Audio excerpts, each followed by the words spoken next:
happy thought? Yeah, good evening, Gail, and everyone on net. My happy thought is that I'm just having a quiet evening at home with my wife and my pet, and I'm happy for that. So back to you, KC1B2F.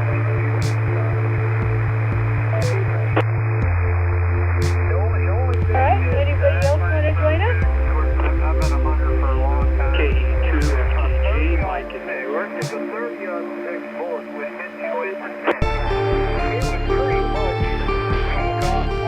Okay, that's Kilo Echo 2 Foxtrot Texas. That's right. Rally is KE2FTG.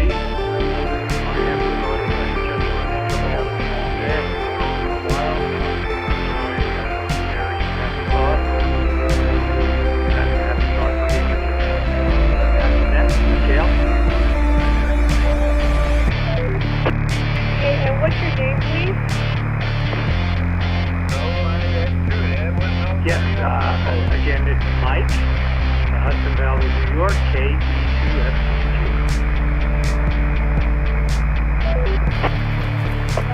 Okay, stand by.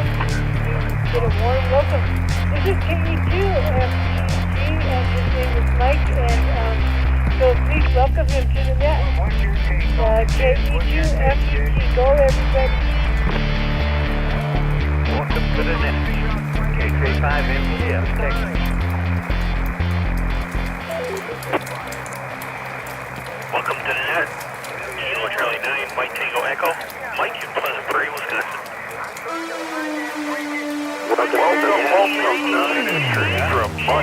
From Wakanda, Illinois. Wisconsin. Welcome to the net. WKAL.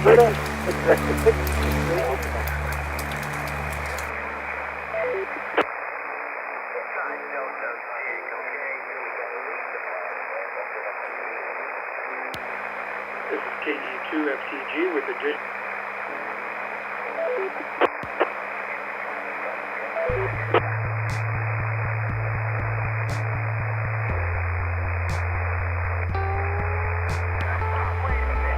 KE2FTG, thank you everyone for the welcome there. And here's another happy thought. It's going to make you smile for the rest of the day.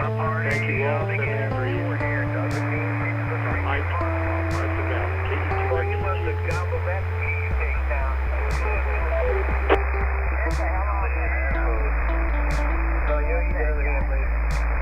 Okay, thank you very much. And there was somebody else, but they didn't have any audio. Can you try again, please? Man, I'm tired of this warm weather. I know. If they wanted to get cold, get rid of all these bugs, these gnats, these red wasps, and all this stuff. I'm so tired of it. I'm ready for some fall. Okay, anybody I missed? It'll go straight from the heat to please come freaking now. winter time. Been in the 60s all week. Yeah, you're lucky, brother. Well, nighttime it gets down in the low 60s. Today was like 85 here. Yeah, it's been upper 80s here, which is not bad. I shouldn't gripe about it, but it's still this time of year. I'd rather have it cooler. Okay, there was a mobile station, but you had no audio. Please try again.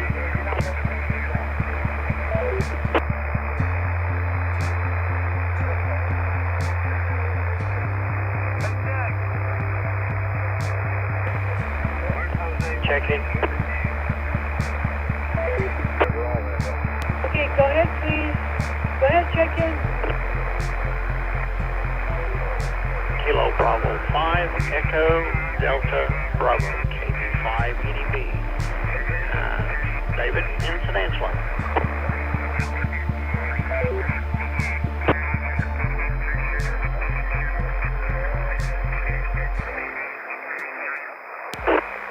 Yes, sir. Okay, David, KB5EDB. Go ahead with your happy thought, please. Well, I got something very special in the mail today, and that's making me happy. It's kind of something special. Get in there, Jose. Get yourself some day. Thanks for running the net, Dale. KB5 EDB.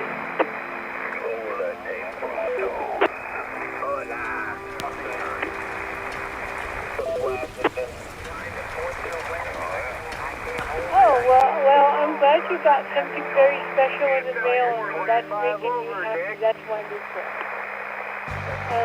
I got something special too. One of my friends from WM9W Repeater out of Chicago got checked into a night caller that sent us a Braille QSL call. I never got one of them. So Hank got one and I got one too. It's so cool. All right, anybody else want to join us? Please join us. This is PCK. Yes. I hope you're all comfortable in the bed that you made for yourself.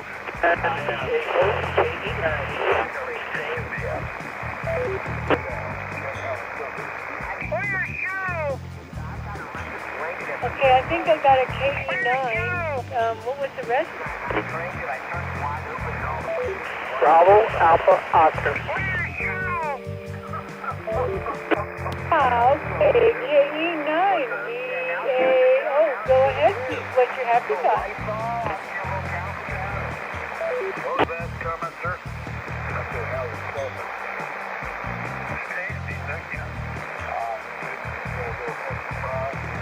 KE9DAO, go ahead with your happy thought, please. This happened to be a lot. What the hell was it?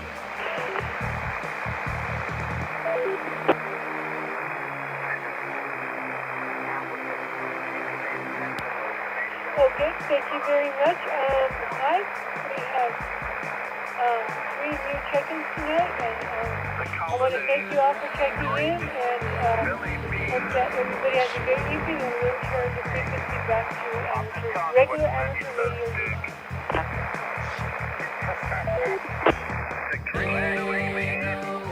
Red peppers, onions, mushrooms, Swiss cheese. 73 is everybody. K0, ECK,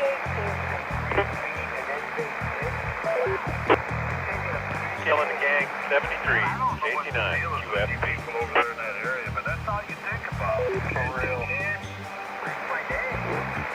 What?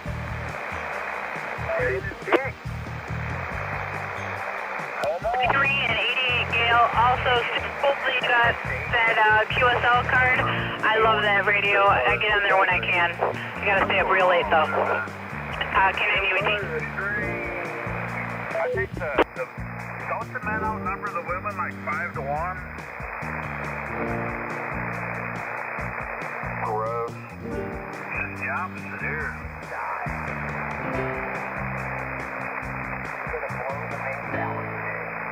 I bet you're gonna blow something. K5 RDE.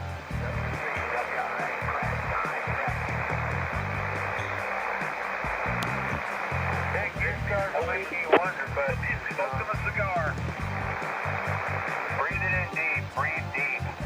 Do you breathe through your ears, Dick? Run silent, run deep, gentlemen. Run front. Got KB5 Echo Delta Bravo for the NU5D, Dave.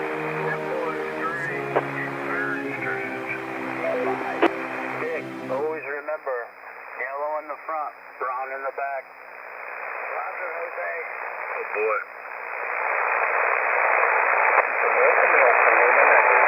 Hey, Dick, have you ever played a rusty trombone? Over.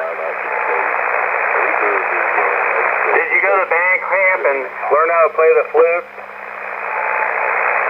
He played the bonophone. I'm pretty sure he plays a rusty trombone. The old piccolo, Jeff, if you must know. The old piccolo. At least he admits it. Yep, get flute. Pictures just couldn't look that way. Oh, predict. Yeah, a lot of them homosexuals do have large women for girlfriends. That's true. That's very true. Better than a beard, so you can't see me at all. Honey, sunscreen, Jeff. Yeah. Just like a fork.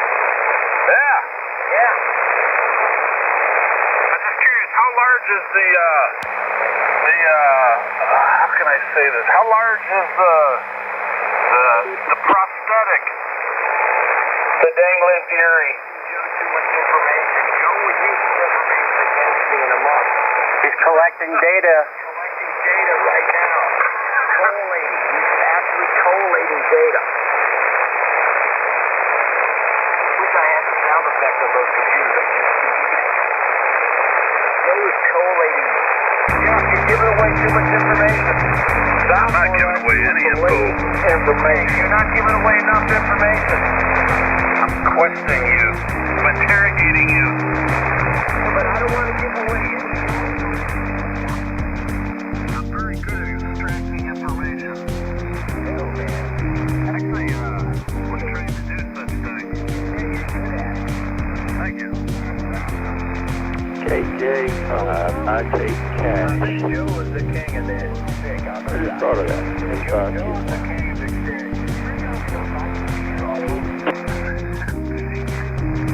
Actually, we're the same age. Call KJ5, I take It's the class of 80. I did indeed. When I was born. An ITK had to have a name. And I take cash. KJ5, I take cash. Dick, did you go to school in Delaware? Over. I tickle kittens. Thanks for DC, aren't you? I like both of them. Better than one I can't hear.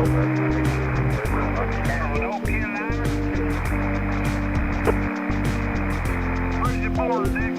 San Francisco. Where was you born? Hey, man, I'm a Utah. Utah. Yeah, man, I'm a Mormon. Oh, Lord. How many husbands do you have? No. You know, I got That's okay, Scott. You can come back. skinny chicks or one big chick, you know what I'm saying? How the heck are you, Toby? Ah, shit. I wouldn't mind living in Utah. I'm doing well, Scott. How about you? If you're a Mormon, if you're not a Mormon, you can't go into the tabernacle. I'm doing well, too. You talk to you can get put in front of the firing squad. Oh, cool. It happened. Yeah, I got the firing squad there still. Bring them young, we'll give you a 5, 10, you'll find your way in.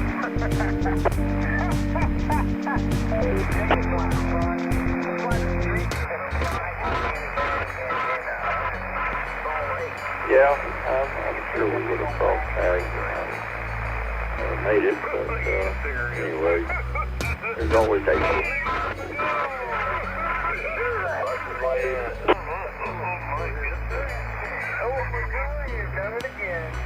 Yes, sir.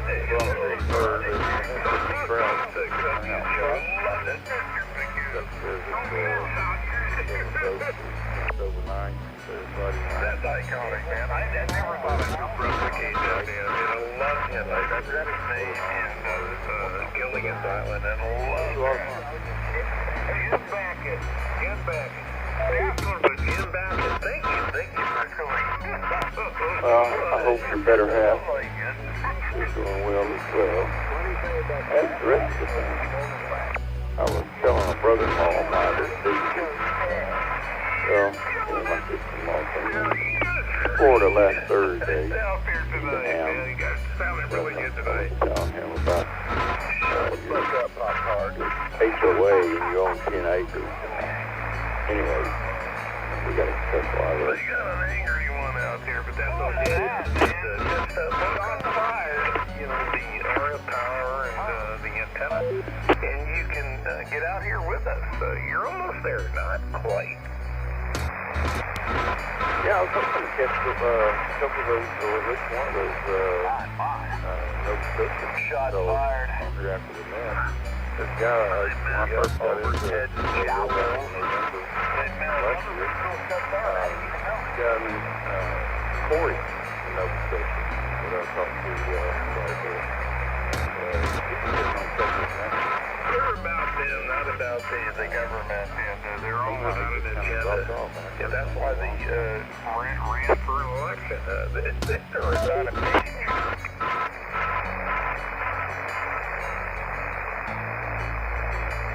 It's unfortunate that the people underneath them to have to suffer this. Jesus Christ, right? It's just unacceptable. You know, by both parties. You know, I heard that for one. And he referred to another Nova Scotia station. I don't know, was that your buddy he was referring to? I heard WO9E. Well, there's two of them on there right there. And I think he was referring to the thing. What did you do for NWA? I didn't hear Corey's talk. We're 20 over. I've never seen that before.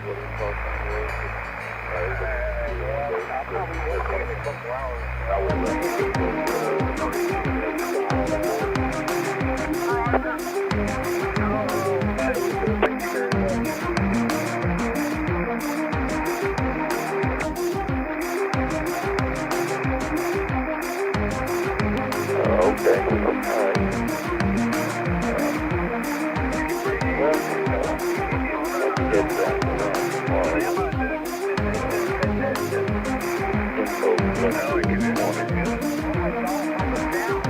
Why else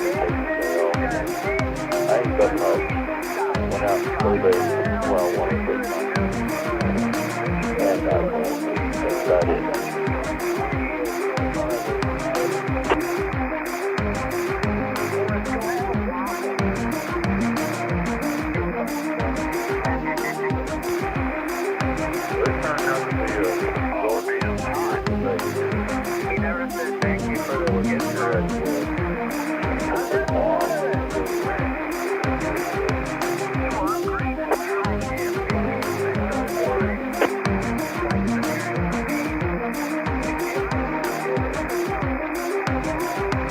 I gotta say, I find it hard to be, but I'm tired of being today. I need to like Somebody doing karaoke right now.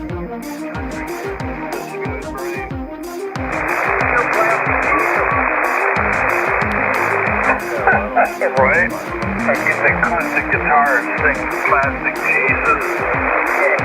That'd be great. Huh.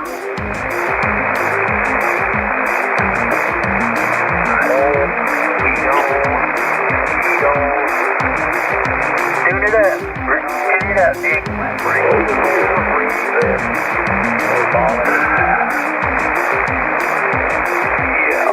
I'm in the backseat, jumped up and in some of that more John Red. Come on, I learned a second verse. K5 RCV. WB6, WCF.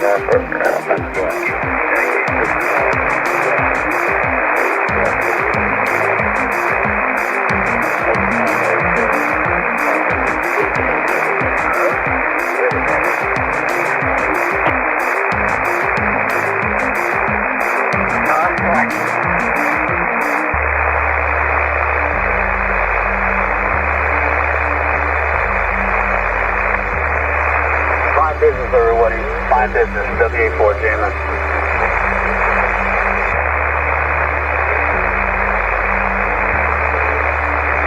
Hey, SOW, how you doing, buddy? Not bad, man. Just enjoying the ham radio, man. Hope you're doing okay.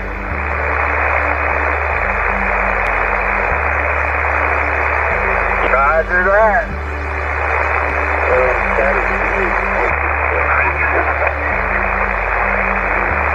That's New Hampshire. All the way to Tampa Bay. Wow.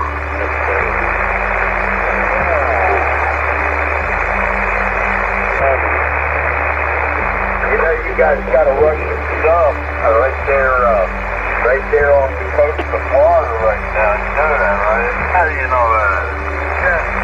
How do I know that? It was just on the NBC News tonight. Also, it's on there, it must be true. I bet those Russians are waiting to catch the national game there. Florida State. I can only imagine.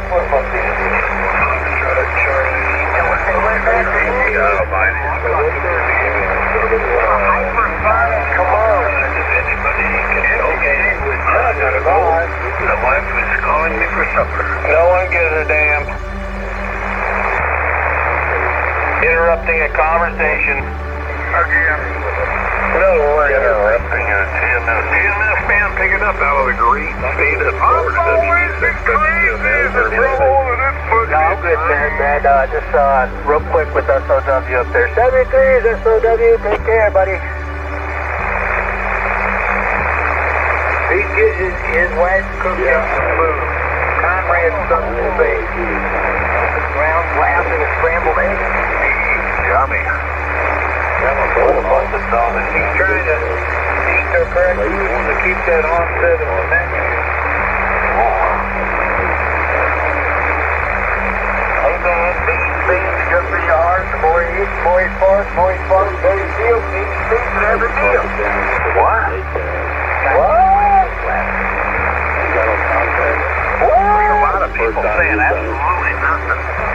Nothing, absolutely. A lot of people say absolutely nothing. Well, anyway, with that, TMS, good to hear you, buddy. I would agree with you in Florida. I wish we could be in the meeting, but I won't do it. Who about me? Wait a minute. Love you long time.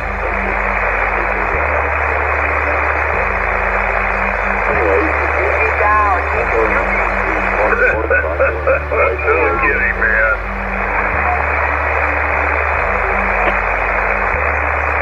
We gotta crank it up out there. Anyway, you gotta kind of get tonight. The band conditions sound really good. I haven't even looked at the chart. I'll have to go look at that. But, man, you guys are smoking. Smoking, no joking, though.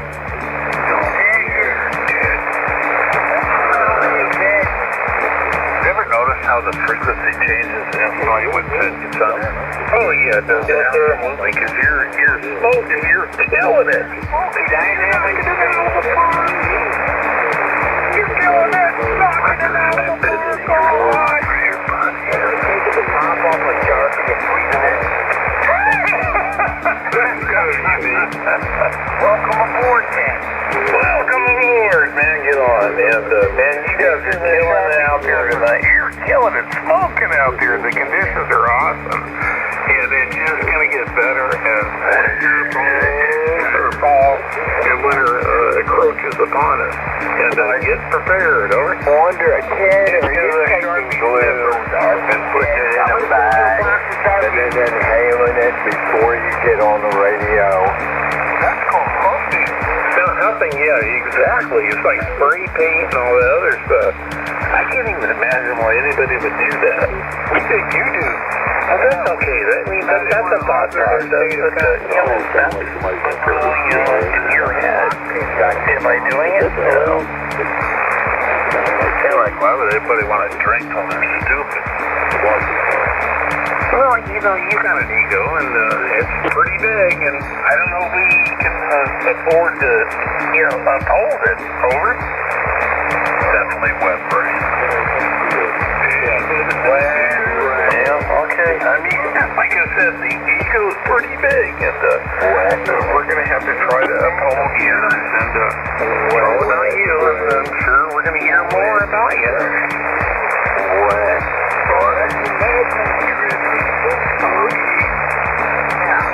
Some copper pins.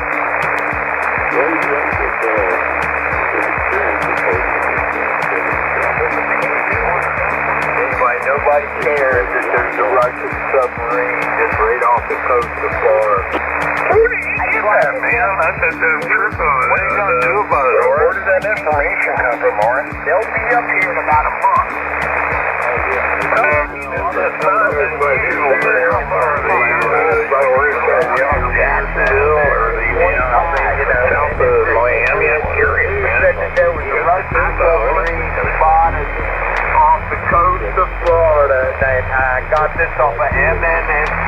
MSN. I read into it further on the internet. The Navy's been tracking this stuff since it's entered the Straits of Florida, and it's traveling north up through the Atlantic. That's interesting. You're going up north and you head towards the Carolinas. That's a submarine trade. Actually, Georgia, there's a submarine base there. There's, of course, Charleston and all that up there. And that's interesting info. It's a nuclear powered submarine. Also, not to say that it has nuclear missiles on it, but it is a nuclear powered submarine. That's interesting, man. I heard nothing about this, man. We've been so into, the Middle East thing, Donald Trump, and, heard nothing of this news, man. It's pretty cool. I'll look it up, man.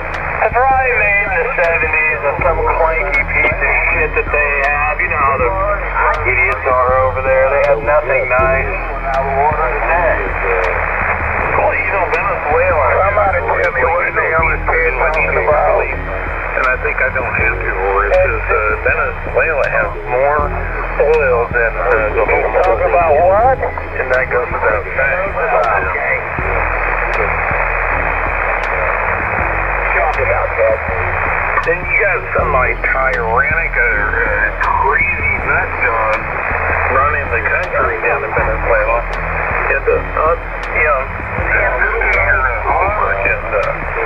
And we're on it. No one cares. And I don't know what's going to happen. Honestly, I don't know. But Venezuela has more oil than the Middle East. On the French, come to push the pole and stuff like that. Yeah, they do. They've got a cache of oil. Makes so much sense. They're waiting for the country to collapse when Microsoft stops supporting Windows 10. Argentina's got more oil. Like Y2K. China is battling us. I'm sure they are, to get into Venezuela and any other surrounding countries. So we'll see how this all pans out. But that particular country, and already know where I'm going to go. But this is ran by a lot of they've got a big drug lords and all that stuff. Flux. I use that for flux. Turn your amp on, Dick. I need pubic hairs for flux for my soldering machine. Well, turn it on.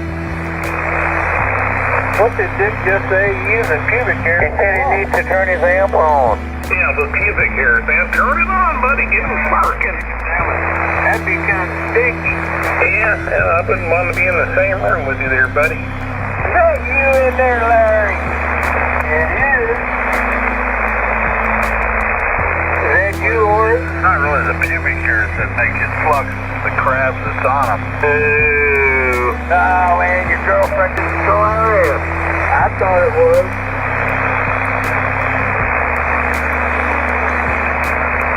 I call it 314.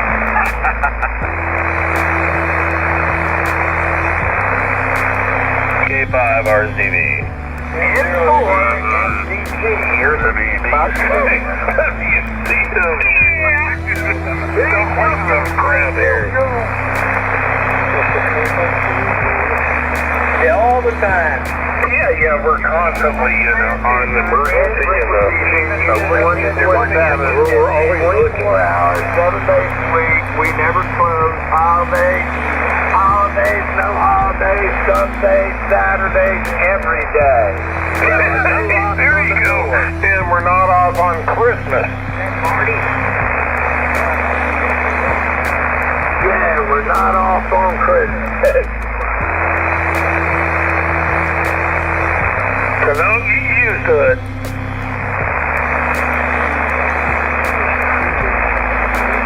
Yeah, we're using it. How many times we got to tell you? Are you stupid?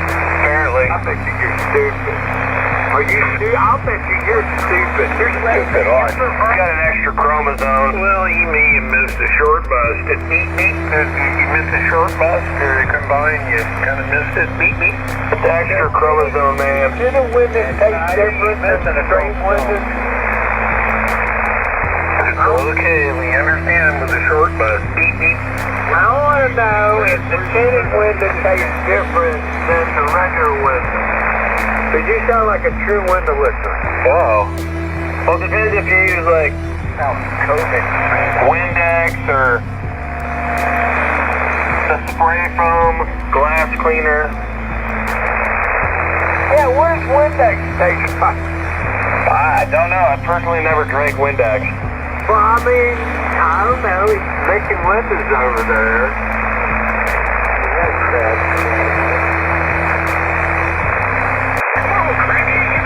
About flat point paint versus cloth paint. Oh, lead paint. No, we're not talking about paint chips, Dick. We're not talking about what you ate as a child. We're talking about window licking, with this guy over here seems to be acting like a window licker. We already know that you ate paint chips and that you like tinted windows over non-tinted windows and you prefer Windex over the store brand. I don't know what that chick got anything to do with window licking.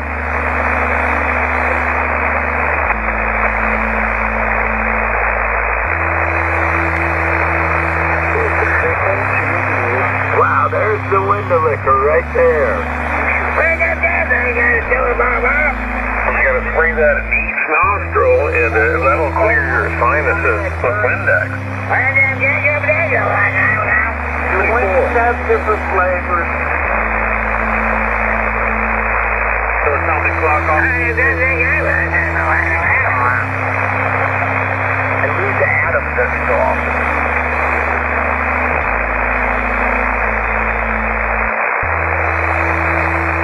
Grip. Nobody knows how to fix anything anymore. Goddamn, I watched that episode of South Park about selling bed lamps and so on. I can't fix it, but I sure can grip it.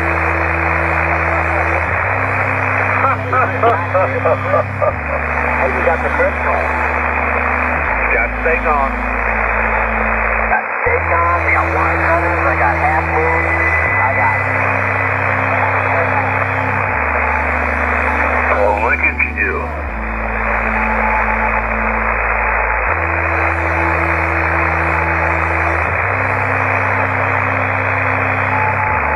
Dick, you're going to get a letter from Lawrence Smith for deviant behavior. Oh, no! Everybody's got to get something. Everybody wants to. I'll take the heat for you guys. I'll say I don't know anything. I'll deny. That plausible deniability. I don't know that means I'm going to say. Never heard of them. I'm talking to them like that's not me. You can't run away that fast. Good morning. I'm just going to say, I got set up. Just tell them it was AI Dick. Oh, you can't run away from us that quick, so we know who you are.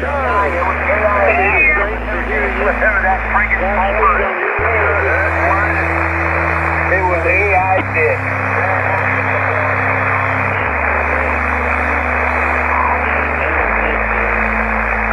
You're doing it, buddy, you're doing it. You're killing it. God almighty. You retards not freaking grow up. We're not going to put up with it. We're going to play hard. No. 1 to 1. 1 to 1. Is that my... Oh, God, I haven't heard you out there in a long time here, buddy. Are you drinking? It's embarrassing. Oh, I know it's not. It's embarrassing with your drawers down and get pulled over by the police or something like weird going on. That's embarrassing. Opinions can vary. I just wanted to know what was going on. Oh, Barry. Yeah, Barry.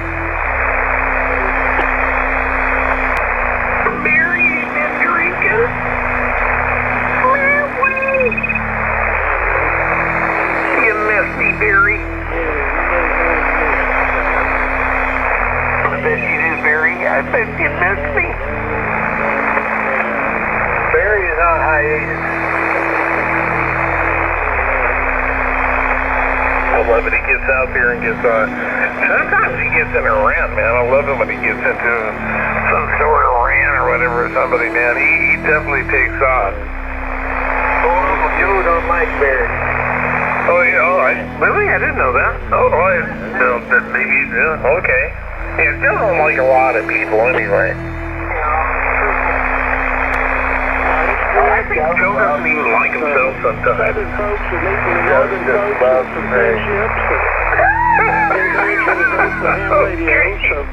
yeah, or you're his favorite. I'm one of them. I know Ernie's his favorite.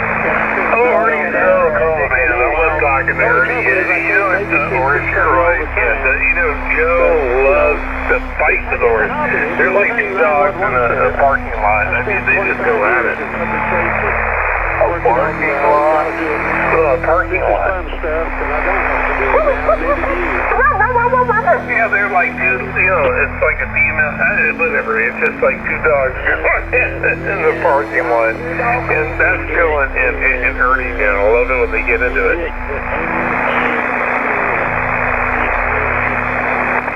Yeah, but neither one of them let the other one talk. On top of each other. Yeah, but you know what? Or you're absolutely correct. They're so opinionated that, you know, they can't back off. Well, Joe, you know, Joe's always right. Joe's listening. Trust me, he's listening right now. He's like, he's seizing at the bed. He's taking every nibble, and he's going to come out here with an opinion. I know Joe. Right, Joe. You love me, Joe. I know you do. And that's Joe. You're a fucking asshole. Hey, Bob RCV. Anyway, WB6WC. But I mean, that's just how the game is played. That is what it is here on this frequency.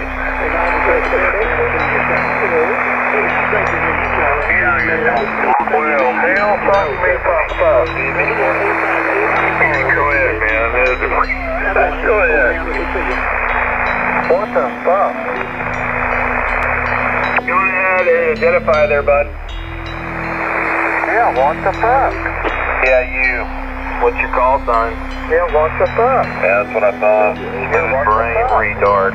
What the fuck? What you're gonna be saying? What the fuck? Joe! I heard you out there, Warren.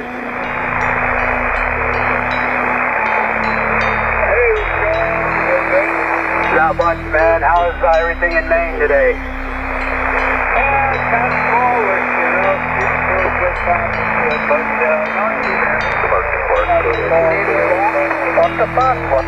What the fuck?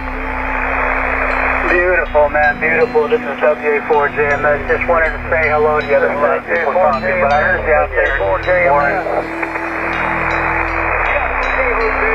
What the fuck? This is WA4JMS. What the fuck? Keep your eye open for Russian submarines there, Jose. Roger that. Okay, Jose. Oh, you think so? Nah, they're not on the west coast. They're going up that's self-exposing going up there. Cool, man. You said there was weather coming over here somewhere? It's north, well north of you. Oh, that's cool. I thought you said there was weather or something, but I think you was talking about the submarine. Yeah, I was talking about the submarine. I think you're going. Is it yellow? Yeah, you dumbass. Jose, you're sounding really good there, buddy. You're killing it. You're killing it, Dad. They're waiting for the country to collapse with the failure of Wade's pen. You know what GMS, you know a submarine base right there, right on the border of Florida, and, Georgia right there. I'm sure you're familiar with that, but, yeah, who knows, man? Maybe some stuff going on there. Who really knows? But the GMS doing a great job, as you always do. What are you talking on there, Jose? Over? I'm on the Yaesu ST-1000. Hey, you guys out there in the Russian stuff, bring up some Russian women. We'll trade you some American women for some Russian women. Our American women need to learn what it means to be a woman again. You got that right. I don't know what to say, but let's say that Yaesu is really working good for you there, buddy. Me too, Ted. There's no submarine stations around here, is there? Yeah, that's north of town. You're in Tampa. So you're up in Jacksonville, and right on the border, across the Georgia state line. Yes, there is a submarine base there. Over. There's all kinds of stuff up there. But I think it's Savannah there. Can't Lake much. No, it's not that far in Savannah. It's right on the border of Georgia and Florida right there. And I'm kind of thinking the name of the town right there. But yeah, there's a submarine base there, and there's another submarine base, of course, in South Carolina, and which we all are pretty much aware of. But yeah, there is a submarine base there. Trust me. I'm telling you, I wasn't lying about it, but yeah, it is right there on the border of Florida and Georgia, right there, really? Yeah, you're talking about Savannah. That's the one in South Carolina. The one you're talking about in South Carolina. That's right there in Savannah. Right there where Savannah dumps into the Atlantic Ocean. And the one that you're talking about is Jacksonville. Right there in Jacksonville. No. Savannah's a different thing. That's Charleston, all that up north, all that naval stuff. But no, there is a submarine base, and it's right on the border of Florida and Georgia. And I'll have to look it up. But yeah, it is. And it's very active, and it's real. Jacksonville. Not Jacksonville. Hold on. Let me look it up. Pop-Tart to Pop-Tart. Pop-Tart to Pop-Tart 1. Go. Here's one down in the pickle park. Yeah, I'm in the pickle park. I'm in my home. Are you in a park? Over. My park number is 95 Ivy Street. Over. No standby. No standby. This is not a second op frequency. Over. No Tesla coil here. Over.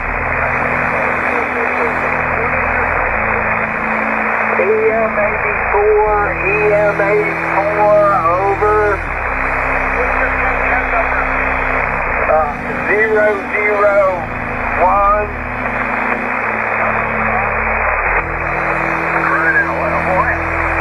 I don't know.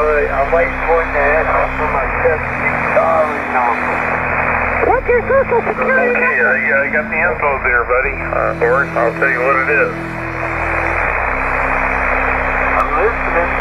Yeah, it's the Naval Submarine Base, Kings Base, located in southeast Georgia, right on the border with Florida, and it's the home port of the U.S. Atlantic Fleet. And that is for real.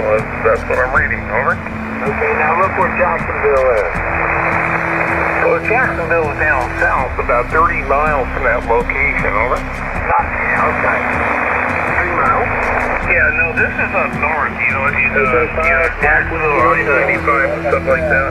And I already knew that, man. It's the home port for the United States Atlantic Fleet ballistic missile submarines, and it's situated approximately 30 miles north of Jacksonville, Florida. Over? How are you? The Pop-Tart, over.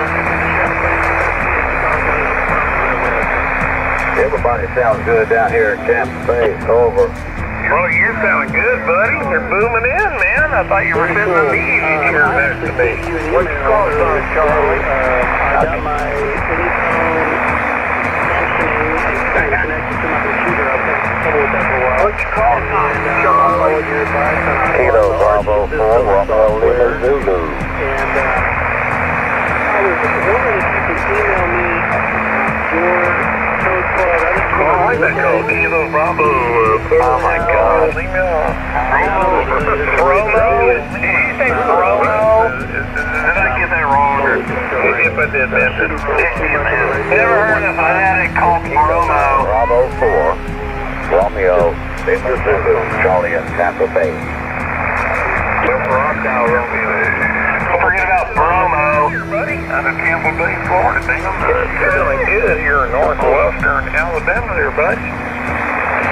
Northwest Alabama, you're 5'9", plus 10 over. You sound great, brother. Well, you're doing the same thing as the Green State Park, buddy. 5'9". 5'9". Yeah, well, there's my signal down there in Tampa Squad, John. You're about 5'6". Romo. 5'6". 5'6" there, buddy. You're 5'6". I'm 5'6". Gotta do some work on that, Oris, man. You're 5'6". That's all I got. You need to put some fire in the wire. Alright, that time you were a 10 over. Doesn't sound like college football, buddy. You were 5'6". You couldn't get the field goal, buddy. You're just short. You're hitting the 10 over. Getting picked on by a guy who's glorified a combo for the big state. Down there, Tampon, Florida. Well, you can't beat up on me. I'm giving you an honest report, man. And you didn't get the field goal. You're at 5'6". Yeah,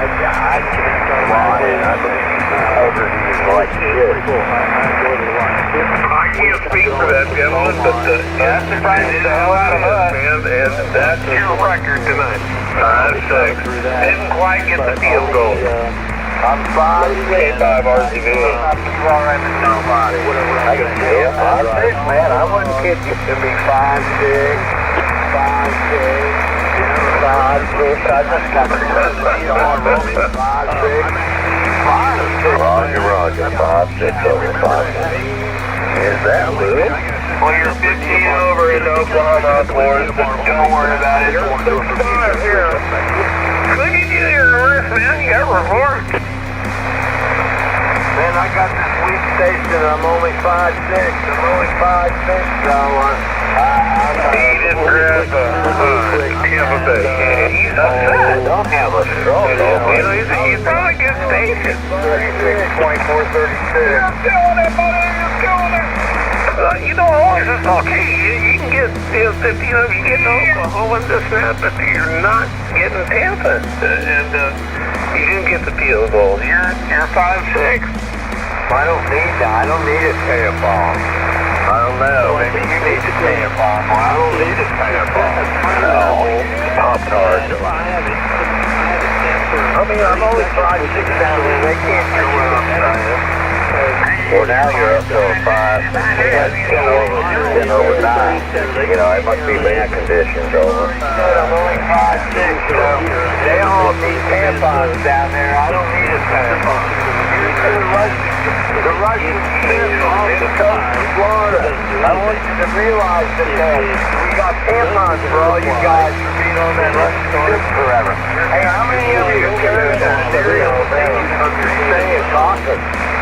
I'm not 5'8", 5'8 and a half. You got there got a cereal disease because you went into Congress. You like to see homos naked? And you hate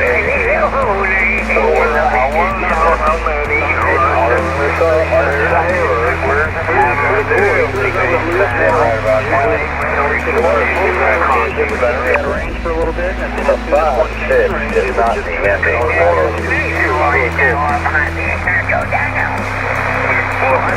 That sounds like one of them inbred hillbillies from Louisiana. Now you're about 3. What? No, even better. That's probably one of them inbred motherfuckers in West Virginia. Trying to drive up on that thing. on Drive up with the dog and gas. You got to turn your radio up or off. That's all you got, yeah. All I got there, I got the 2-inch meters here. And so you can walk all over me now, Charlie. Okay, well, I'm gonna put more Charlie, you're gonna be able to walk all over top of me now, Charlie. I wouldn't do that. You're gonna be able to do that now. You'll be able to walk all over top of me. Why would I want to do that? You do it all the time. I got this sweet radio, remember? Now you're up to 5, 9 plus 5. Somebody else is talking. I'm proud of my radio system.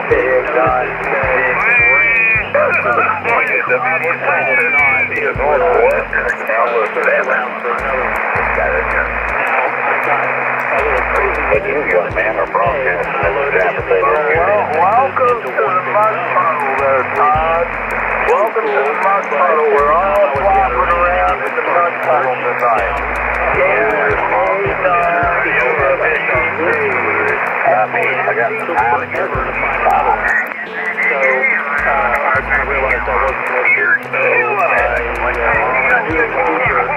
I was standing by listening. Time to go to the refrigerator.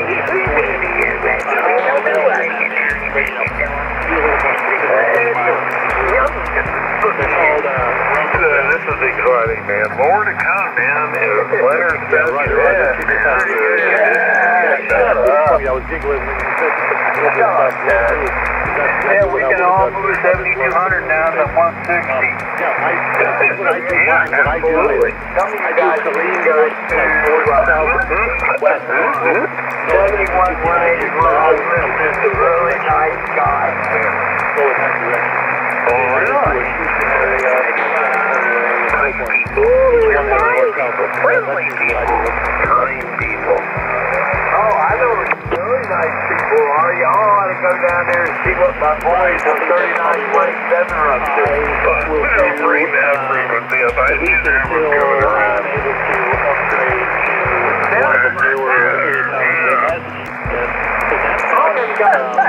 really cool to do on long run. You won't even have to. Let's all go down there. I don't think you mess with those. I've been on 3927 before. I can't imagine with all of us got out here. We don't even know what to do. These can handle repeaters. Again, Showed up there. still learning how to play the bass, but it's a really cool piece.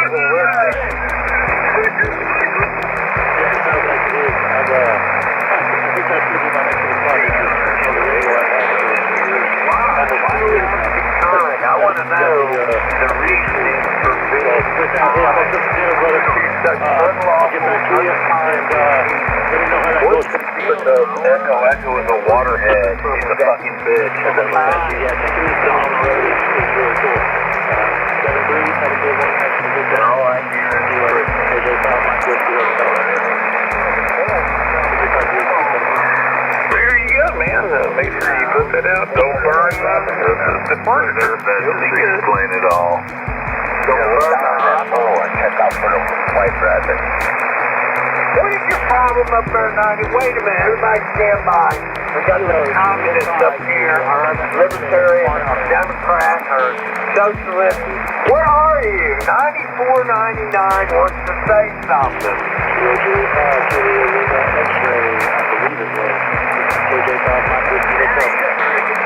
I don't hear it. That's because he ain't got nothing to say. I mean, he's just gonna come in here and be all smart mouth and then run away and hide behind the Big Bang side. Doing good. I have a horrible short. Somebody say something to me. He's eating his lappy taffy. It's actually pretty good. That'll work. 5 seconds ago. Alright, hey, what are you doing there, 9499? What's up, buddy? You're fancy. That's worse. I can't hear him. Weather. Yeah, I see. I told you. I can say whatever I want. You're not missing anything. Trying to relax. I can barely hear him. Orange is eating that lappy taffy. Orange, is that you? You sound like you're slurring. Slurring and you're awful fancy. That's what I sound like. I sound like I'm slurring. Hey, everybody, I'm slurring. I never heard of orange. Never slurred in my life out here. Have you? I don't know. He said I was slurring.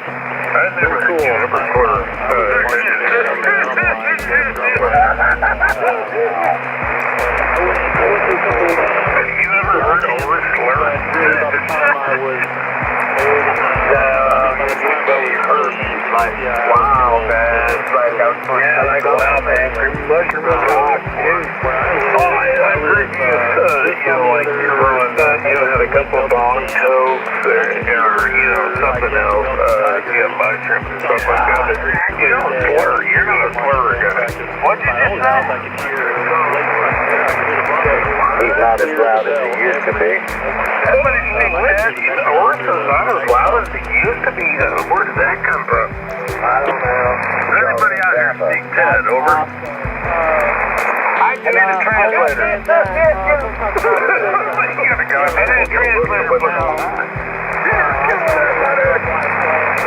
Anyway, no, he said Oris doesn't sound as loud as it used to be. I sound pretty loud tonight.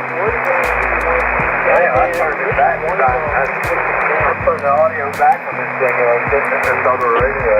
I turned it back and Turn it back a little more. down here in Tampa. Well, Tampa, I think Oris is doing a really good job, buddy. What do you think? Oris has got one of these big radios with an MP on it. Oh, he does. It's not an MP? No. I thought it was just a 101. Scott's got the MP. I was running an MP with live. UFO has the MP. What? 10,000 more something, really.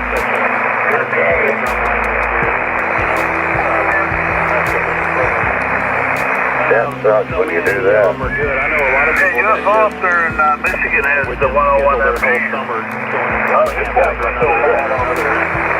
He sounds really good. Oh, he's got that thing sounding good. Never heard that guy. Yes, you have. You heard the rock. Just heard that. Oh, is that him? That's fine. On that MP and running to that Henry, was that 3K or 4K it's got? Damn, terrible.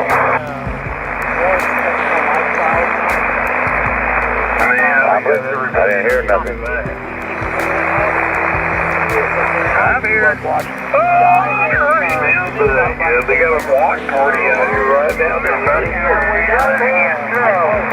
They got a total block party out here, Ernie. Right on, man. Hell, count me in. Put me on the list. Over.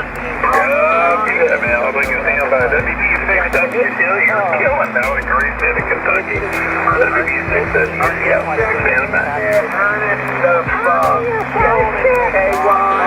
Son Ernest of KY. Are you checking in? Please with your call. Yeah, check it in. We're checking in. KI4THX. Checking in.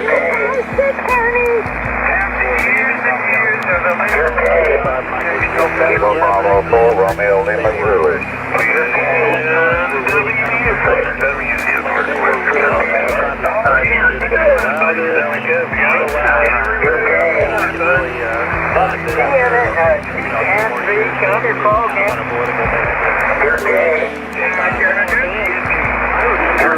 There were a lot of people that where that came from. for the training or went for the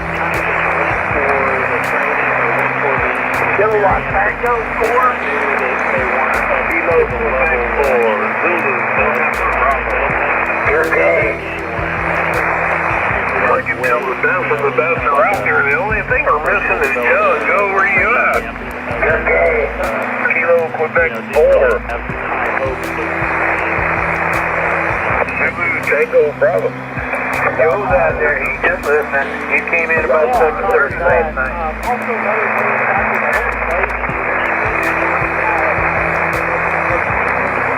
Five nine. You're I can't believe we're hitting it all this on a Tuesday. Taco Tuesday. This to me would be a normal Friday or Saturday, but a Tuesday? My.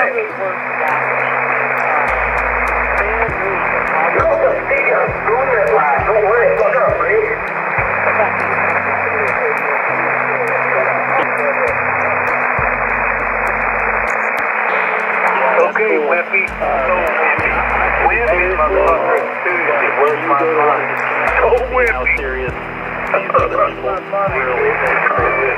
Where's my money? Every day. Whippy never paid up.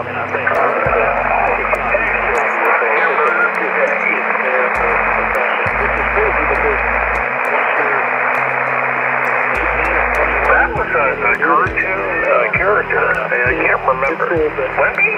He's on Popeye. Yeah, he was one of Popeye's pals. Whippy, he had the little mustache and all that. Yeah, okay, I remember. Yeah, Olive boy, she was a little slut. You know that, right? Yeah, she was. She was nasty. Oh, yeah, she was nasty. She was with Pluto. She's been with Wimpy. Oh, Popeye and Pluto get to fight and she walks off with Wimpy. Come on now. I never thought it was him. I haven't thought about that in years and years and years. He brought that. I remember the mustache and all that. Oh my God. I am just about halfway out, so I'm going to go ahead and say 73 Juliet 5 Juliet X-ray to Juliet 5. Forgot the rest of the call. 73.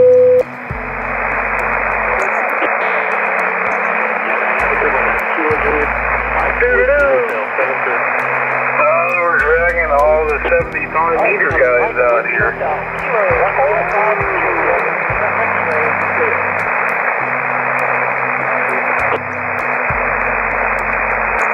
I just got comfortable. I'm thinking about playing with high voltage tonight. I got another old Hinder amp I'm trying to work on. But I don't know, man. I may just have another Long Island Iced Tea and Toe on Ham Radio. Well, you're doing a great job, Ernie, and you always do, buddy. You're killing it. And be careful, man. Just take your time and work on it. And I'm sure you're going to get that thing up and rising and make somebody happy in the near future there, buddy. Oh, yeah. You're killing it. I'm killing it. And they're killing it. People NWA. Hey, Floyd. Hey, man, what's up? Not much, man. How you doing, buddy? I'm hanging in there. Just sitting here listening to myself in the kitchen for a minute. How you doing? You're hanging in there like hair on a biscuit, ain't you? I guess so. Good, man. Did you ever replace that jumper on your radio station? No, I ain't done any of that stuff. This thing's just here offline, and I gotta get that outlet first to do any of that other stuff. Yeah, I agree, man. You know, even though they can run on 110, it ain't really efficient. I mean, they pull twice the current at half the voltage. So, yeah. Well, I hear you good anyway, man. You did what now? Oh, I said I hear you good anyway. Yeah, I'm running the 811 right now. That's it'll have to be for now. Oh, yeah. Well, you carry on, man. I'm just sitting here listening. Just give me another swig of soda, and I'm going to just sit here and listen and enjoy the show. K4NWA. What's the team down, Steve? These guys are this big. Hey, 11 big. He's 30 over here, Floyd. Yeah, he does sound a little low. Heavy on the low end, of course. Is that what you're talking about? It sounds like he doesn't have any highs at all on his audio. Yeah, come back, KWMA or whatever out there, man. Try it again there. Let's listen to your transmission. My what now? There you go. What now? I like that, man. Yeah. Well, you're doing a good job. You sound good to me. What do y'all think? Come back, Forrest. You sound good to me. Yeah, I've got it all going on. You're running what, an 811?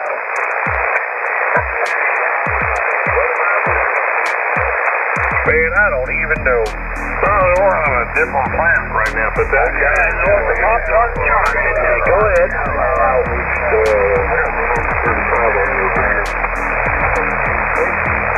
Dad wants to talk tonight.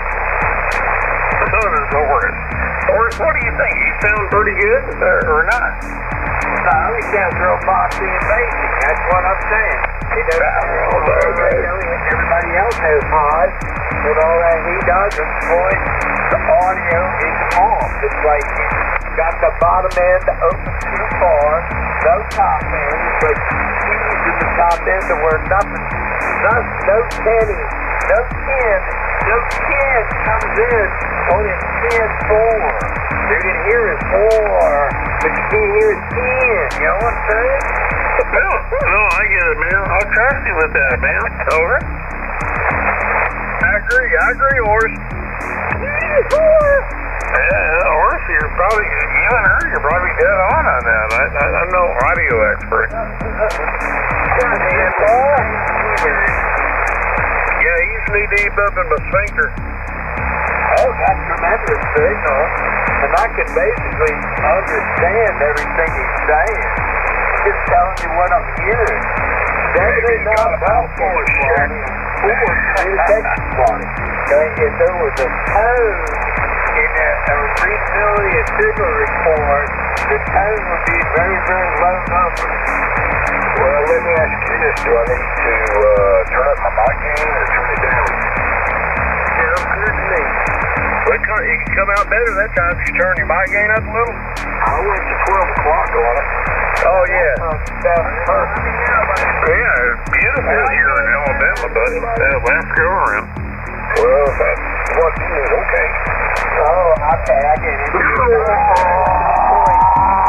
must be a specific distance from that microphone at a level of your voice for it to pick up the high, because sometimes you there that one time you came in here, you were and then the next time it was like you went right back down the hole, and you got the processor all on the radio.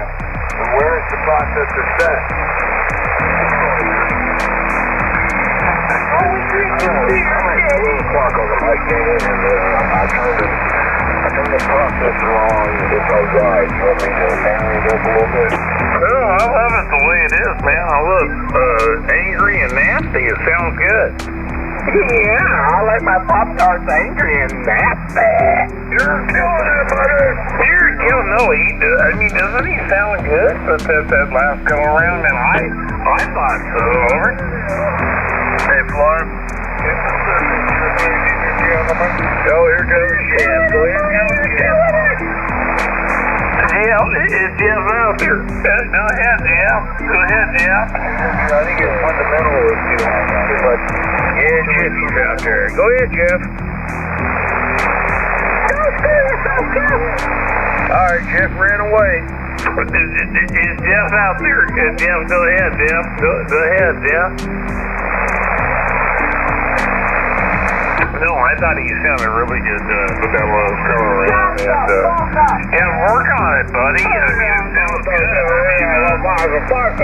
You can listen to the other guys. Don't worry about people antagonizing him, but it sounded good. He was killing it. Oh, he was killing it. I love it. Oh, that's fun, man. That's the only way to get out of this. Going on this frequency. Oh yeah, man, you gotta get out of here, and don't take anybody seriously, and you'll be better off, over. Alright, I love it, have fun. Absolutely, buddy, let me get out of here, let them all go after you, and anyway, WB6, WC North, Western Alabama, roll tide! We'll take a standby.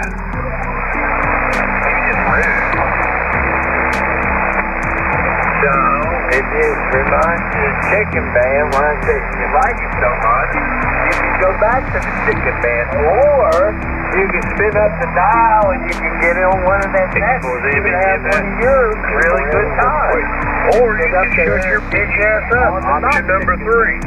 7200 is true, amateur radio has something. Yeah, shut your bitch ass up. I think I just sold a couple amplifiers. You got a big ass dial, you should spin it. Quit bitching, you fucking female. Oh, you guys sound like you're on the chicken band. What he said, we sound like a chicken band. You sound like Yeah, that's what he said. chicken band. You're on the chicken band. Chicken band.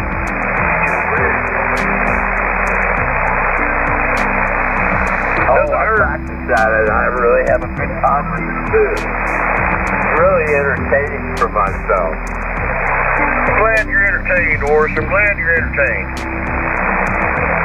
There's really good stuff here. If you play your cards right, you can have a good time. And it's family friendly. Yeah. I wouldn't say all that. Well, yeah. And there's no females allowed. Let's not get carried away now. It depends on your family, right? Well, there ain't no females allowed. Yeah, it's 1500. All those kids should be asleep anyway. Y'all are shitty parents if the kids are awake. Father should let your son come anywhere near 7,200. Yeah, this is a dangerous zone. I mean, if you get out here, there's risks involved. He needs to know about weather. He needs to know about NOAA. He needs to know about what the FEMA precautions are for in case of a civil emergency. He shouldn't be here on 7,200 listening to a bunch of old goats. What are those criteria? East cars, North cars, those organizations, his local amateur radio club, and last but not least, the ARRL. Yes, he's a young ham radio operator. Those are the things that he should be pursuing. Now, when he becomes old and decrepit like all of us, then 7,200 is a wonderful place. Oh, yeah, you get bored of all the technical shit. You come here and throw shit involved, hanging out on 7,200. I mean, I'm gonna feel right with you down here, buddy. On your own boat out there. So, if you get out here, well, that goes without saying. Listen, Norris, you nailed it. WBSX Northwestern Alabama. Over. I usually do for somebody as dumb as I am. You're not dumb, man. I would never think of you dumb, dude. You're a very smart, intelligent man. You just play yourself down, but you're a very smart man, over. Here's my radio. Yeah, Horace be bullshit, people. Yeah, Horace has been in here playing the dude for like 20 years. He's the only guy I've known, actually, that has survived this long on 7,200. He's literally an anomaly. That's funny, right? I have no idea. I know what he does. He plays it down. He's a pretty smart cat. That's right, kid. So, listen, I'll let you take care of this frequency being out here. It's a privilege. I'm going to tell each and every one of you out there that get out here want to be an asshole and jack us up. No, it's a privilege. We are 7,200. And, respect it. Honor it. Love it. Or we're going to kick your ass. Anyway, WCO, Northwestern Alabama. Respect our frequency, over. Now, Horace is in control. Yeah, we got neck control. This is the window liquor thing. Can you tell us on what flavor? I'm out here. I'm not a window liquor. I like my windows nicotine flavored. Yeah. N4S is in control. All traffic goes through Horace. K4GH. Oh, menthol. That's the best one. Boogers on my window. That's the best one yet. And the window tastes like nicotine. The window tastes like boogers. You know, it never fails. You scratch it underneath the table and you're having a good time, and then you realize what you're scratching on underneath the table. Yeah, it ain't bubble gum, my friend. It ain't bubble gum. It's your grandma.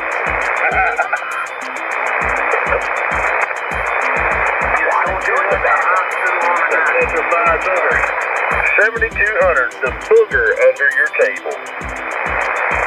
Please sit down. Forrest? What?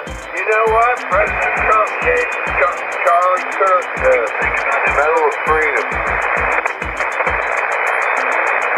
Forrest, you're net control. Where are we going to go from here, man?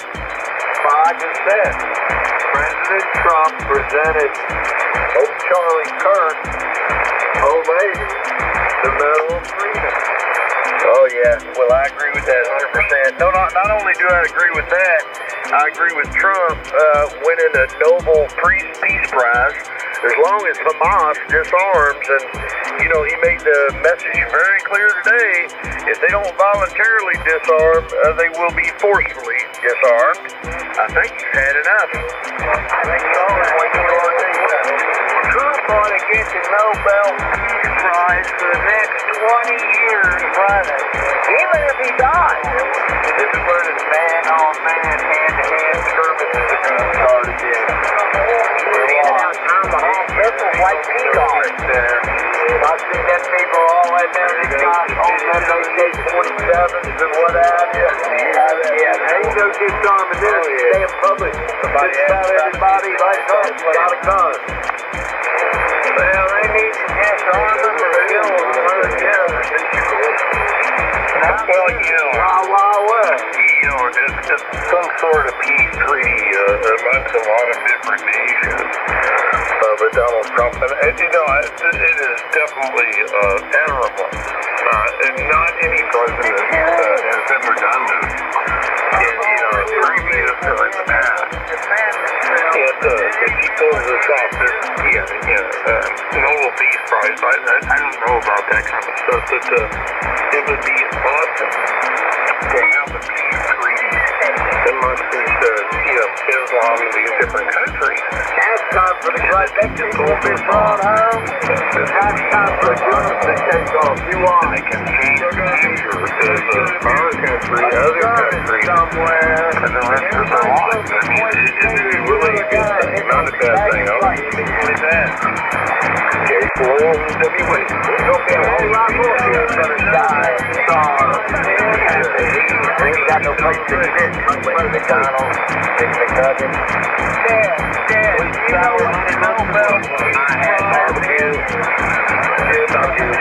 Oh, I like the sweet and sour with the chicken McNuggets. Oh, there's somebody in my area. I'm sorry. I like the sweet and sour with the chicken McNuggets. You ain't getting a gift card. Don't even talk about it. The reality of it is that man has done something. You mean to tell me you spent that Waffle House gift card yet? Donald Trump is yeah, he is. Your house he's done it, and he rolls this off for all these countries. It's remarkable. I mean, absolutely historically remarkable. Waffle House is a community and stuff like that. It's remarkable. You know, that's a little it's just, well, I got a big old thing. You know, I was sitting back looking at it, I go, from all these Islam leaders and stuff like that, I mean, wow. It's unbelievable. It just works out. Even though it's not for research or whatever, but it's remarkable. And I'm going to french fry these some potatoes. And that's what I'm having for breakfast. French fried taters. What about scrambled eggs and bacon? I don't have no bacon and I don't want scrambled eggs. I want them over. I want that yolk still raw. So they have my sister. Everybody at the Waffle House, man. Oh, the pancake house. Whatever, man. Get up there, get a decent deal on the French toast. Bacon and eggs. You don't know the whole story down here. You're just up there being all mean and hating because I'm taking my time, and I don't particularly care for Waffle House. I told you not to send it. I told you 4 or 5 different occasions before you sent it not to send it. But you didn't get pay attention. They just said the big one to do it for his extra dick on the Bravo. And when you get down here, we all doesn't take very long, and we've all had too much dick. A burger and where'd you go? Scrambled eggs, man, a couple pieces of toast. Where's it clear to? 145. It is what it is. And you're buying from them. Where's you?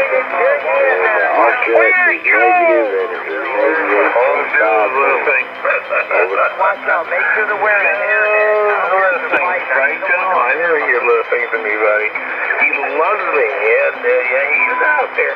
Just right around the corner, key in the mic.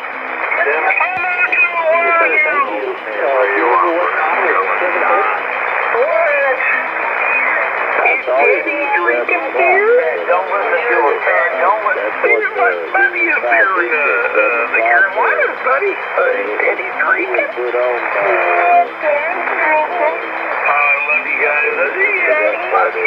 Daddy drinking? I can see him out there somewhere. I love it, man. No, you guys are killing it. Feeling a good job. Yeah, a lot of controversy out here tonight. And neither do I. I mean, I second guess myself on the stuff that I can remember. That's a little bit. I don't know what that is, but it is what it's going to be and what it's not going to be. Over. That's what it was. All right, everybody. All you white guys, start dancing. Get down tonight. Oh, get down tonight. Get down tonight. Careful, Jesus. Dancing. Very good to hear it. WB 672, Northwest Round. Gotta get down tonight, kid. Get down tonight with that. What is that? Right finger? What is it? The right finger? Pointing down. I can't remember. Where's my phone in? I'm gonna fly it around. Yeah, that whole thing back in the 70s. Oh, disco. Oh, yeah. You remember it was John Travolta? He had the right hand going down and the left hand up. Do I get that right? Yeah, that's one. That's a pair.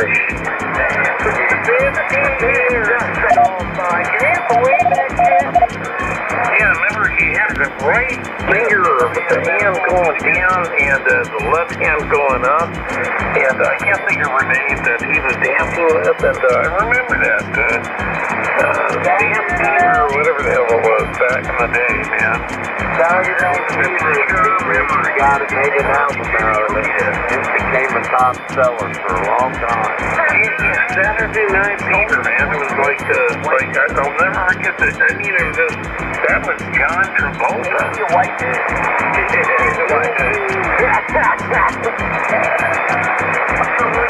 That was a signature John Travolta, man. I'll never forget that. Yeah, it was that hot chick from Australia, like dirty white. Olivia Newton-John. Oh, I'm a dirty white John. Man, she was hot. God, wasn't she the Olivia Newton-John? Oh, yeah, her dancers, man, they were hotties back in the day. Who was the hot chick back in the whole thing was that John Travolta, the urban cowboy, what's her name? Oh, you talking about Sissy? Yeah, off the top of my list. What was her name? Who played Sissy? Yeah, Sissy. Yeah, the back, yeah. There's a story behind that. It's really kind of interesting. Yeah, Griff. Well, he never should have went for the money. He should have stayed with Sissy. She loved him regardless of the money. That was the best movie, man. Urban Cowboy. Love that movie. I could kick back and grab a beer and watch it today. I love that movie. Yeah, only Barbarino. A whole lot of Urban Cowboy. Shitty Barbarino. What was Sissy's real name in life? You guys know? Well, I don't remember her name. I just looked it up earlier today. Actually, it kind of popped up, but I'll tell you in a minute. Hang on. Karen Lynn Gorman with Hampton, Stephanie Vanderbilt. Stephanie, what?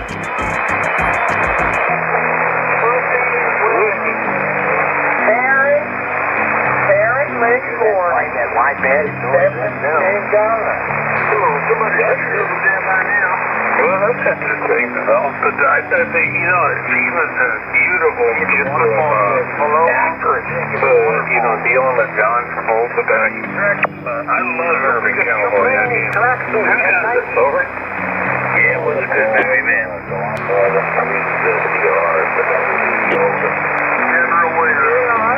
Deborah Winters, there you go. Deborah Winger. Yeah, Deborah Winger, yeah. And she also played in Steel Magnolia, if I got that right. And yeah, she was an awesome actress. Loved her acting ability.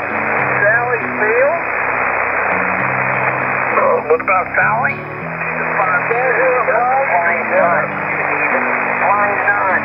Oh, you're talking about something else. We're talking about Deborah Winger, dealing with, wow, you took me somewhere else. Is that Kid Winger's wife? Eminem. Really fan of Eminem.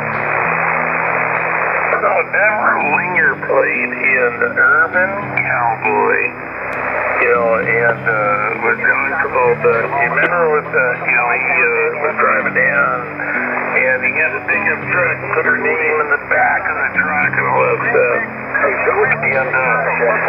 that happened at, what the hell is it, Gillies, down at Gillies' place. And a lot of those actors were real people that worked at Gillies. And that's a lot of dirt. That kind of read up a lot on that. And, yeah, Deborah Winger and John Travolta. And they have some sexual tensions between each other. It's pretty intense, and I had no idea until I read that just recently. Well, anyway, she played in Officer and Gentleman as well. Officer and a Gentleman as well. Another killer movie. That is absolutely correct. Yeah, Richard Gere, yeah. Yeah, Richard Gere, man, that was a great movie. He kicked him in the net. He kicked the white dude in the net. Yeah. That black dude kicked him in the net. That was a great movie, man. That is another great movie. Do you know she played Wonder Woman in between 1976 and 1979 as well? Yeah, she was Wonder Woman, gentlemen. Wonder Woman, man. Come on now, Deborah Winger, Wonder Woman. I did not know that. She was a hottie, you know, back in the day, man. I did not know that. Yeah, for 3 years, man, 79 or 76 to 79. You know she looked good. She put on that Wonder Woman outfit. That's about like a girl putting on the cat lady outfit. Over? Oh, yeah, I bet it was tight and bright and beautiful. Woo! Catwoman. So Deborah Winger was. Yeah. Oh, Deborah Winger was beautiful. I mean, she held a lot of roles, and she's an outstanding actress, man. And I don't know what's about her today, but man, she was outstanding. Dad, how come you didn't break into film when you were out there in California? I was trying to, believe it or not, I was part of that, and I could, as far as film and all that, yeah, I was part of that. I never brought that up, but that's kind of shocking that you talk about that, but it's a hard industry to get into. It's just, you know, hitting the right person, the right producer, the right role. Man, I'll tell you what, you've had a very active life. You've been an FBI agent, movie star, What all else have you done? I've done a lot of stuff in my life, that, hey, listen, it ain't over yet, right? I'm not dead yet. So, they got the microphone. I can, one of the most inspirational characters that I've ever met, and that was Dave Madden. And Dave Madden, this little guy. No, Dave Madden, was part of the Partridge Family. And what's the truth? When I talked to Dave, it was down in the training course at CBS and stuff like that. Dave told me he was a major in the United States Air Force, right? Dave Madden, he played with the Partridge Family. And he was a major. I was tripping on that when he told me that. I had no idea. Yeah, he was a major in the Air Force. And he told me some stuff that was really, really cool. And I can tell you a lot of stories, but Dave was the coolest guy that I ever met. And God bless him, man. And I know we lost him in 2014. Great dude, really. Where did you find him? Oh, I was at a CBS training acting studio down at CBS studio. That was a cool story, Ted. Ain't nothing better than a goddamn good judgment deadly with No, I meant Dave down. I was training at a CBS. That ain't country. Training studio for actors and stuff like that. I've seen the grand old opry. I'm in Johnny King. And also in country. Or head engineer, producer, Dragnet, all that stuff back in the day, and that was cool, man, and understanding, and listen, it's pretty cool. And I learned a lot. I like Q-Shows inside Q-Shows.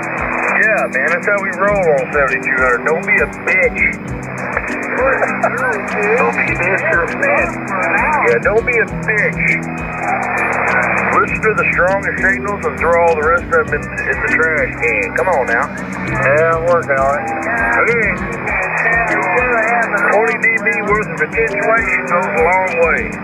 That still would knock you out, man. You got large things. Ain't gonna knock me out, son. Now you're 20 over 9. Hey, Roger. And I'm running legal limit. I've been trying to be a good boy for a couple weeks. I've been running legal limit here. I've been running the legal maximum, honest. You're killing there, man. You don't have to do any more real lift there, buddy. You are joking there, buddy. Well, I feel like I'm wasting a bunch of good equipment running 1,500 watts. Really, I do. But I'm just going to tell y'all that. Don't tell nobody. Hello! I'm doing about the same thing like that. Even less than what you're talking about. I think it's a lot of the drive of this particular radio, but yeah. Well, I got a Riley email, so I'm trying to tone it down. I'm trying to be a good boy, Ted. Oh, you're doing good, buddy. You're doing good. Is the wind sound okay? Oh, hell yeah, man. 20 over. Oh, copy that, man. You're doing plus. They do he sends emails now versus letters? Yeah, he sent an email to me, man. Real professional. Matter of fact, I really like the guy. I really like a real professional email, and I responded accordingly. Over. Yeah, I guess I better start reading myself. Hell. I mean, if something important is going to come to you, it's going to come to you certified mail, so you ain't got to worry about it. Right. Well, that was nice of email, I guess Joe's having best tonight. He doesn't have any fuel to get started up. Oh, he's out there. Don't bullshit yourself. He's listening. He's in the back room cooking up some more mess. Before he was even in the government. Right? Hang on, I'll get it. Sure does, man. Put a poker under his ass. Now you stick that straw up his nose, snorts up about an ounce of that meth, then he gets fired off on 7,200 and goes to 75 and 80. Yeah, he does that. Yeah, he definitely does that. He gets lost out here and he doesn't know what to do with himself. Right, Joe? He gets lost. Well, it ain't hard to get lost if you've never found yourself, Ted. Matter of fact, you just keep making the same turns you always had. And that's prophetic, actually. KF4 TJ. Repetition to nowhere, is that what you're saying? Yeah. Oh, poor Joe. Yeah. Oh, absolutely. WB6, WFU, Northwestern Alabama. You know, when you sleep with whores and you crave a relationship, who is there to blame? Yeah, that's true. Oh, and it goes without saying that, you know, he has to live with those demons, don't he? Joe's a disgraced toilet scrubber for Boeing Aviation, claiming to be an engineer. He was just a toilet scrubber. Yeah, he was. He was a janitor. You know, it's just, he was a janitor demeanor. Really what he, you know, it is who he is. I mean, I'm not trying to go after his integrity and the person that he is and stuff like that, but I think there's something missing, Joe, if I'm not correct. I mean, correct me, Joe, if you're listening, and I just think you're missing something. Maybe in childhood or wasn't raised correctly, and he has to compensate in a different direction, all right? Yeah, he beat up his wife, Pam, and I don't think his child had much anything to do with him. I guess he was beaten up pretty bad when he was a kid. Yeah, that's right. He beat up his old lady. I wasn't sure if he had a child, but I know he never talks about that said child. But beating up his old lady, I can see why the child doesn't want nothing to do with him. But, I mean, hell, does anybody here really want anything to do with him? Over? No. Yeah, it's a sad time of the year around Christmas at Joe's house. Himself and him and the squirrels in the backyard. Yeah, sad times. Joe's Christmas time is sad. Some of us have Christmas cheer. Joe has Christmas dread. And he attacks all the Christianettes around Christmas. He's really wired up around Christmas time. The Christianettes on 75, he sits there curses them, curses God, makes fun of Christians. It's bad. You're right. He does do that. You're right. No, he does do that. I definitely agree with that. And I think deep down, it hurts him because he doesn't really believe in what he's saying. He's just saying it out of the defense for himself. Lost cat, but man, Joe, hey, bless you, buddy. Hey, we're here. We're here for you, bud. I think he believes it, Ted. He may believe that, but I don't believe he does. I think that he says these things, and maybe you're 100% correct, and I hope you're not 100% correct. But wow, I look at it. You know, I don't hate Joe. I think he's misguided. Over. Well, I think Ernie's knowing more than most of us. Ernie will shoot him down and say things he's done in the past, and he won't argue with Ernie about it because it's fact. Copy that. Well, I'll take a stand by it and let everybody make an opinion, but I think that as misguided as Joe is, and I know how he thinks, and he knows how I think. I just think as misguided as he thinks, I can reel them in a heartbeat. But just take 2 minutes and listen. He's not a lost case. I don't know what's happened in his life, but apparently it's been catastrophic. So it's only for him to think the way he's thinking. So, over. Okay. All right. Well, that's good luck to y'all who want to do that.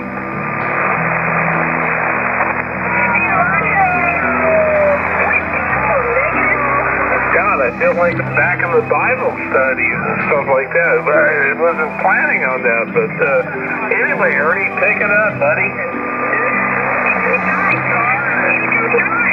Joe is a lost soul. Yeah, I think you're right. Well, I never looked at people as a lost soul, but, I mean, I was lost and all that.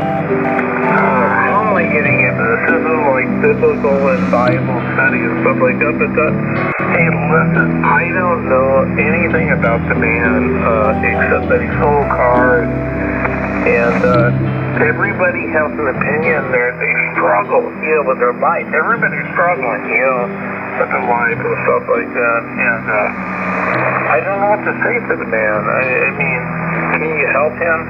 Is he narcissistic? Is he egotistical? He wants to be condemnation on other people and stuff like that. That's somebody that's putting up a barrier of their own feelings. And Joe does that. He doesn't want anybody to touch him. Joe doesn't want any individuals to really get to know who Joe is emotionally, mentally, and I kind of get that when he gets on the air. He just, I don't know what happened to him, man. Maybe childhood trauma, I don't know. I think he's been possessed by a legion of demons and he needs a professional exorcism. Young priest, old priest deal. I mean, I was just asking, am I wrong to make that statement? Yeah. That was actually wise. I enjoyed it. All right, I just had to ask a statement. WB 670, y'all pick it up, huh? Hey, bless the water inside of the damn fire engine and go over to Joe's house and fill it up full of holy water. What is this recording we keep hearing? I got it, Sean.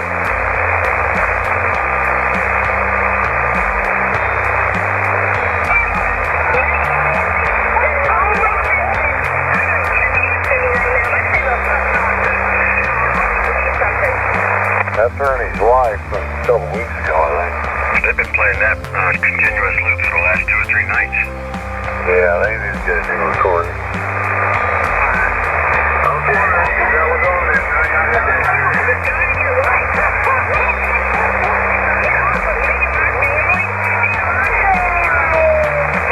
I would say it was Joe, but Joe actually has a bigger signal than that. Yeah, he does. I think that's out of the northeast, from where I'm at, northeast. Hold up.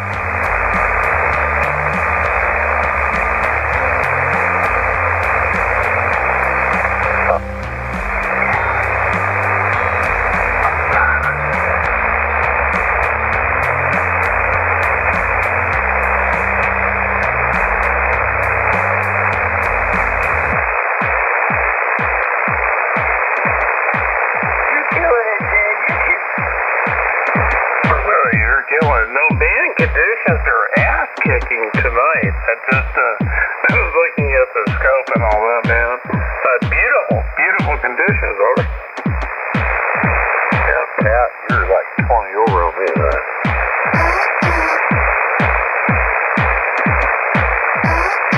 Must have left. No, I totally understand, man. I love winter and, coming into fall and winter, especially on this side of the solar cycle and all that. Yeah, man, you guys are smoking. I mean, you're really doing a great job. I'll see y'all later. I'm going to bed. All right, let's just sleep, buddy. We'll talk to you the next day or so, man. Take care, buddy. I'm leaving that, George.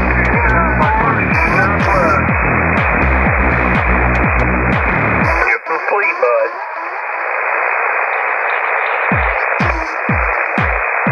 Yeah, no, conditions are rocking.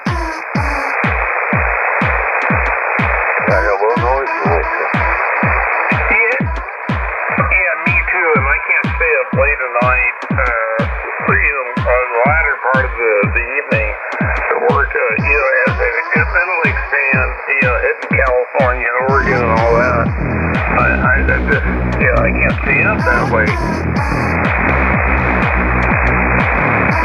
Yeah, me either. I'll work tomorrow.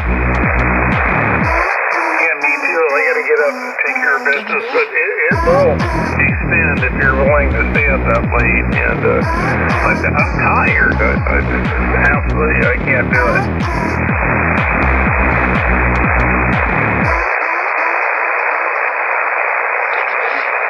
But y'all pick it up, man. You're sounding really good. You can hear me, and it's just going to get better. And the band is going to get a lot longer, if that makes any sense. And it Alabama. And y'all pick it up, and I'm gonna go to sleep here pretty quick, don't I? Alright, man, have a good night, Ted. That's plenty. Take care, buddy. 7-3. Now look into tomorrow the next day. Take care. Hey, where you going, Orsh? Was that Orsh you were talking to, kid? Yeah, Orsh was going to bed. He's tired. Alright, well, good night, Orsh. Good night, Snippy Dog. Good to hear you there tonight, man. 7-3. And God bless, good Lord willing, and the creek don't rise. We'll catch you tomorrow. Okay, buddy. Bye. Be gone.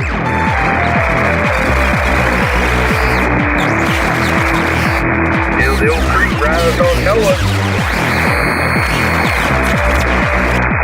Yeah, anyway, Jed, I was just giving a rundown for the wife. I've got to mess with some high voltage tomorrow while she's at work. And we're trying to work out a game plan. Just got back from that executive meeting there. So tomorrow we're going to play with some big voltage, man. Got some big things coming to 7200. Although I've only been running legal limit lately. Literally, that's all I've been running. I don't even know why I fuck with this big power shit anymore. Hell, man. MCC gonna come in here and raid my house. KF4GHX, over. Oh, THX. Absolutely, buddy. And I'd love to know what you're up to, man. And, hey, listen, you got those spam challenge that I got, but the Drake and stuff like that. No tunes. I was like, oh, what the hell? But I'm not concerned about that. The biggest concern was no power supply. And I was taking a look at all the pics and stuff like that. That's some Conrad that, that I sent you. And, listen, if we want to do this, we got to talk to Mama. She's not even aware about it. My wife has no idea what I'm up to. She's blowing a gasket over this. But, listen, the drink looks perfect. I mean, it looks like it's actually pristine shape and stuff like that. The whole story, Reed was, because Reed went through it, he was to the speed bill, but the last PM is May 11th, and I was talking to Conrad about that, and he said it was spoken for, so it tells me he had a bunch of stuff that didn't know what to do with it, I guess. I don't know. What do you think? What do you think out of it, Edward? Yeah, well, he was an 11-meter operator. Conrad talked to us about that. And if you look on the pictures of the L4B, you can see the band switch turn to 10 meters, which is, essentially 11 meters. So, of course, they beat the shit out of the fear of 3500Cs on 11 meters. I mean, it's what they do. Hell, they'll drive a damn pair of 3500Cs with 300 or 400 watts, which blows my mind. But anyway, they do that. That's what they do. So what concerns me about the deal is looking at the pictures right now, and I am looking at them. The power supply is included. It says L-4PS on the pictures you sent me. It does have a power supply, but it doesn't have any tubes. But almost as important as the tubes are the chimneys. And I'm not seeing any chimneys on that amplifier either. And it's hard to see through the corrugated cover, but I do not see any chimneys either. And anyway, hell, you'll spend $200-300 on a decent pair of chimneys, unless you want to do the old pickle jar type thing. But and then on top of that, you'll spend another $500-600 for a pair of tubes. So, I do not see the tubes, and I do not see the chimneys. And I imagine they were just drones the bejesus out of us. Now, I'm hoping that the tubes failed before the power supply on 11 meters. Because these guys, like I said, drive the limit shot out of these 3500s on 11 meters. And the L4B power supply was not necessarily known to be a heavy-duty power supply, especially for AM use. So, you know, there's just a lot of questions here, man. You know, is it the power supply that took a shit, or the tubes that took a shit? There's about a 50% chance. Matter of fact, about a 60-40% chance with the money on the power supply taking a shit on 11 meter for the 3500Z's take a shit. So I don't know, man. I don't know. You know, I don't know if I'm interested in it without tubes or chimneys. Hell, that's another $800-900 I'd have to put into that damn thing. You know, and if I give you what I said, which was 600 delivered, and I'm still $800-900 away, I don't know if this is viable for me. KF4TJ, over? Absolutely. I love that about you, Ernie. And I agree 100%. And I'm going to hit him when we get done with this conversation about that. And, you know, I got to talk to my wife about this. And I got an extra set of 3-500s sitting here. And I don't know if they're any good. That's a whole other story. No, I agree. And if I can, I agree with the chimney. And so I didn't even realize that when you brought that up. Or the chimney tubes and stuff like that. The chimney glass over the tubes. And I used to have an L4B. I don't know. I'll see what I can do. I mean, the worst case scenario would kill the deal. You know, then pass that on. The SB220 looks in pretty tight shape to me, man. I was looking at that and I go, it looks good, but I mean, it's just visual. I can't make anything more than that. But visual, but the Drake is very questionable, and I agree 100% with you on that. And I wouldn't buy it without the chimneys and stuff like that. So, but listen, this isn't a state zoo, so this man only has so much control over this. So, yeah, I agree with what you're thinking. Over. Yeah, Roger. Yeah. Well, he's got control over, you know, what shows in the state shows. I've got control over what I spend out of my bank account. But when it becomes, you know, counterproductive, you know, when I can buy a working amp for $1,000 or $1,200, you know, that's when I kind of scratch my head. But yeah, I'd like to have the amp, and I do have some tubes around here I can put in it. But it's all about, you know, how much do I have in the damn amp. So if I'm going to buy an L4B without tubes, you know, I'm probably not going to spend more than $400 for it. No, I totally get it.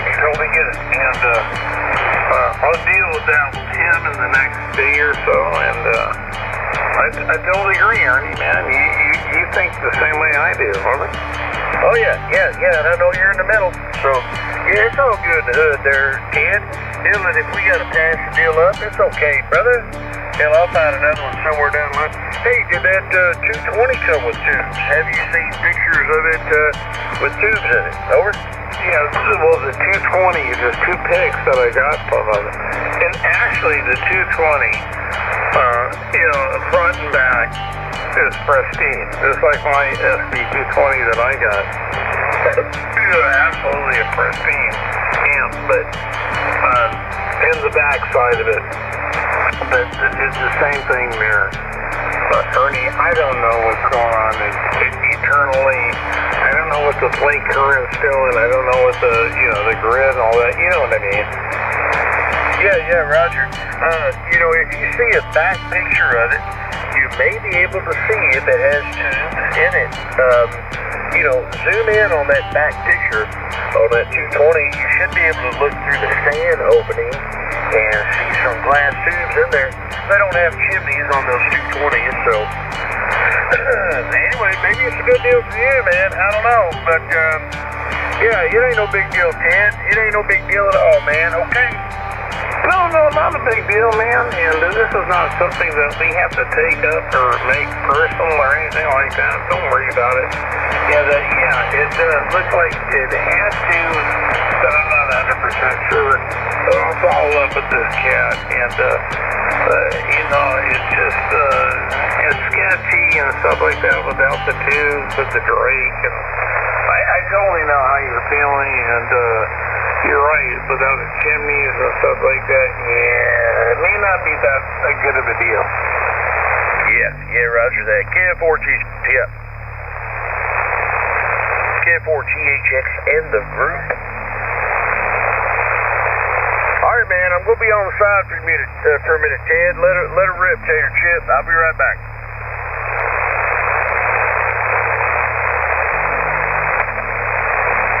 I wish Dabo would get in here in the middle of the night. Then we could get some of that good old black racism.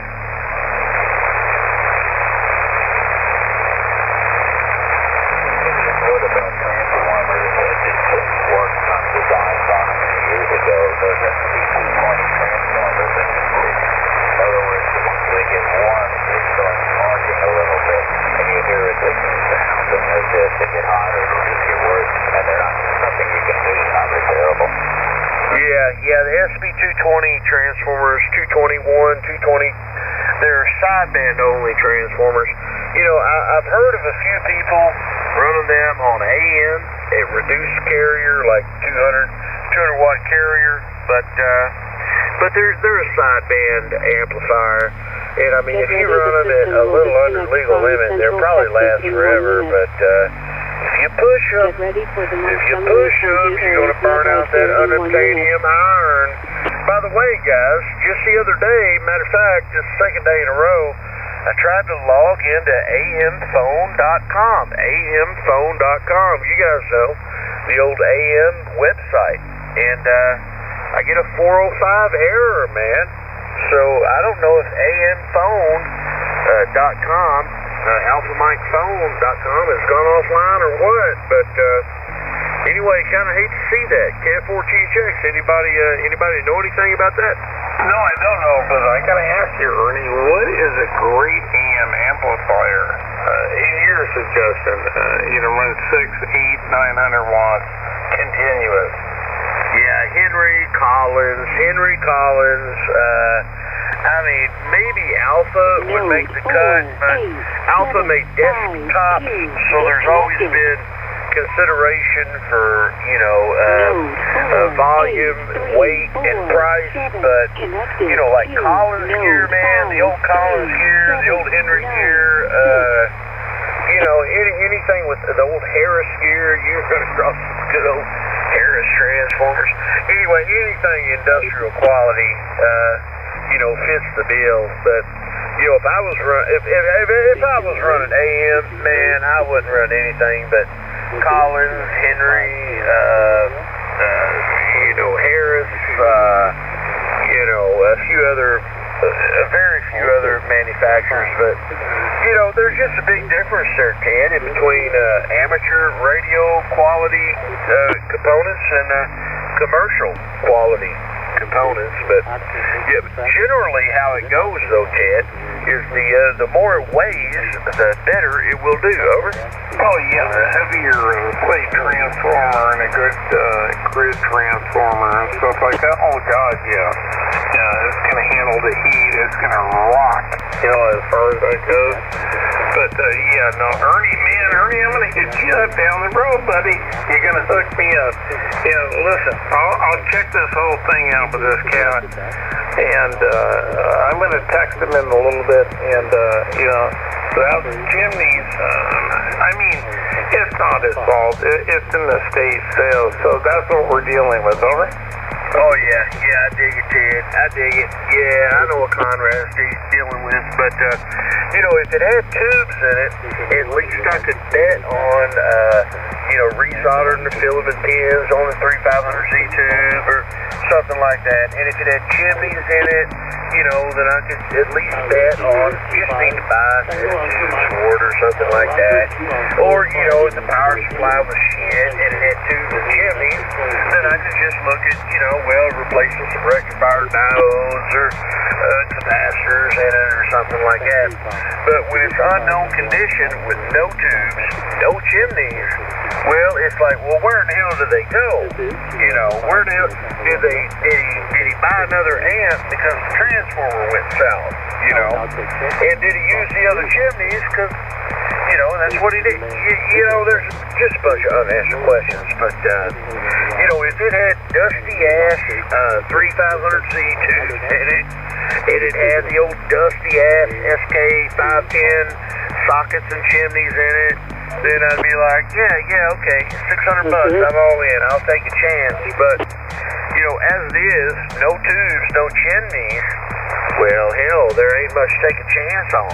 Hell, I maybe even end up rebuilding the power supply and buying tubes and chimneys. And at that point, hell, I'm well north of $1,000 into it. I just can't see that being economical. Okay? No, I totally get it, man. And how much to buy chimneys? Are chimneys available? Well, if you can find them, that's the problem. Yeah, they pop up every now and then. And I mean, I've got one here. I've got an SK, I forget the IMAC number for them, but I've got one here. I've got one solid 500Z chimney here. But it's just finding them. There are other plenty of men, because they're broken real easy. And, the 3400Z chimney is a little shorter, but it will work. 3500Z chimney will work, but they're just hard to come by, And if I got to wait 6-8 months to get a good deal on a chimney, hell, what the hell, over? No, I totally get it, man. I was thinking about when I look at the amplifier, I got a pair of 3-500s that I bought. I never tested them, and I got an extra IMAC 3-500Z, and I was looking at that, and I go, well, that'd be pretty cool. But I never tested them, so I don't know if they're, worth around, worthwhile. I think they'll be fine, but, looking at what you're talking about, let me just pump the brakes on this deal. And, I understand that it is an estate sale, but it is an estate sale, and we got to be really careful, especially investing the kind of money that you're talking about into it.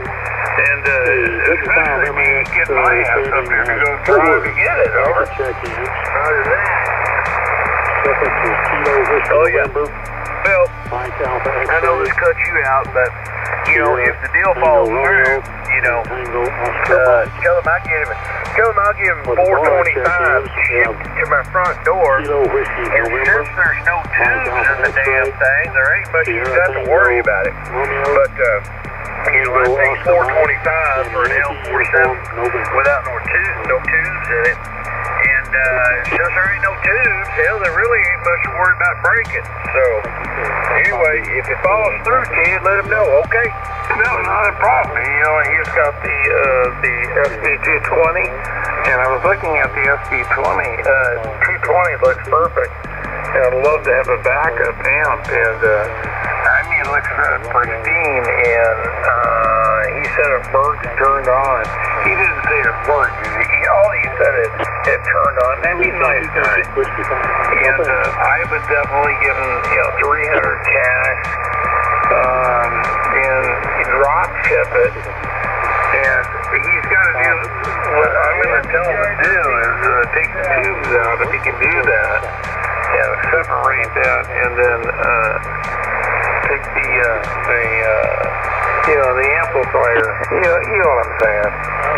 Yeah, well, I've shipped, 10, 11 SB220s. I've shipped a lot of amps all over God's green earth, actually.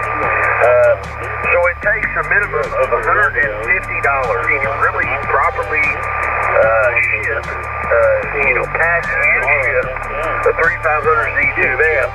and that's $100 for the amp and $50 for the tubes. They should be shipped separately. The tubes should always be shipped separately, a totally separate package. So, you know, if you bank on $100 for like SB220 or something like that, and then $50 for a set of tubes, you know, you're probably going to get them okay. But the biggest problem with the SB220s is the aluminum RF chassis, the aluminum deck, man. And what happens, of course, you know, UPS, they just roll shit out of the back of the truck nowadays or throw it in your lawn.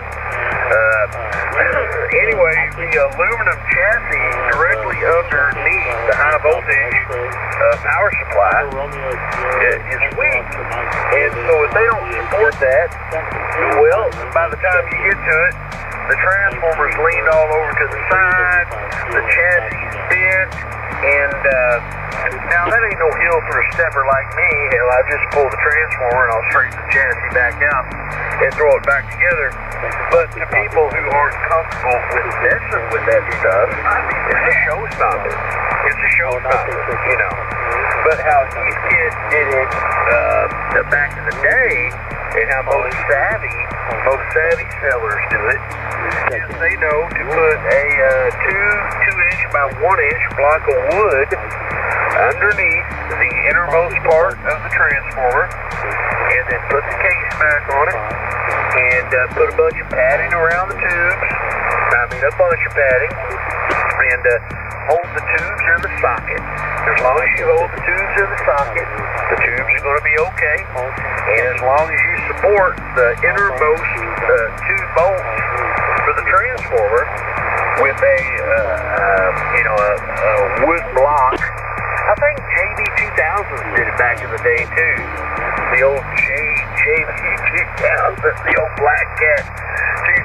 Matter of fact, I've had a couple of those Black Cats back in the day, and every damn one of them still had the block of wood underneath the transformer. So, anyway, you know, if a person were to ship it right, you know, then you'd be okay. But hell, Ted, the worry is who gives a shit nowadays? Hell, as long as they get their money, they'll throw that son of a bitch in a box and roll that motherfucker off on a UPS truck, 10-14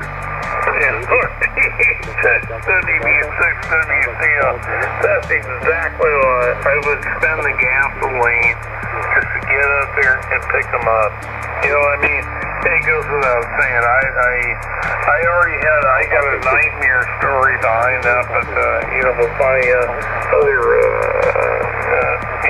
C220, which has been completely rebuilt. But yeah, man, I totally understand. Remember? Oh yeah. Well, I'll tell you sort of, me and my wife did. We drove 22 hours round trip, turn and burn down there to the Gulf Shores. And I picked up a Henry 3K with a 3CX1200 in it.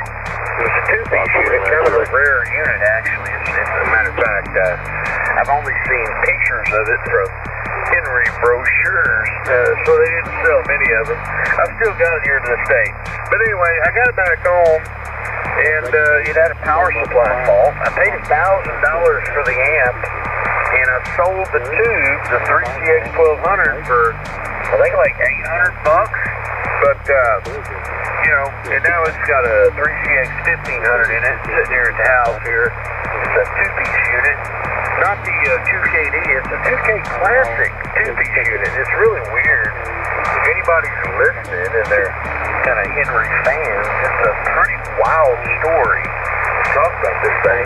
But I don't think the general fly-by ham radio operator would be appreciative of what I bought down there in the Gulf Shores. But anyway, I bought it, sold the damn tube for like, I don't know, $800 or something, paid $1,000 for the amp, and the damn tube was worth more than the amp was. So what we're talking about is L4B, and we're talking about good iMac tubes. But hell, a good set of iMac tubes worth $500, and if it ain't got the tubes in it, well, what exactly is it worth? Over? No, I totally understand, man. I totally agree, 1,000%.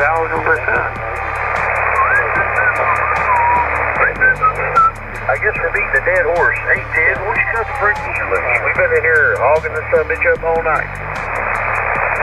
Copy that. I was texting Conrad on the see if he has the chimney glass on those tubes, and we'll see. And he'll hit me up.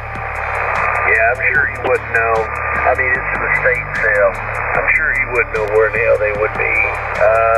Hell, those tubes may ended up in the SB2 220, but regardless, the price needs to be adjusted for that. Or if not, then I'll just pass. And it ain't no big deal, Ted. It ain't no big deal. KI4THX. KI4THX. Same thing, with the WB6 WCL. Talked to my wife about it, and if you back out, maybe I'll buy it, and without the chimney and stuff like that. I got an extra set of 3-500s. Actually got 3 of them around here hanging out. And if I can get it fired up out there, I'd like to, to recoup the cost of dragging my ass out there. And it's a great amplifier. It's a nice, great. If I can get that working, maybe I'll sell off the SB2 I don't know. We'll just see how it works out. But we'll check this out. There's nothing in. We'll know in the next day or so. Over.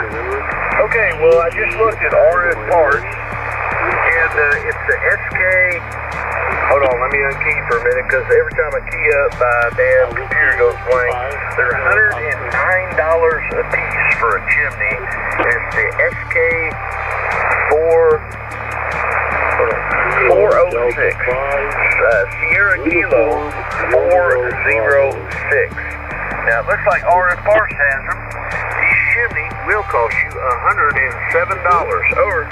Yeah, no, that's not a problem. Here's the whole thing. I'm way ahead of you on this. So, the whole deal is if I get this SC220, and if it's really in good working order, and God knows it doesn't have the mods or whatever, I don't know what it's got.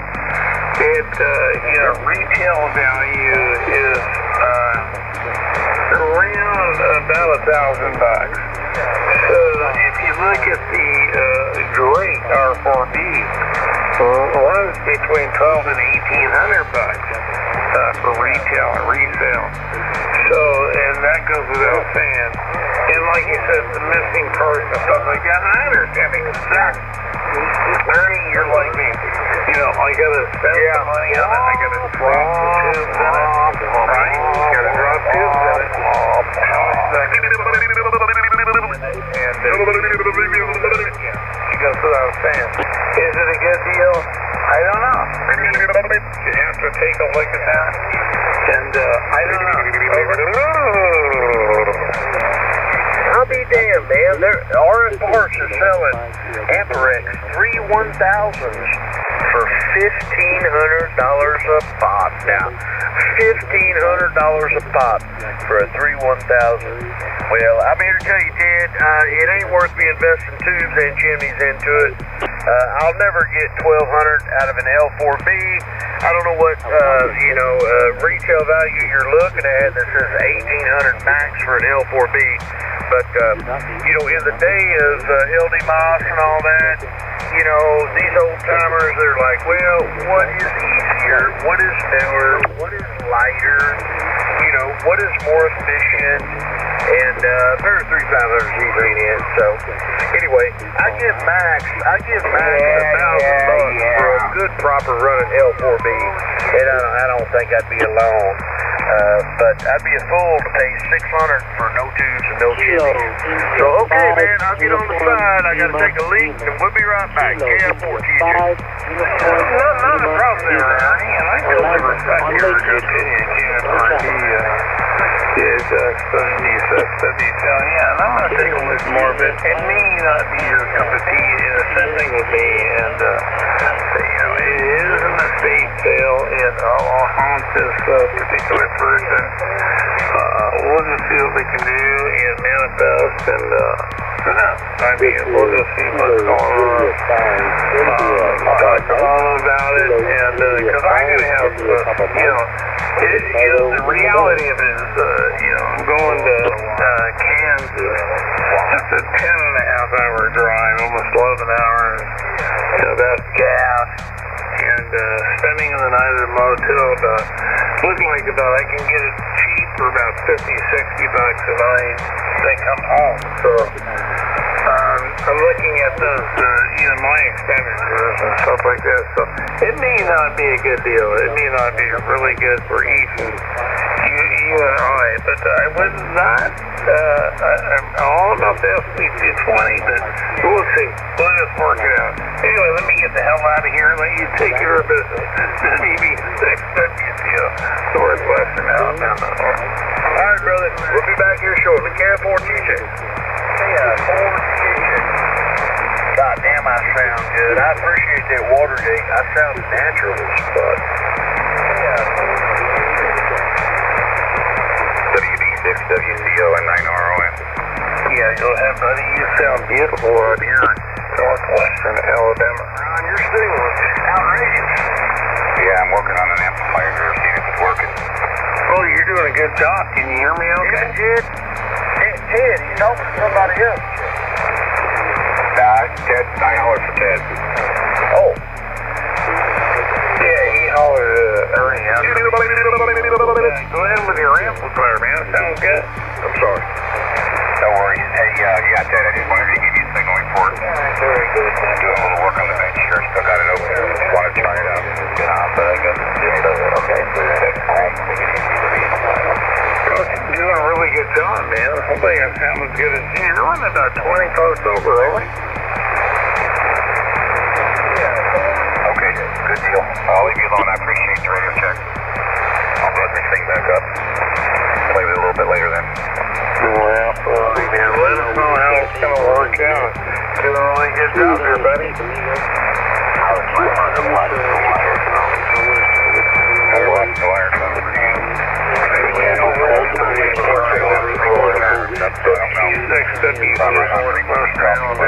I'm running a little bit more than 100 watts on the wire, but you're doing a really good job there, my friend.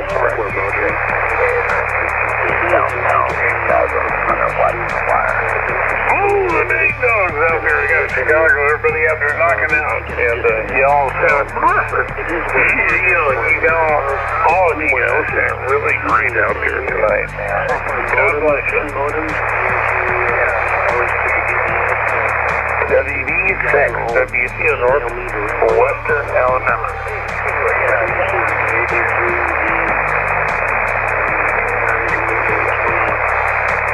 Ernie, you're going to give me a 5K Henry. I know it's coming around the corner. What's going to cost me, buddy? Tell me. W9KOP. Oh, that's a recording.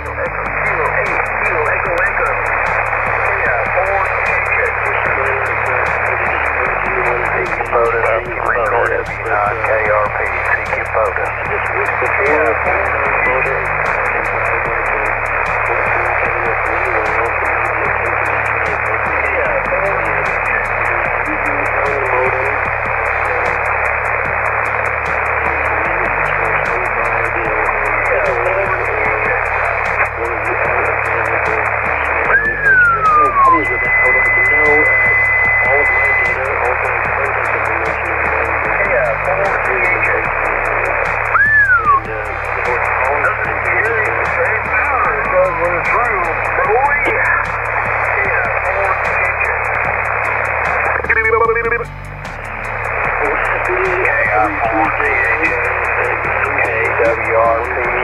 I got you 5-9 into my park, US 7756.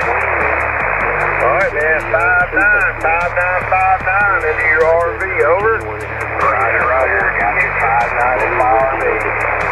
Roger that, 5-9. Hard to beat 5-9 in an RV, man. Appreciate it, brother. 73. QRZ. 73, sir.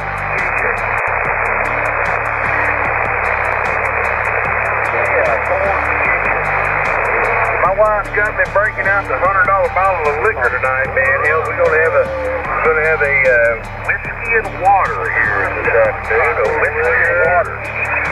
What do they call it? Whiskey neat.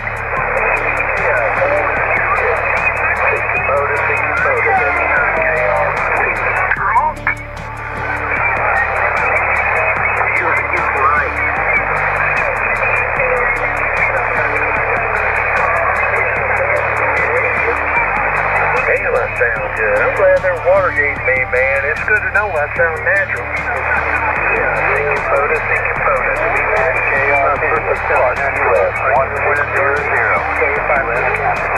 Yeah, W9KRP in Cincinnati. Go ahead there, Dr. Strange. I got you a 5959 is my phone unit. 160 U.S. Capitol. Go ahead, Dr. Buzz, WKRP in Cincinnati. Go ahead.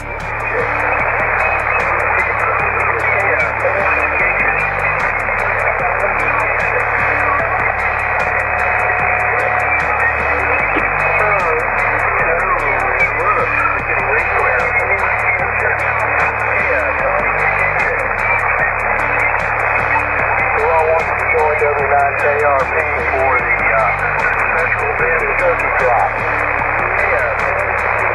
Yeah, I'm all in on the turkey drop, man. Let's go.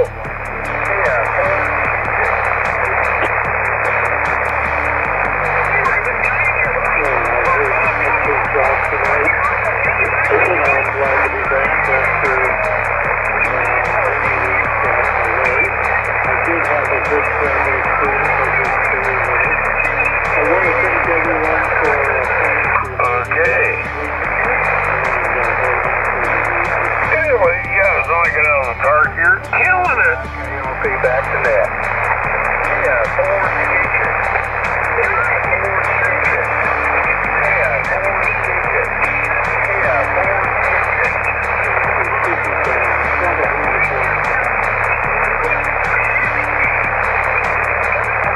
I'm gonna go to bed. Y'all take care. Have a good night. All right, night, Ted. Have a good night, brother. 7-3.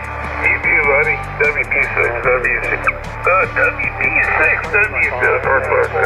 Y'all get some sleep.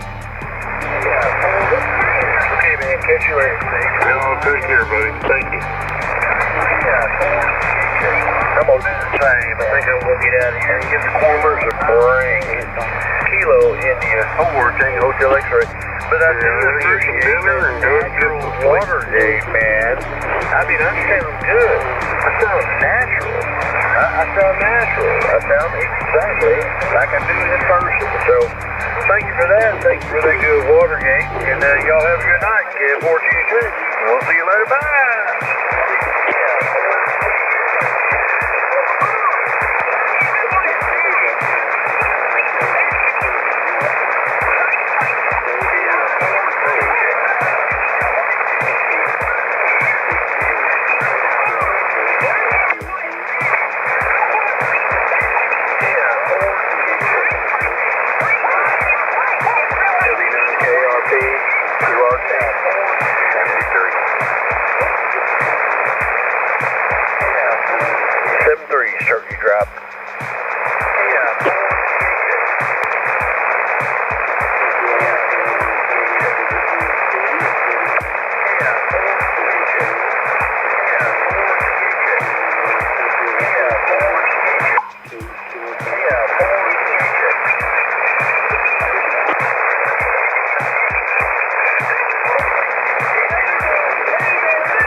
OIB is an expired license.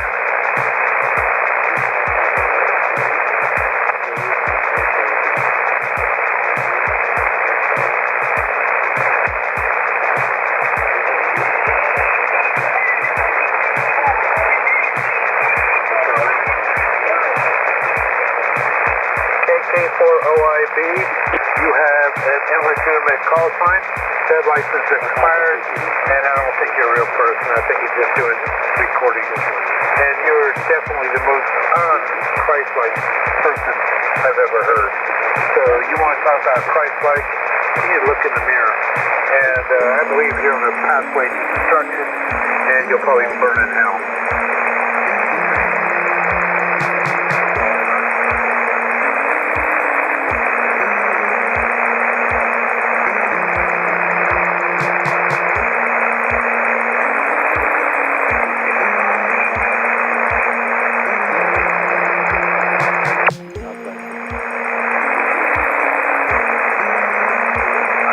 KK4OIB is silent now.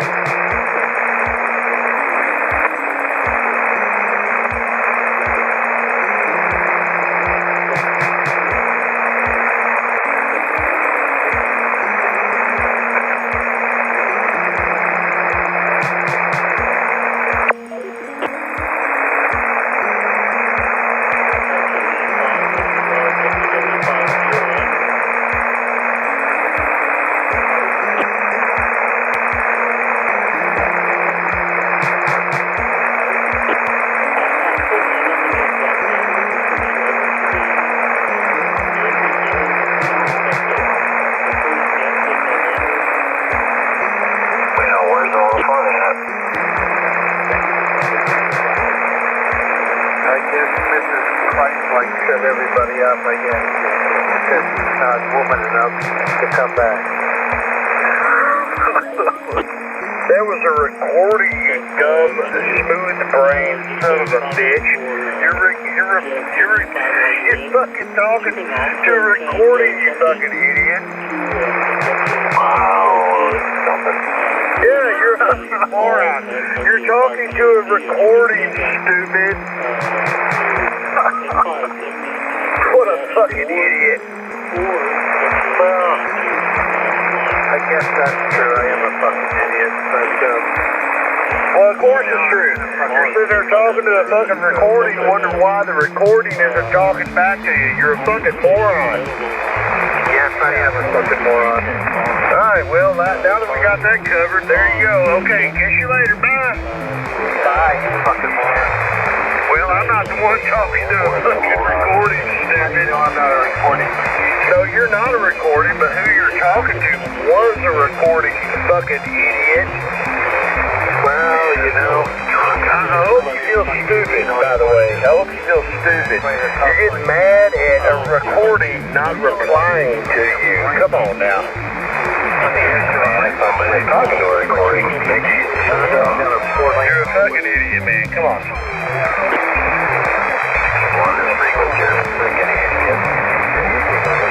Come on now. What's wrong, bro?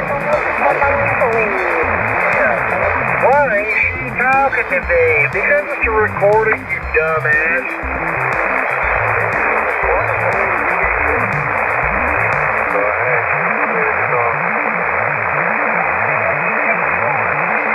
They're out there, Ernie. They're out there. They are, Pat. It blows my mind, but anyway. Alright, good to hear you, Pat. Yeah, it's good to hear you. I heard you in there earlier, but traffic is pretty bad. Yeah, I'm just doing legal limit, man. I've been trying to stay on the right side of the law lately. Normally I'd be running about, 8-10 kilowatt. Over. Well, you sound good right there where you're at. I appreciate it, brother. I do appreciate it. Yeah, you can smoke anyone else on here. Well, that one guy was on there complaining that the recording of my wife wasn't replying back to him. That just blows my mind, the amount of ignorance that shows up on 7200 from time to time. Oh, I'm telling you, it's mass ignorance. It just grows on itself. It does. You're right.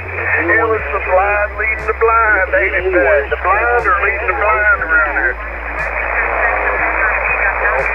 Okay, man, I gotta go, Pat. I gotta go. I gotta check into the salt mine and all that shit. So good to hear you, brother. Okay, I'll kiss you tomorrow night. Okay, Ernie, take care of yourself. KG9GS. 33s, Pat.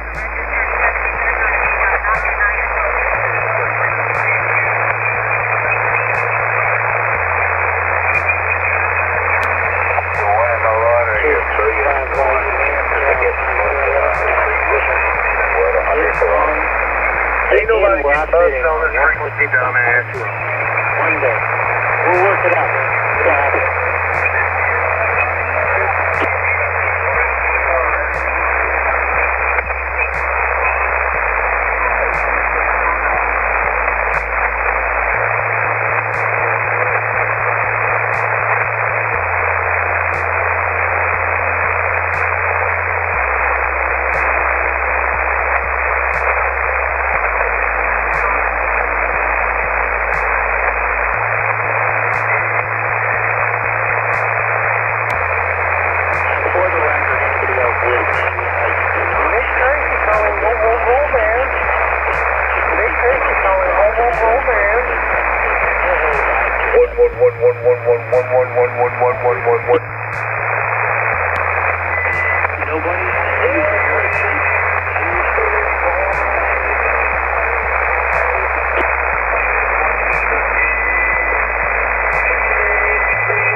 Quit your bitching, you feminine fucking son of a bitch.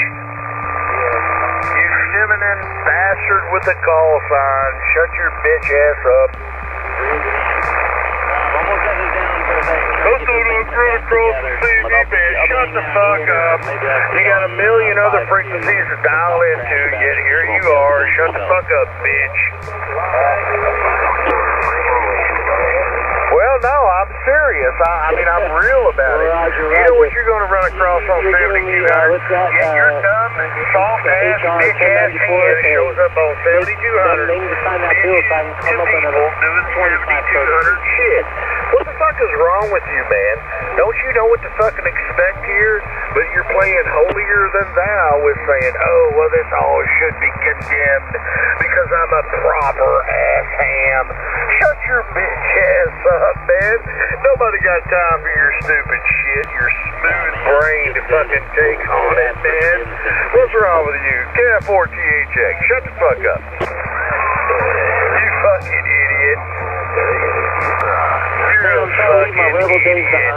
Well, I didn't expect to hear 7,200 stuff on 7,200. I guess I'm going to wait till all the big dogs leave, and then I'm going to expose myself and white knight the frequency and saying I don't agree with what's happening on 72.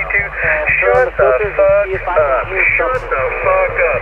I've listened to 20-something years of you dipshits on here saying, oh my God, as you're blushed because you heard somebody call some other motherfucker a cocksucker on 7,200. You're sitting there blushing. Oh my God, well I just don't understand how this could happen on ham radio. Shut the fuck up.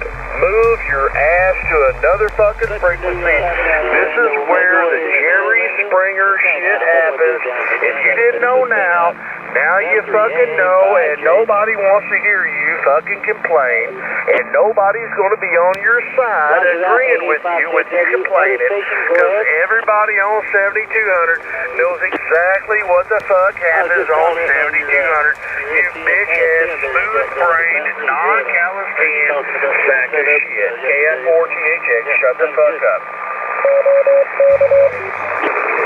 There you go. That's in the fucking nutshell. So go find a fucking net to check into. You fucking idiot. Oh my God, I can't believe what I heard on 7,200, but I heard about 7,200, and I showed up there and I heard it. Shut the fuck up. You fucking retard. And if you had a big enough signal, you'd make a fuss, but there you don't. Shut the fuck up. Fucking soft brain. Yeah, Ernie, that guy got it. What's wrong with you, man? You thought about 10 people were going to side with you and be like, oh yeah, it's a travesty. 7,200's a travesty. No. 9 out of 10 7,200 operators are telling you to shut the fuck up right now. What's that?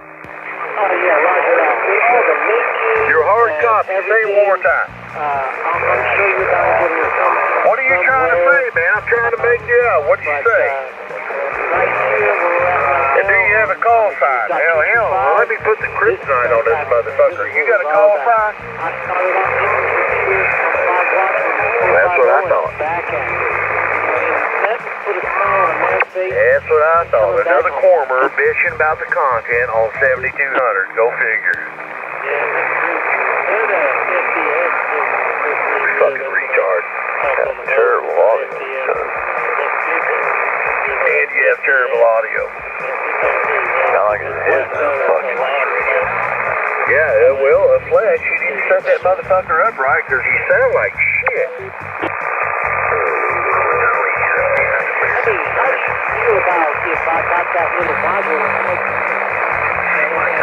Well, that means you're a dumbass. You don't know how to set up their own shit with a flex radio. That means you're relying on a PC to have your audio set up right. But brother, I'm here to tell you, you still ain't set right. You spent all that money on a PC designated amplifier and radio, and you still sound like shit. Goddamn, man, what's this world coming to? Bunch of goddamn newfangled ass ham radio operators. What the fuck are they giving for tests nowadays? You're probably a fucking general too, ain't you? I bet you're a fucking general, ain't you? I bet you're a fucking general. You got a flex radio and you're a fucking general. I bet you've been licensed less than 10 years, ain't you? What are you watching? I've been licensed less than 10 years and you're on a flex radio.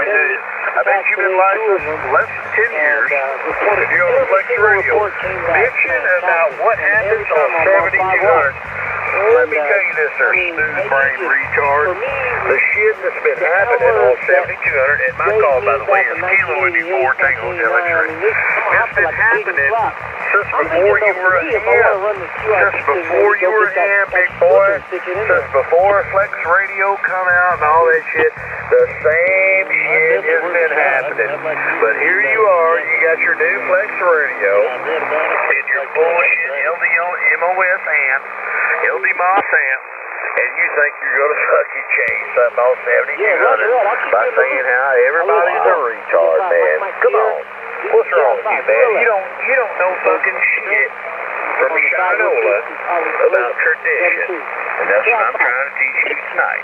Tradition. KF4THS. Go fuck yourself.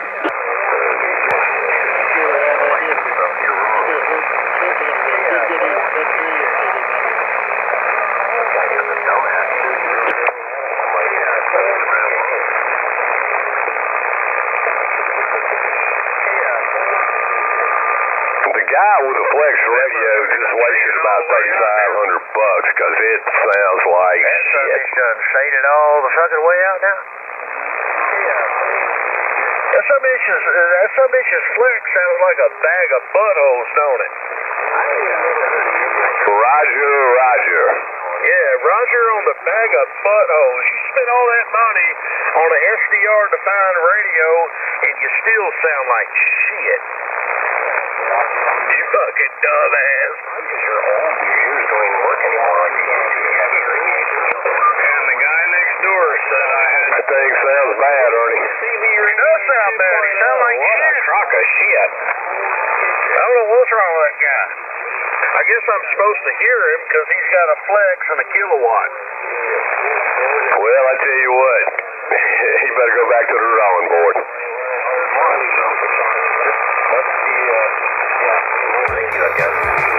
What's that? What'd you say? You're dumber than shit because I don't have a ham license. Well, you ain't got no ham license? No, you're old as hell. Is that what you said, man, with your... how many... you don't have a ham license? Is that what you said?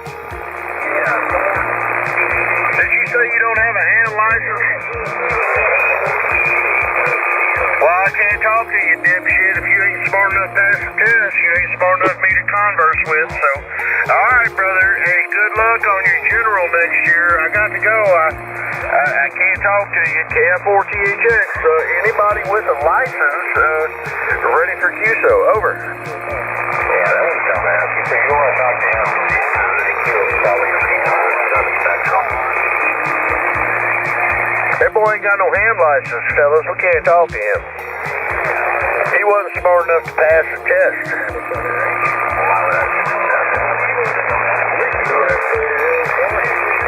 Why do I have to take a test to listen to bullshit like this? Nothing, Phil. You got a retard out there bitching about 7,200 things, Phil, when we know what happens on 7,200. We got some retard out there without a ham license bitching about 7,200 there. Go figure. Over. Hey, man. Yeah, I'm talking down to you. My amplifier took me a damn hour to find another fuse. Oh, yeah? What was it, man? 3 amp, 8 amp, what? Oh, yeah. Well, you found you one, man? Repeat. I need to do, man. I got a lot of recordings up here. Fuck you fucking idiot. Oh, okay. Well, I mean, if I got to repeat too much, I need to retune this thing. I'm trying to stay within the legal limits here, Phil. Over. I got it all that time put in. Yeah. Okay, well, I won't tell you what the old watt meter's running, but anyway, yeah. Well, it's good to hear you, man. I'm glad you got it running. Yeah, I heard a damn pop when I put in there. I lost all my power. Fuck you fucking idiot. Go fuck yourself, man. All over last year, and this was white. So I said, well, what the hell? Fuck you, asshole. Fuck you, asshole. Found a replacement there. Oh yeah, were you running it on an AM a.m. when you popped it. I was running on 200 here. I got rid of Chip and I heard it pop. Yeah, Roger. Fucking idiot. Well, you know, that 2500, that Commander 2500, it's good for 2500 watts, but it's real good for 1500 24/7. Over. Yeah, man, it's my fault, man. Fuck you, asshole.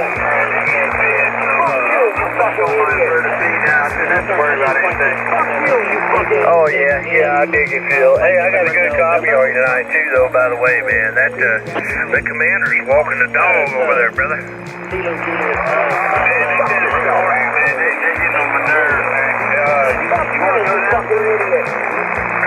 No, I'm just to get out of here, man. I'm supposed to be working on a project, but instead I'm sitting here drinking whiskey, expensive whiskey, talking about your brain charts on here, other than you there, Phil. So I guess I'm gonna get out of here, man, but we'll catch you tomorrow night, okay? Yes, sir, man. Yeah, I'm gonna sit back and listen, and have a good night, sir. 73, thank you for the event. All right, man. Catch you later, Phil. Camp 4 THX. We're clear. All right, catch you later, Phil. Catch you later. NWA, I heard you there. Fuck you, you fucking idiot. Fuck yourself, asshole. Yeah, it's rough in here tonight, man. It's rough, but okay, man. Catch y'all later. Cat 4 THX, we're clear.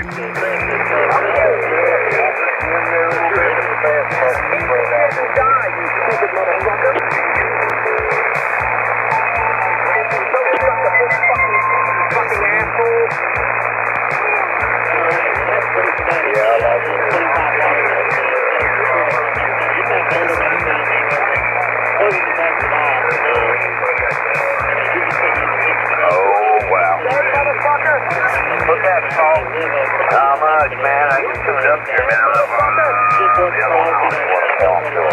Ain't been feeling too good today. Kind of down and out. Can't afford it, Jim. A bunch of damn swords up here, man. It's rough. Oh, I can tell. I can hear it. I've been listening for a little bit. Hello, Paul. Did you hear anything about my fuse situation? Yeah, I heard that. Yeah, I got turned up power, man. I was down today. I was driving at 50 watts. Yeah, I heard about the fuse, man. Somebody got a rock and roll in there. I hear, I hear Jerry out there. I hear, Floyd out there, but it's kind of crazy out here right now. Yeah, man, what's going on? Because I don't hear anything. All I can hear is yeah, I heard the recordings and everything. I heard here there. I was going to tell Ernie, tell that CB boy, and he needs to talk to Brother Love. I think old Brother Love's old buddies there that takes Brother Love down there on the CB. Tell him that. Just talk to Brother Love on the CB. He'll be right. There you go, man. Yeah, I don't know what the hell happened with my antenna, man. I guess it's up with that tuner and this antenna, man. Something must have changed, or I was overdriving the hell out of it. Fuck out of here. Shit happens.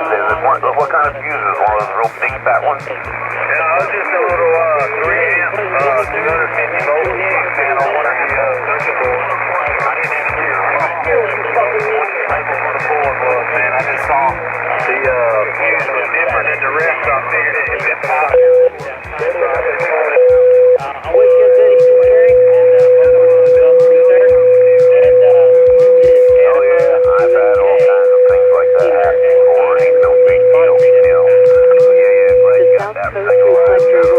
Sounded really good. I think I found a spot to maybe squat down there on 75. Maybe, I don't know. You know how it is. Some days you're quiet, and other nights you're bad. So it is what it is there. But if you want to drop down later on, or now, we yeah, get. about you and J5 ULM. Are you related to Bubba? I can hear you. Can you hear me okay? Oh yeah, I hear you just because that made you better than Ernie, man. Ernie, he was too loud. I could hear Floyd and Jerry in the background. Yeah, you guys just, go extracurricular ass lounge playing. That kind of gets in the way.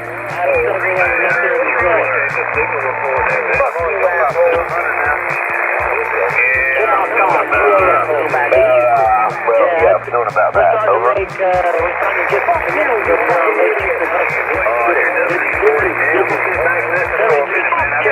I just had my amp back working, man. Fuck you fucking... Yeah, alright. Well, if you want to QFY, man, go down to 75. Well, I'm willing to go down there. And if you want to try a new one there, I found a new one that changes the quiet for now, anyway. You want to move down there to 75? Oh, yeah, we can.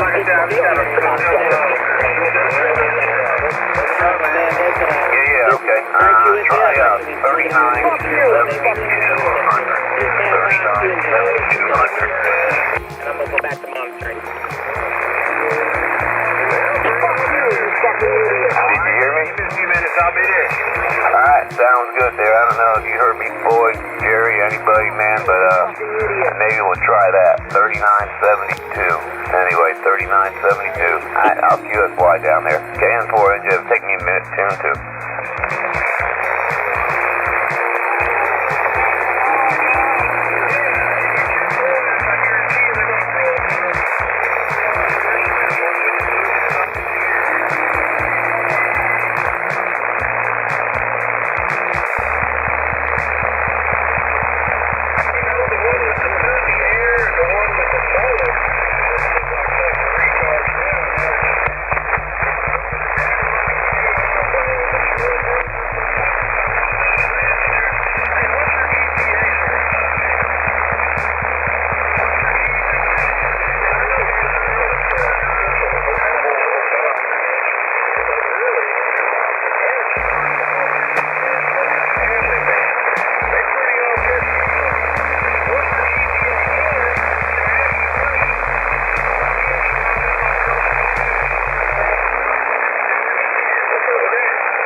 Fucking idiot.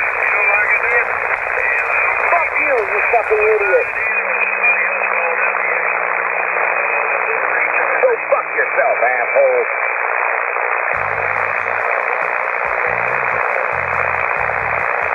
Eat shit and die, you stupid motherfucker. Shut it, you bangs.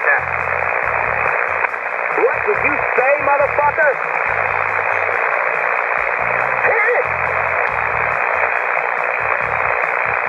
Such a dumbass faggot. Shut the fuck up and get the fuck out of here. Go to another frequency and suck your dick and shove it up your ass all the way in the ass, you stupid fuck. Don't suck a big fucking dick, you fucking asshole.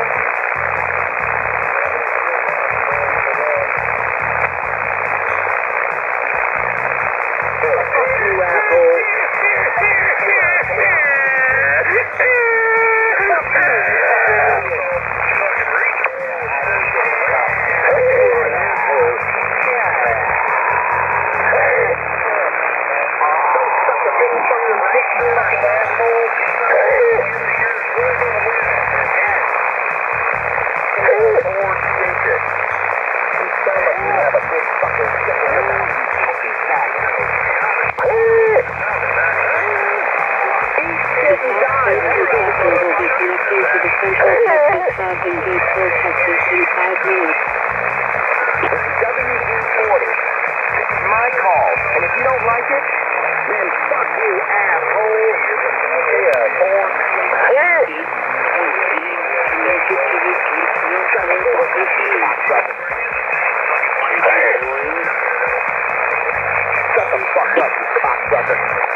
Such a dumbass, stupid motherfucker. So shut the fuck up and get the fuck out of here. You fucking cocksucker faggot.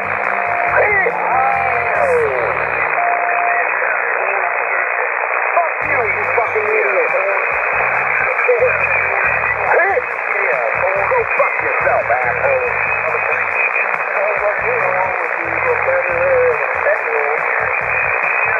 What did you say, motherfucker? Vocabulary of a 10-year-old. Can't win an argument with argues in nothing but code words. You sound like a cat. Fuck you, you fucking idiot. Go fuck yourself.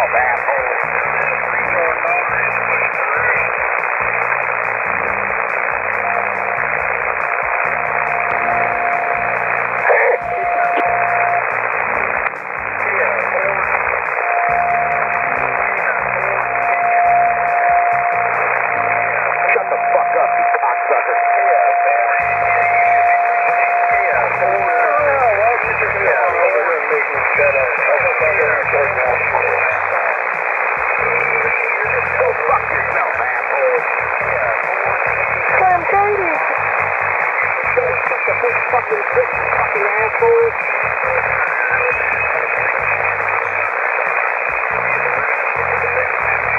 Fuck you, you fucking idiot. Yeah, I'll be for a single word that has more than 5 letters in it. You sound like you have a big fucking dick in your mouth, you fucking faggot. WD-40 is gay! The first in your expertise. That'll fix that. That was about that. Oh, stop with your bullshit, you fucking idiot.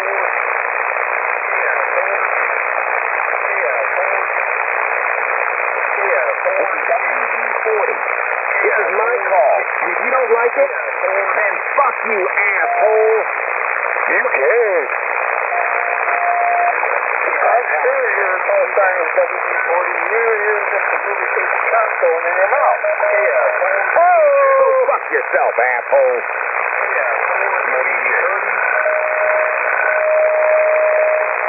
Fuck you, asshole.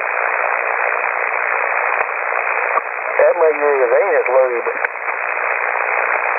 Shit, you die, you stupid motherfucker. Anus lube?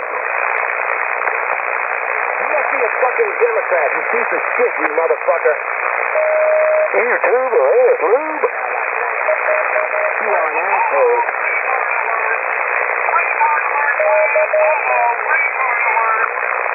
Fuck you, asshole.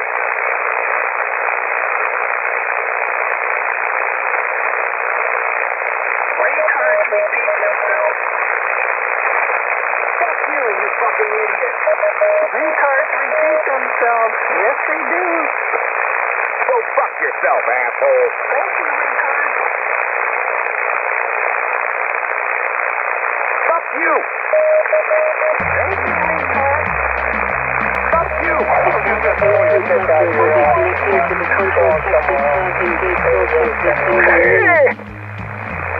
You are an asshole.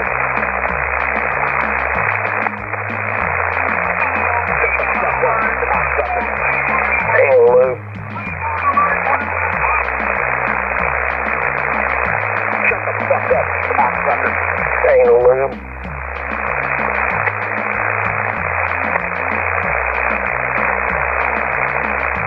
Don't suck a big fucking dick, you fucking asshole.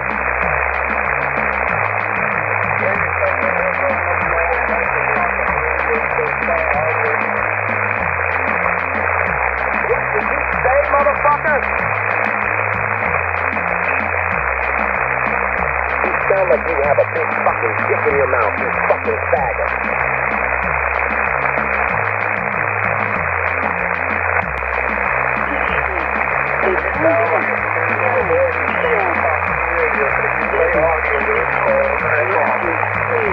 Shut the fuck up, cocksucker.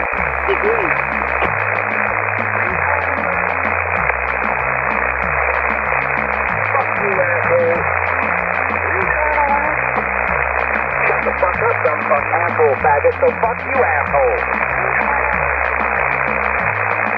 Retard! Die, you stupid motherfucker. Retard!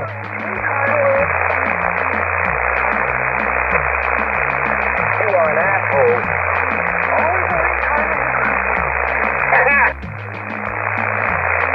You are such a dumbass faggot.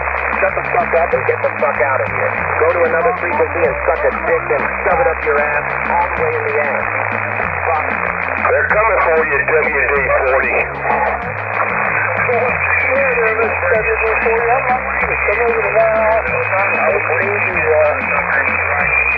Go suck a big fucking dick, you fucking asshole.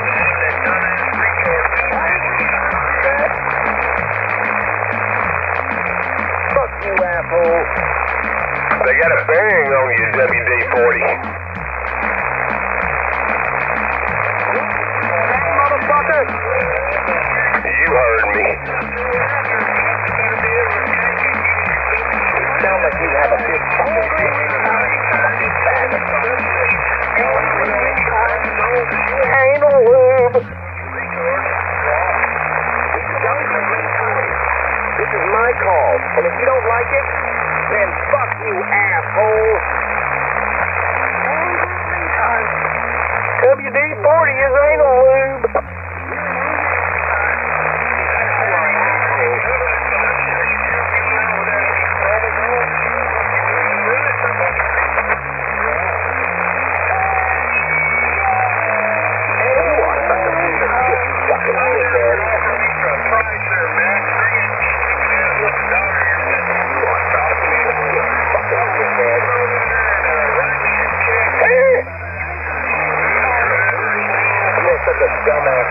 motherfucker. So shut the fuck up and get the fuck out of here, you stupid fucking cocksucker faggot.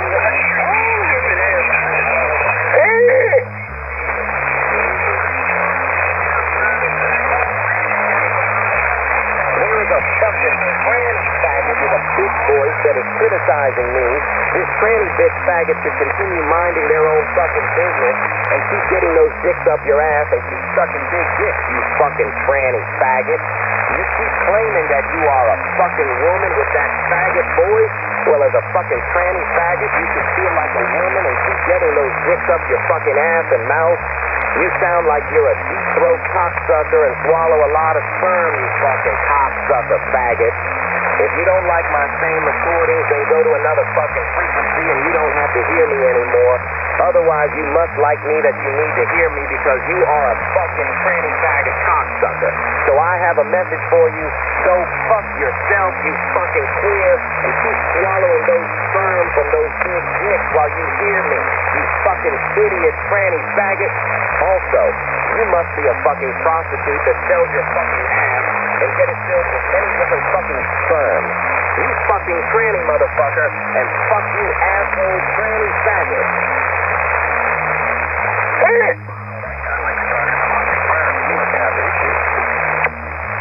It's his favorite drink. Fuck you, you fucking idiot. I'm telling Greg to follow you. Hey, WD-40. I'm pretty sure that is your call sign because you probably spray enough of that on your hands to get those dicks to slide in all you want.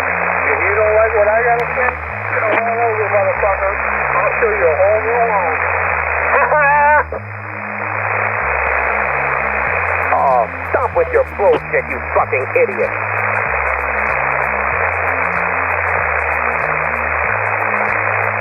Go suck a big fucking dick, you fucking asshole. Go suck a big fucking dick, you fucking asshole. Can't get your face out of the way.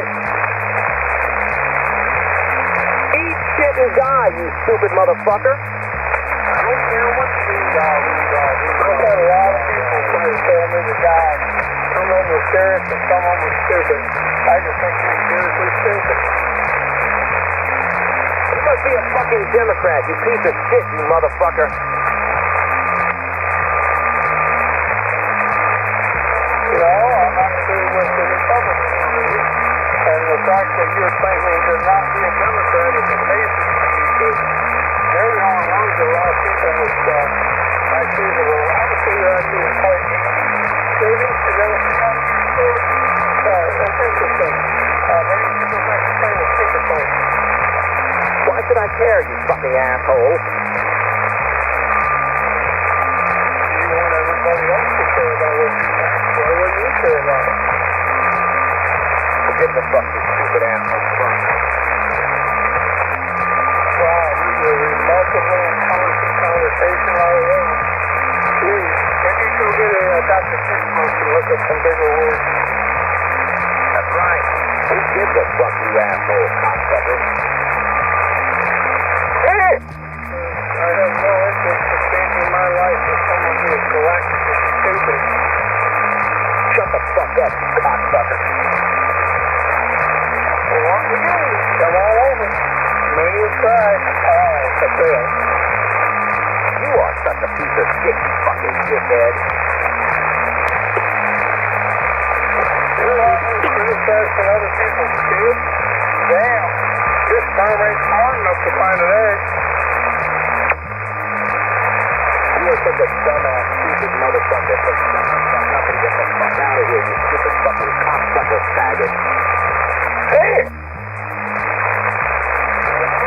You know, when someone resorts to lovable foul language because they don't have any real intelligent things to say, this individual, I didn't want to eventually go out and live up on that.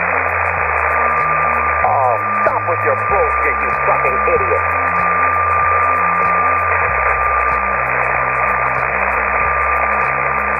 You are an asshole. You have to record an answer. You think that all the media was talking at the real man there. Oh, I forgot. You're not a real man. I apologize. You're an interesting. Go fuck yourself, asshole.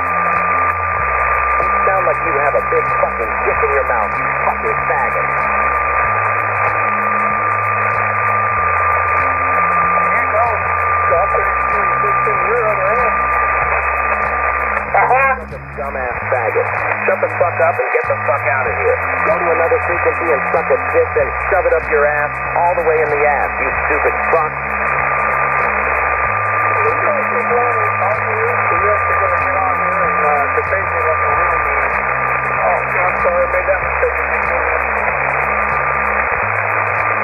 Sorry-ass motherfuckers quicker to run their fucking mouths than some salty bitch who fuck themselves out of your life. The second you cut their sorry, ungrateful ass off, they waste no time spewing bullshit, twist the fucking story, and act like they weren't the ones who fucked it all up in the first place. They'll sit there crying like a little bitch, talking shit. They can't handle the truth of fucking shit.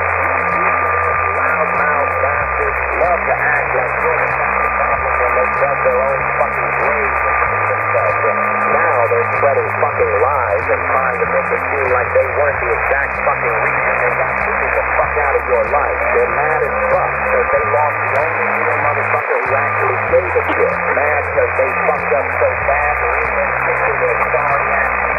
Mad because they're stuck rotten in their pathetic, miserable, shit-stained existence while you're out here giving zero fucks. So let them fucking talk. Their words are as worthless as their pathetic ass existence. Just like they ain't worth a single fucking shit. Just fucking shit up and spread chaos in the ball.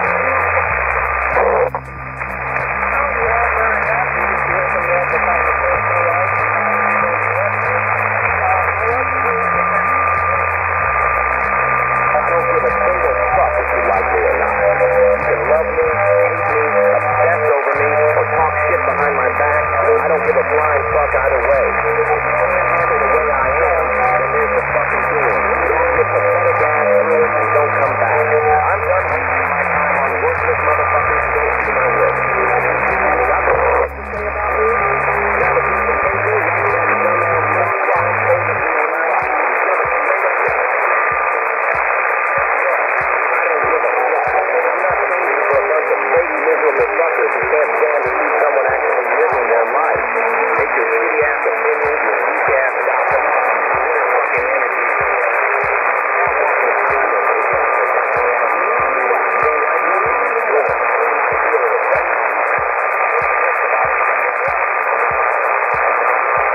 I'm living my fucking life the way I want. And if that makes you uncomfortable, then that's your fucking problem, not mine. I don't need validation. I don't need fake ass approval. And I really don't want any insecure, whiny ass negativity. Forget your bullshit, your miserable existence. Fuck out of my way. You know, for someone about how everything was standing the things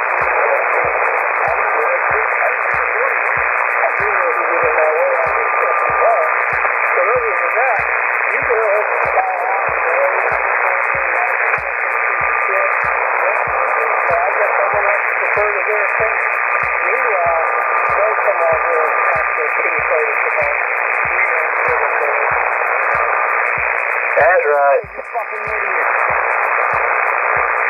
You're gonna need a little money when the FCC rolls around.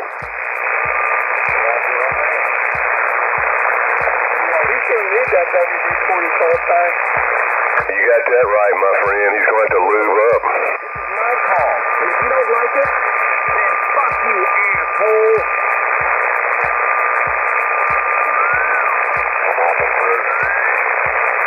Oh, stop with your bullshit, you fucking idiot. Queer?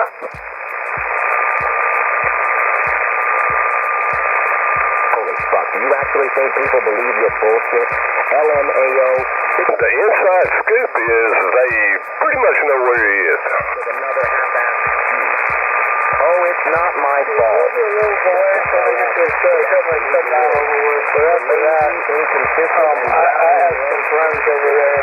and instead of owning the like life just happened to you. Nah, dumbass. You're just scared to face reality. You keep saying one day things will get better. Bitch, how, magic, luck. Spoiler alert. Nothing's gonna change until you drag your sorry ass out of your own bullshit and start putting in the fucking work. Until then, you're just another livestock.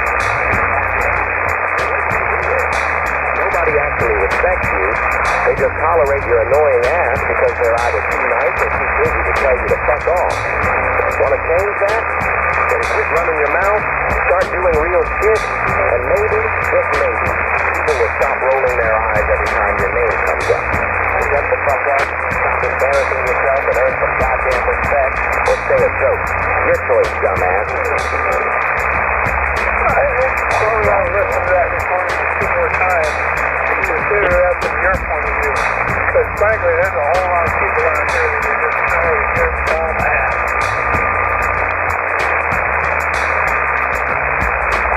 Alright. Who gives a fuck, you stupid asshole fuck?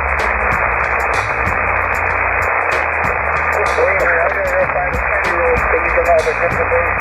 Because I ain't simple, but don't take it, brother. Shut the fuck up, you cocksucker. Shut the fuck up, you cocksucker. Come over and try. You really fucking think that your lazy ass mindset is gonna get you anywhere in life? Well, if you do, you're fucking done. Let me explain the fuck line. Sitting around all day making excuses and whining like a little bitch ain't gonna do shit for you.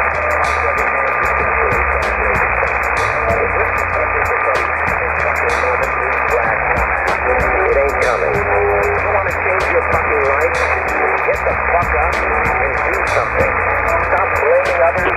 Stop crying about shit and start fucking working. If you think you can expand your way through life, do it for a fucking reason. Hard work, discipline, and never good attitude. That's the only shit that actually works. You want to make money? No fucking work. You want to get fit? Hit the fucking gym. You want to be successful? Stop scrolling, stop dreaming, and start fucking grinding.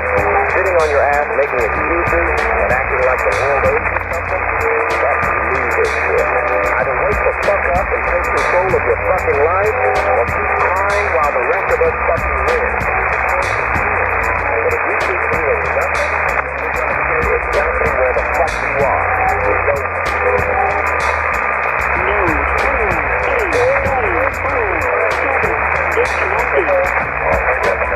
If you need to know what ethical means, I will be happy to tell you.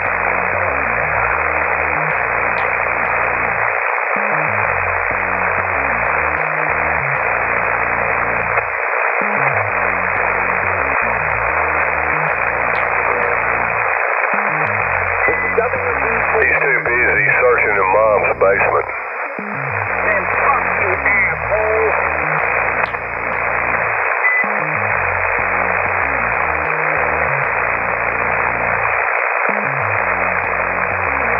Fuck you, you fucking idiot.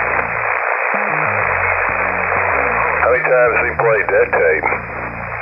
Go fuck yourself, asshole. You're an intelligent man, you idiot. Sound like you have a big fucking dick in your mouth, you fucking faggot.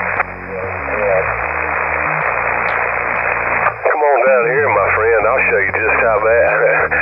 I got a little justice for you. Suck a big fucking dick, you fucking asshole.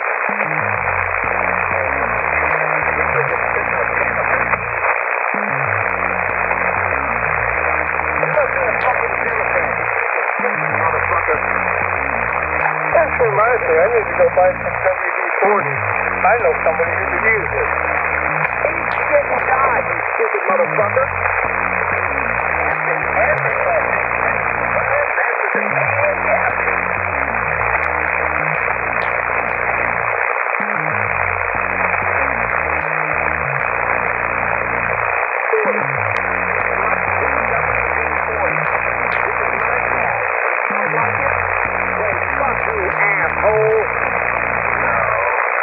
We're going to go replace the roof or it's breaking.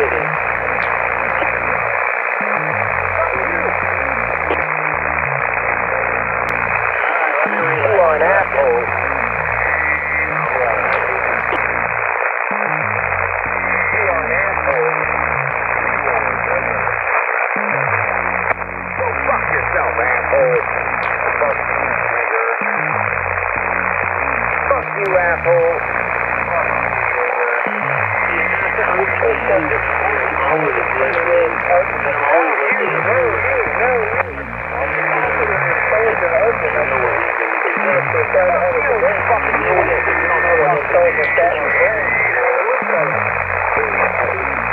Fuck you, fucking idiot.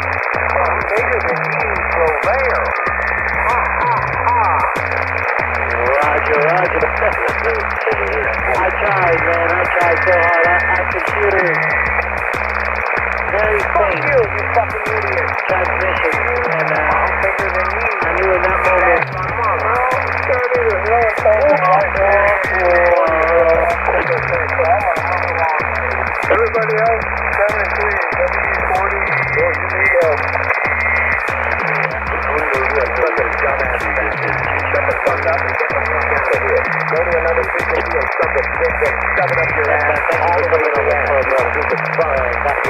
Thank you very much.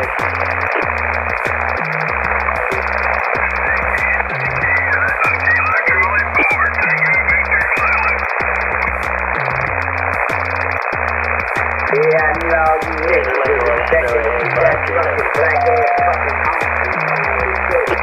That nigga is not here today.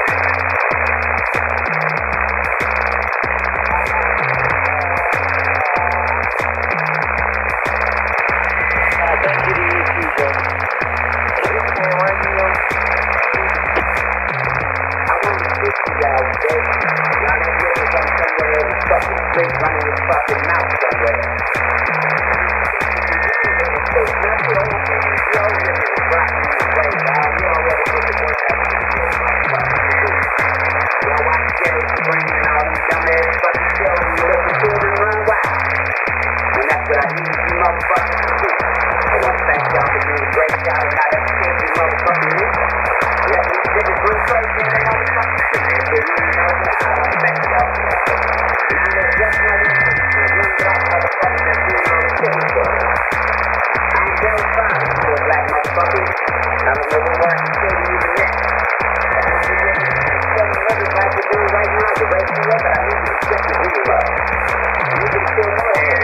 More than what you're doing right now. So I'm using the police force also. And you can get that fucking police. They're not going to put you in jail. They're not going to arrest you. They're going to let you do the fuck you want to do. They're the police. So police, let's do something with. You keep killing these little black motherfuckers. I'm going to keep the little niggas killing each other. I'm going to wipe out these black motherfuckers and the world out there. There's no motherfucking more.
Alfa Golf 7 Carlos.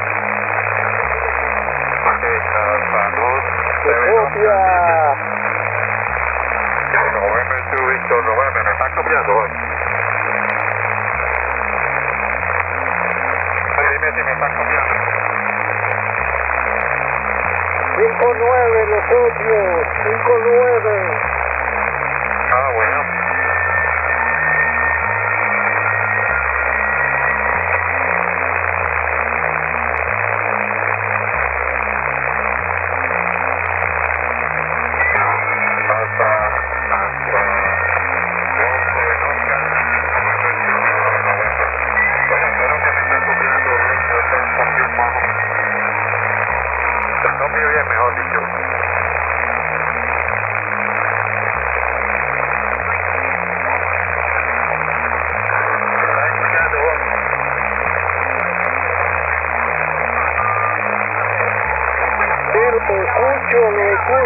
Lo digo que lo copio por 5-9.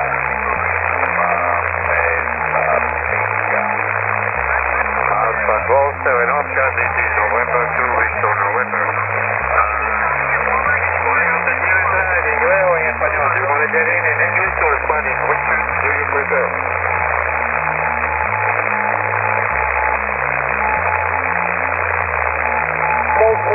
¿Cómo fue, Carlos?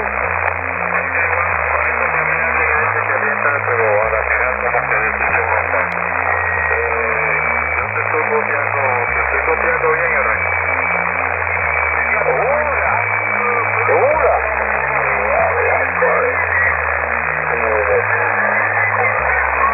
Me está copiando bien. Pon un poquito más de poder. ¿Cuántos vatios le están sacando ahora, R? 1000 vatios. Pon un poquito más, que parece que alguien que quiere entrar o intervenir, no sé.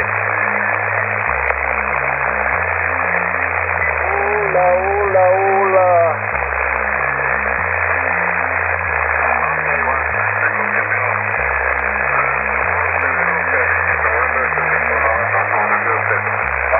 Ok, a ver si me... 1500 vatios. A ver si me copia bien. Adelante.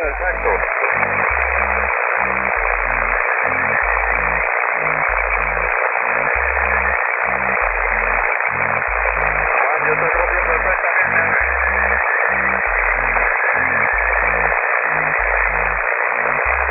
¿Cómo fue? Te copio muy bien. Dime si tú me estás copiando bien, R. Sí, 5-9. No, Davis and Backhand. Yo te copio 5-9 casi con R.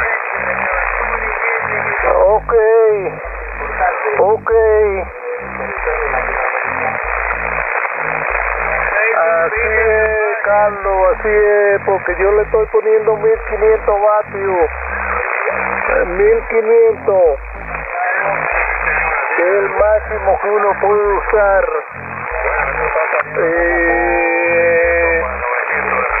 Así es la cosa. Adelante, Carlos. Ok, bueno, yo siempre monté que me había estado por la rueda hoy y que empezaste a estar en la rueda del ovni este por algún momento. No conseguí nada. Tengo que esperar el fin de semana, que la segunda cadena es la que trae la cosa buena.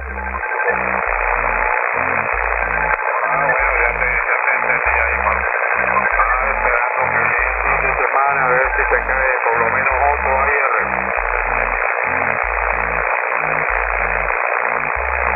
Así es, Carlos. Adelante.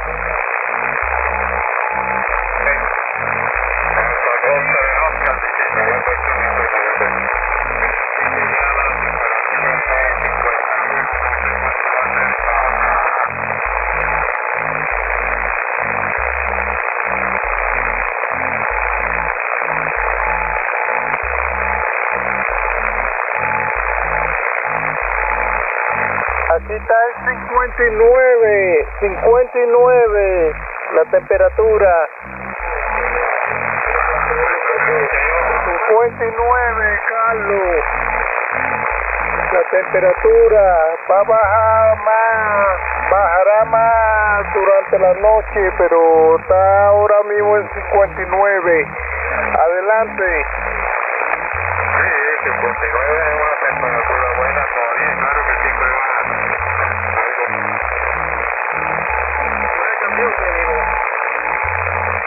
Esta es la cosa, bueno, no sé si hay alguien más que quiera entrar por ahí. If there's somebody else who wants anticipate here, go ahead.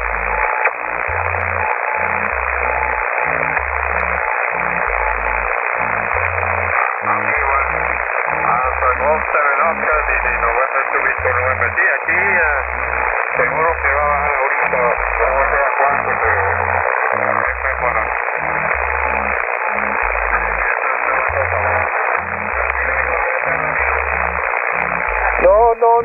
No contate a Ramiro, parece que no está trabajando, porque yo lo llamé 3 veces y 3 veces me salió el mensaje. Adelante. Ok, bueno.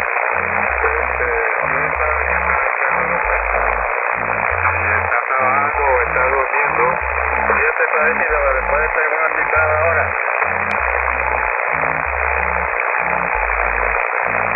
Llámalo ahora para ver si lo consigue, vamos.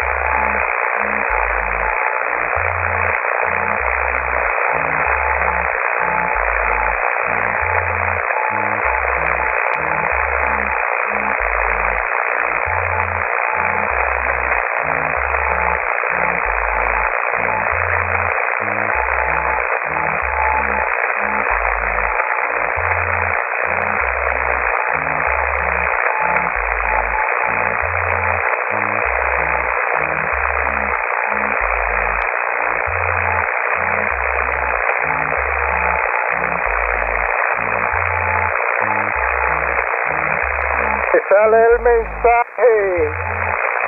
sale el mensaje, Carlos. Ok, sí, está durmiendo o quién sabe cómo es, porque ya... Bueno, no está tan tarde, aquí son las 10:40. Cierre. Oye, aquí son las 8:42. Las 8:42 son aquí, Carlos. Adelante. Oye, igual te estoy cambiando perfectamente. No sé si tú todavía me copias más o menos. Está aquí, se muestra que está saliendo como 5 vatios. ¿Cuántos vatios estás sacando? Como 900 que está tirando ahora, R. Ok.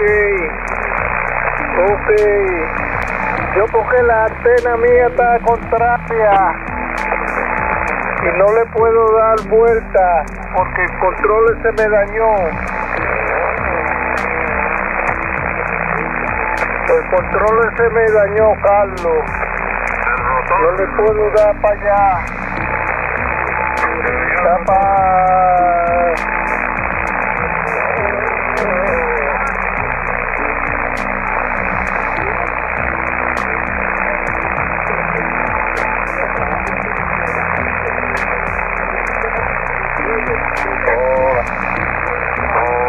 Así es, Carlos. Adelante.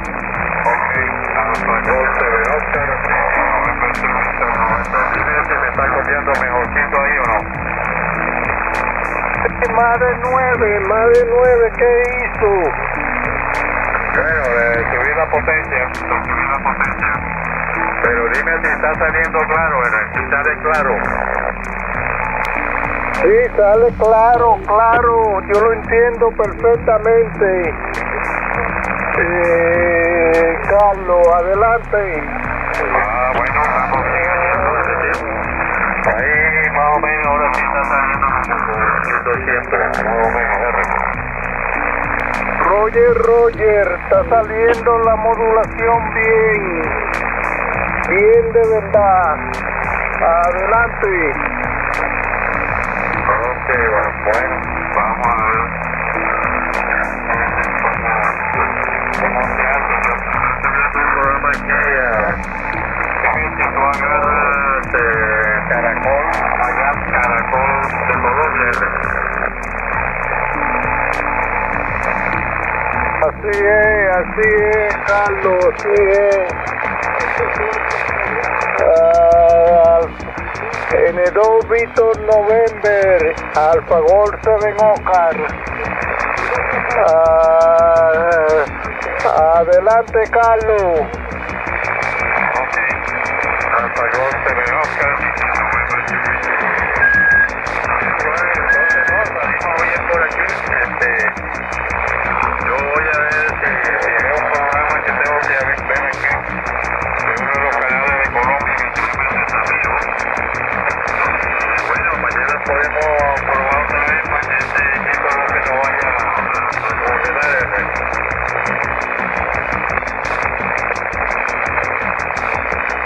Está bien, mañana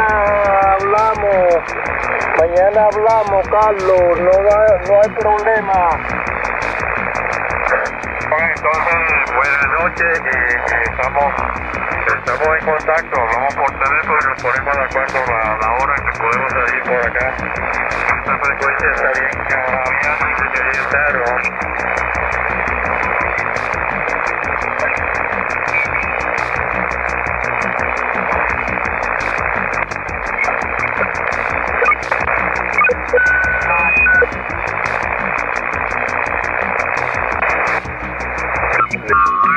Hey, I knew the missus was cracking.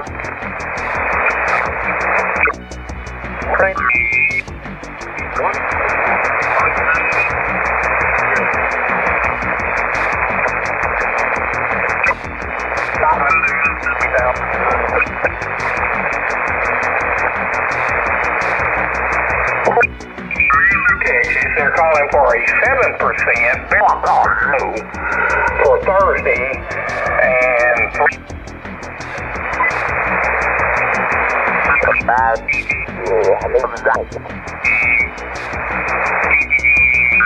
Goes up and down.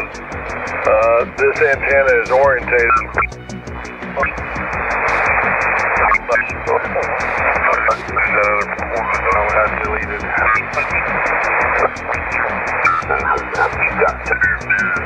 I got a badge on me. I'm one of those real easygoing guys. Didn't play that.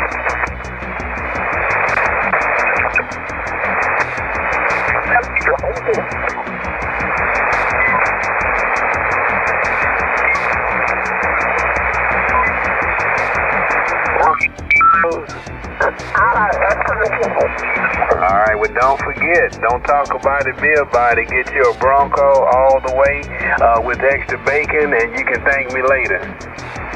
Oh, anytime you recommend food, I know it's good and I don't have to question it.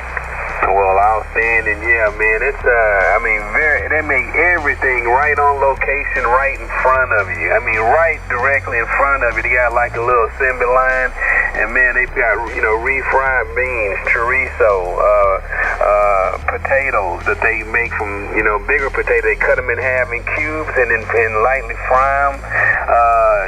Cheese and bacon and a bunch of eggs, man, and it's delicious there. So, man, you make my mouth water just thinking about it. All right, you take care, Mr. Weathersby. I could do this all day long, but you won't be disappointed. You got to eat it there. Eat it fresh. That's for sure. KE5 KFD, KE5 CDE. Check. I will look it up and I will report back. KE5 CDE, KE5 KFD, 730. Check. Alright, breaking with KE5 KFD, KE5 CD. I know you already shut the net down, Mr. Bell, so if you're there, you're there. If you're not, we see you when we see you. Kilo Echo 5, Charlie Delta Echo, listening on frequency. Yeah, no, I was sitting here. I can copy Bryce, but apparently he's having a tough time with me. He came up out the doors. But, yeah, we're going to hang around for a little bit. We'll see if anybody wants to be the tail gunner on the net tonight. But thanks for Bryce, and we'll be listening. KE5CDE, W5BXC. Check.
actually started getting back about 10 years ago.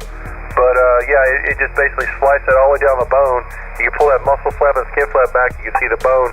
My coach saw it and about passed out. Yeah. This happened to Jesse, I guess he was probably 15 or 16 years old, and oh my God, it was horrendous. Yeah, pulling the tendon out's a whole different ballgame. Were they able to put it back together and he still has full function, or did it mess him up permanently? It's permanent. He's got permanent damage on it. Yeah, this was my senior year of high school, so it sucked. Put me out. It was like game 3. I was actually getting decent finally.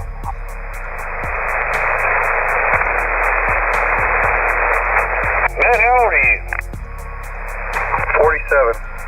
Okay. That's a long time ago. Still remember like it was yesterday. I remember looking down at my hand, it just kind of felt like something had scraped my hand. I looked down and it was dripping blood. I'm like, that's not good. And then I was looking at it, started flapping that skin back and forth and that muscle. I'm like, yep, I guess I need to go to the, I walked up to the trainer and was like, hey, I think there's something here you need to take a look at. And he was like, basically he just lost his composure, like, holy shit. And so we went to the, yeah, I remember my coach was standing there watching him sew my finger back up at the doctor's office, and he was about white as a ghost. Hey, I've got a question off topic right quick. Go ahead. Do you repair, say, video cards on computers? No, you get some good deals on them, but yeah, I don't know about going to the schematics and looking what's wrong with them. It's a gamble because it depends on what's fried on them. Sometimes it's just physical damage, it's easy to fix, but yeah, you can get some good deals, man. Video cards are so expensive right now. I've been building computers here for a couple weeks now, and I picked up I got a good deal on a 3070 for my son's computer. I picked up the card for like $200, but then kind of find out I bought 2 computers that, well, I told you the story that card was too long to fit in there, so I ended up selling. I already sold one of those, and I got another one to build up and put a little bit better card than what's in it. But now the video cards, I do not repair them. But I know your story. Is your video card actually broken or just the motherboard? Just motherboard. I've already ordered another motherboard and a new updated processor that actually come out in 2022. But here's the deal that I'm fixing to get into. I got my shop here. I got enough of the insulation and walls in where I can put a desk in to bring my microscope and all of my rework station over here. I've got everything over at my dad's place right now, and I've ordered a lot of more stuff. But one of my customers is STS Electronic Recycling, and I've contacted them about their video cards that they get. Now, I just looked in one of the totes that they have over there that they just brought in, and there's some really huge video cards in there with like 3 to 4 fans on them. They're really beefy cards. So I contacted them and I say, hey, what are y'all doing with these cards that you test they'll work? Well, they throw them in a big bin and then they just throw them out there to be recycled, you know, in the scrap bin. So I'm going to work a deal with them to see if I can get a pallet of a big pallet full of the video cards that they just scrap, and see if I can't start refurbishing some of these video cards. I've already ordered all of the equipment, SMD repair equipment. The reason why I asked you is if you did, then you might have already had an account with the, I forgot the name of the website, but you can get an account to get all of these schematics on the video cards.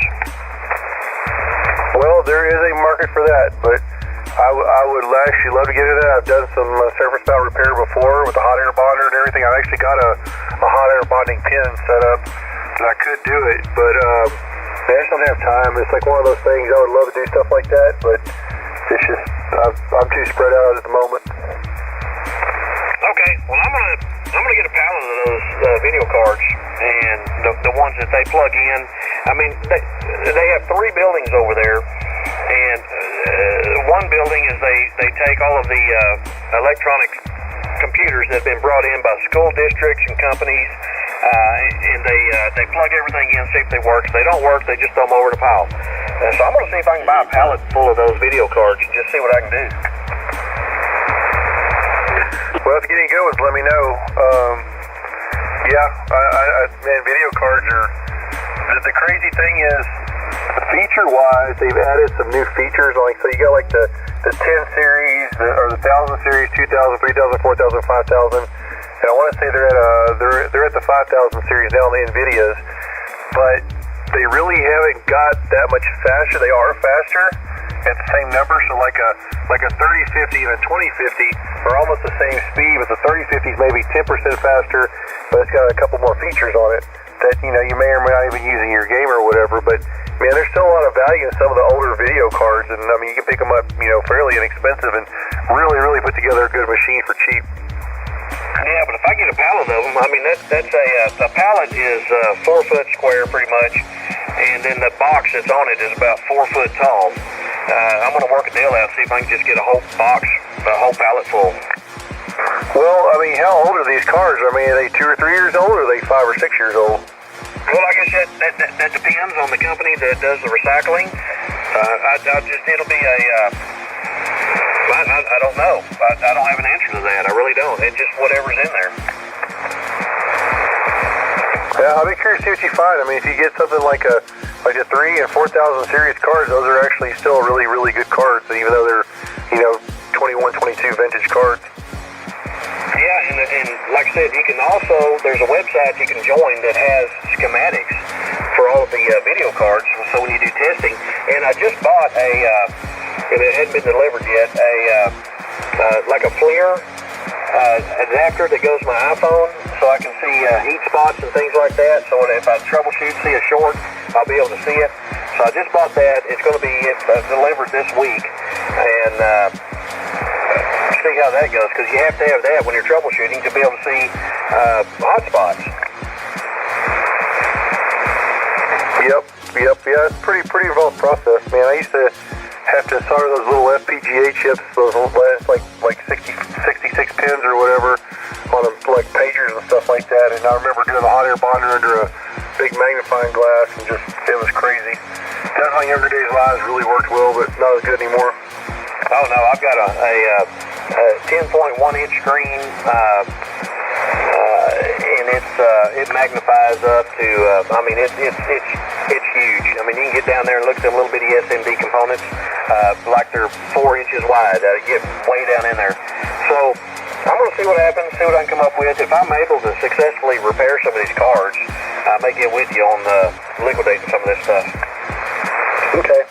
Yeah, I've been buying computers, and like I said, I found a couple of models that I really like. I like the one I had here for sale here recently.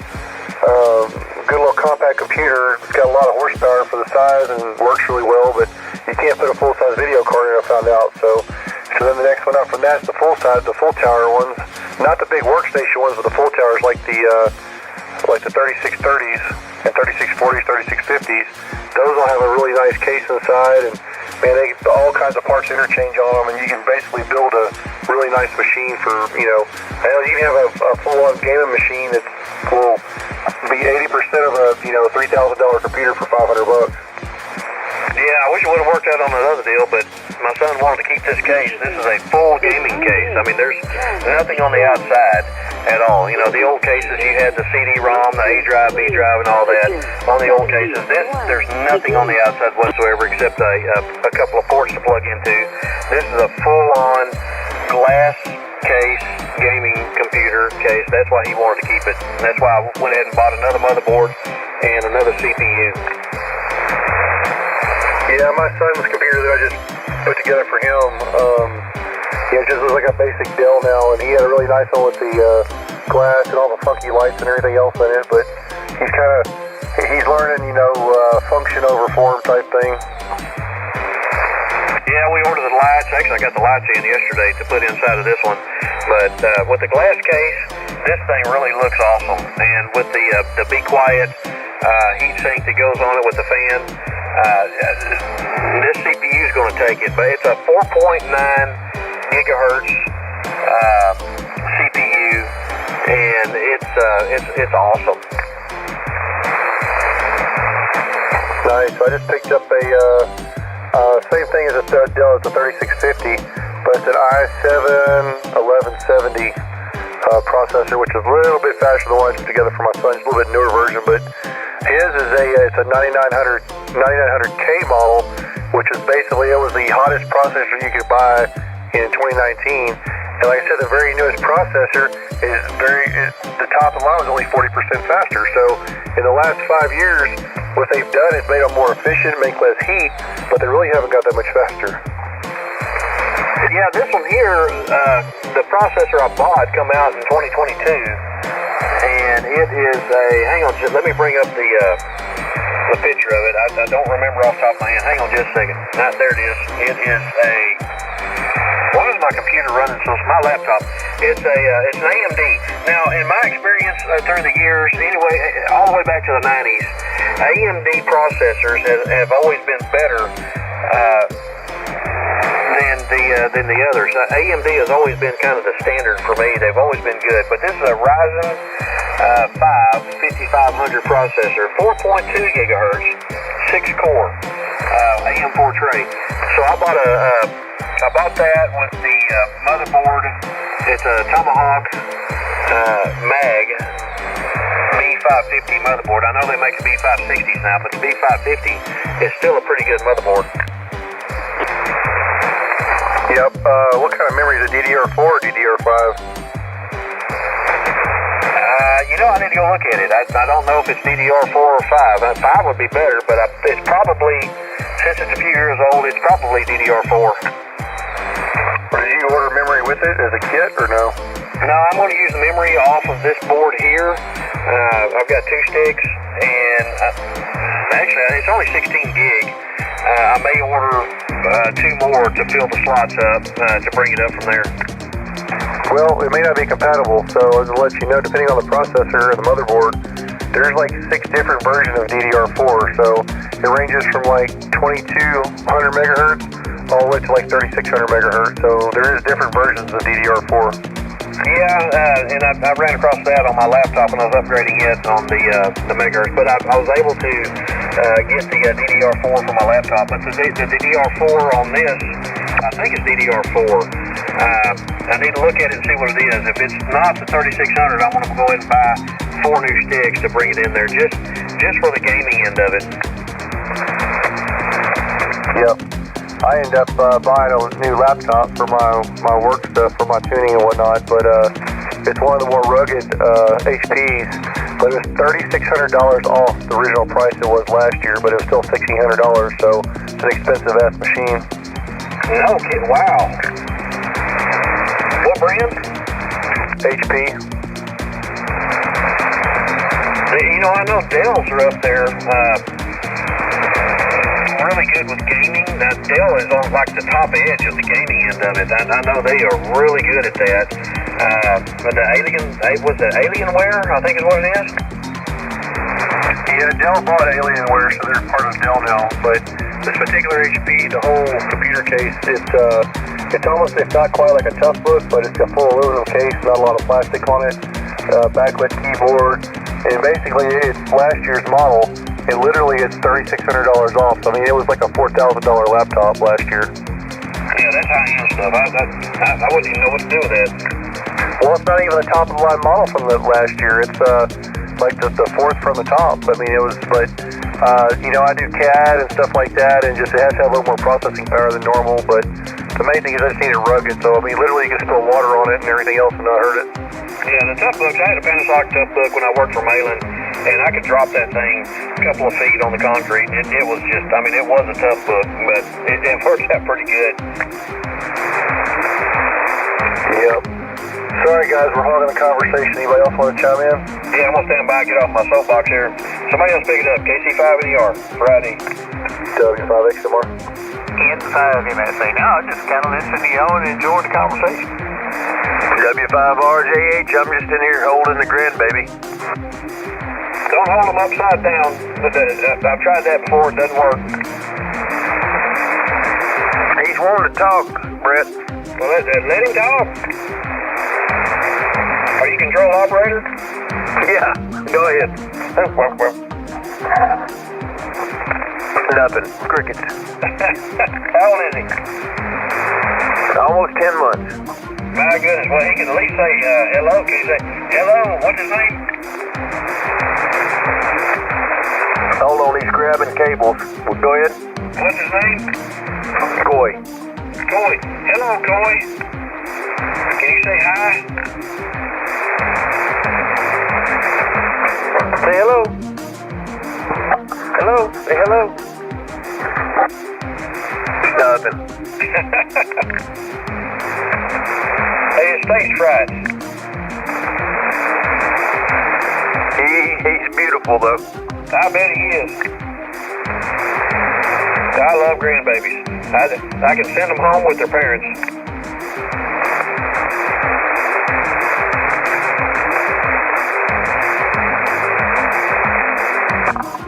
Hey, Coy, grab all those wires and just pull as hard as you can.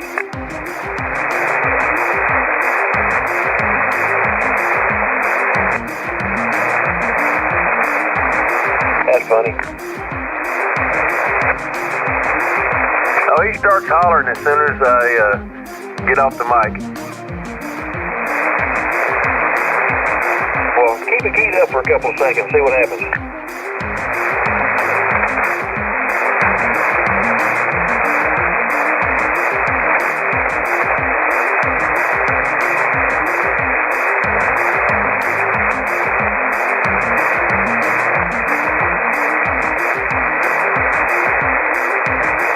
I don't think he's going to talk to us.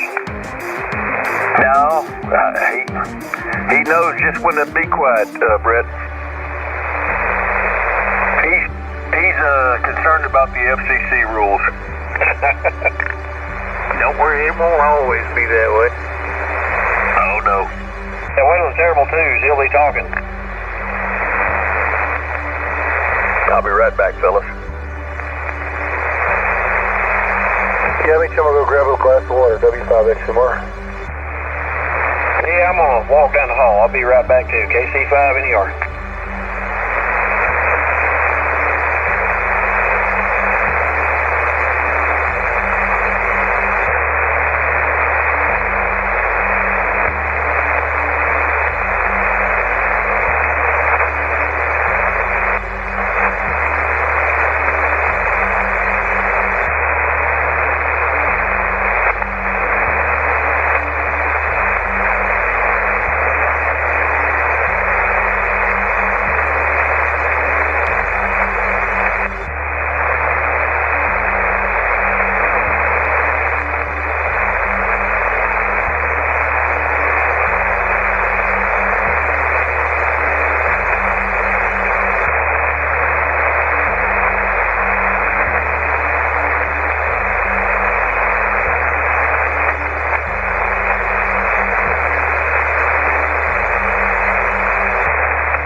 Been working on your house this week?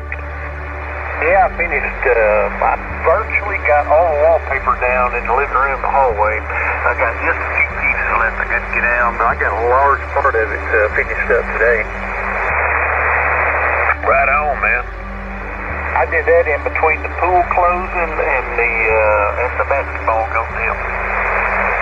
So what does the pool closing involve? Well, we drain the big filter, the fan filter, we drain it, and he opens up all the pipes, and what we'll do is he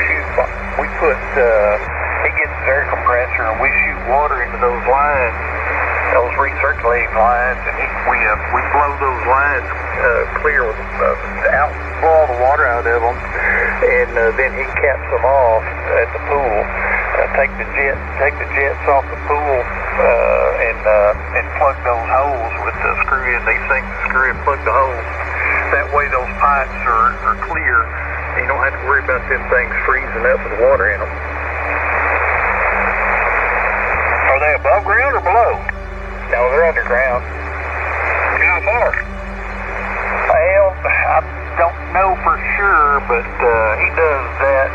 Let's see, where they come up to the pool wall, they're about 2 feet underground, but I think they're a little deeper than that. But yeah, you wouldn't want one of those pipes busting or cracking. That would entail a lot of fixing. And they're not going to freeze that far underground at all, unless you're in Siberia. But why don't they use that RV winterization, that pink stuff that's biodegradable and not poisonous? Why that pink antifreeze that you use for RVs in the water tanks? Oh, I don't know. I'd take a lot of it to fill them pipes up, but I don't know why they don't. But we blow those lines clear, and he plugs those holes up, and that way those lines stay clear water. They're he's got 4 total, 2 jets, and then the drains and the pool skimmer. So let's see, 4 or 5. Got 5. So that's what we did that, and then we pulled the tarp over it, and he put all the proper chemicals in it for the winter time. Then we pulled the tarp over it and got it all situated. So I guess he's ready for a winter time. All right, sounds like they got it figured out. I'm just curious. I have no idea, Dan, at all. No inclination whatsoever on how that works. I'm just kind of curious as why they wouldn't just pour that RV, was that winterization, that pink stuff in there and run it through there and just leave it in it, especially if it's 2 feet underground. Oh, I don't know, because the pool stays full of water all winter. But I just drink beer and do what he tells me to do. He's the pool guru. You know what? If I was there, I'd do the same damn thing. But then we changed out the backboard on that adjustable portable goal this afternoon. Took that thing to my daughter's house. My granddaughter was just ecstatic, man. She's out there shooting ball when we left. But let's see, tomorrow, I don't know what I'm doing tomorrow. I guess they can work on the lift rooms some more, but I ain't got some stuff coming up. Got doctor's appointment Friday, and in a couple of weeks, my old department, the range master called me today and invited me to come qualify in about 2 weeks. So I think I'm gonna go out there and qualify just for fun of it. Are you still active? No, I'm retired, but I carry a card. Well, I mean, what do you call that, reserve? No, I'm not any of that. I'm just some old retired old guy that carries a card that says police retired and a gun. Okay, so when you qualify, I'm just curious. So if you don't do reserve and you qualify, what does that offer you over having a concealed handgun license?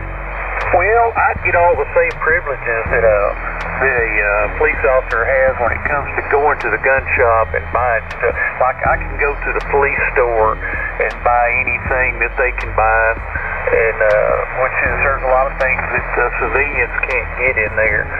Because I've got that card, I can purchase things that they don't sell civilians. And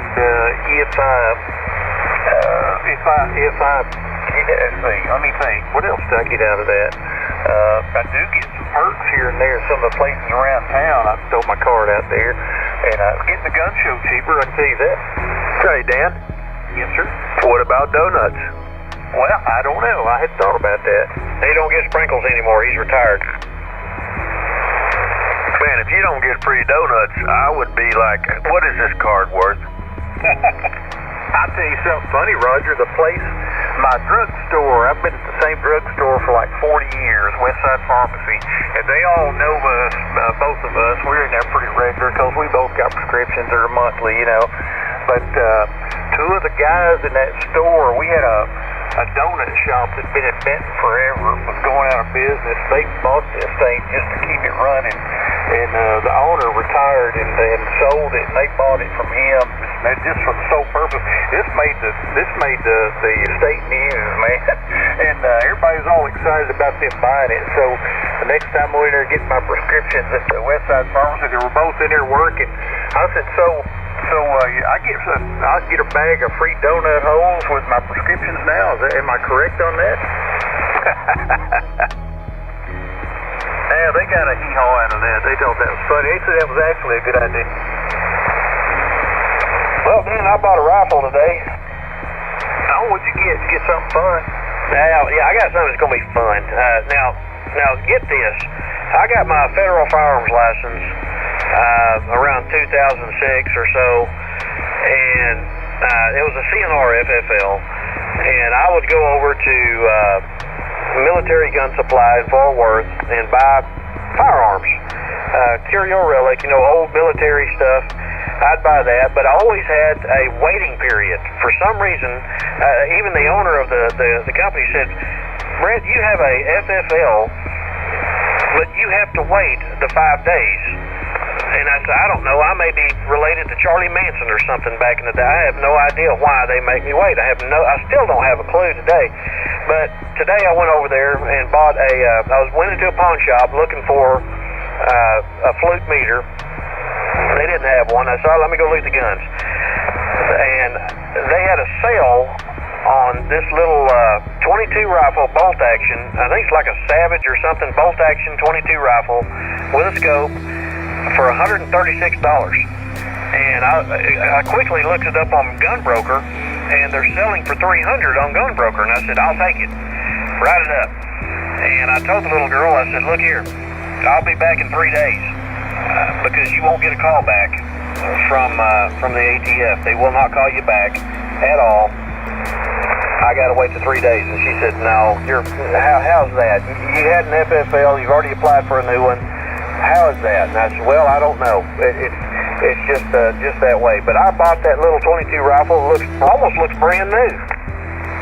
Oh, I don't blame you. I've jumped all over that. Oh, that's another perk that I get here in the state of Arkansas. If I go into a gun shop and I pick out a gun and buy a gun, I fill out that Brady bill, and I hand them my driver's license. Also hand them my retired police card, and they can call state police, and I can get an immediate clearance right then and there. I don't have to wait 2 or 3 days like everybody's supposed to for that Brady bill. Oh yeah, that's a good perk. Yeah, if I would go ahead and get my concealed handgun license, I could do the same thing here in Texas. I just haven't done it yet. Right now we have open carry. We have constitutional carry, so I carry my 45 on my side. Constitutional carry. Anywhere I go, I can carry it. Into the store. Anywhere I go, I can carry. Destroyed the firing pin, and it just destroyed the gun. Brad, you never watched the A-Team? Oh, the A-Team. Yeah, back in the 80s? Yeah. Yeah, of course. I misunderstood. Sorry. Okay, I was fitting to say, man, what the hell's wrong with you? Well, the A-Team. I watched that all the time back in the 80s. About 85, 86. All right, that's what what do you call it? I guess it was stainless. That's what mine is. Folding stock, Okay, I didn't know I couldn't remember if they all carried them, Dan, but yeah, it's a stainless. Man, that's a sweet gun. Hey, Dan, what series is yours? Oh, man, I don't know. I walked into the gun shop. Oh my God, I think I had to buy this thing, and I'll put it back in the rack, and went home and told my wife about it. A few days later, we were up there and we stopped at the gun shop again. I got that. I said, here's a gun I was talking about. And I got it out. She said, well, won't you get it? And I said, okay. That's what I did. Hell yeah, nothing wrong with that. But next time you'll look at it, I'm curious to know what series it is. Well, let me get it out of my safe and I'll see. Where do you find that?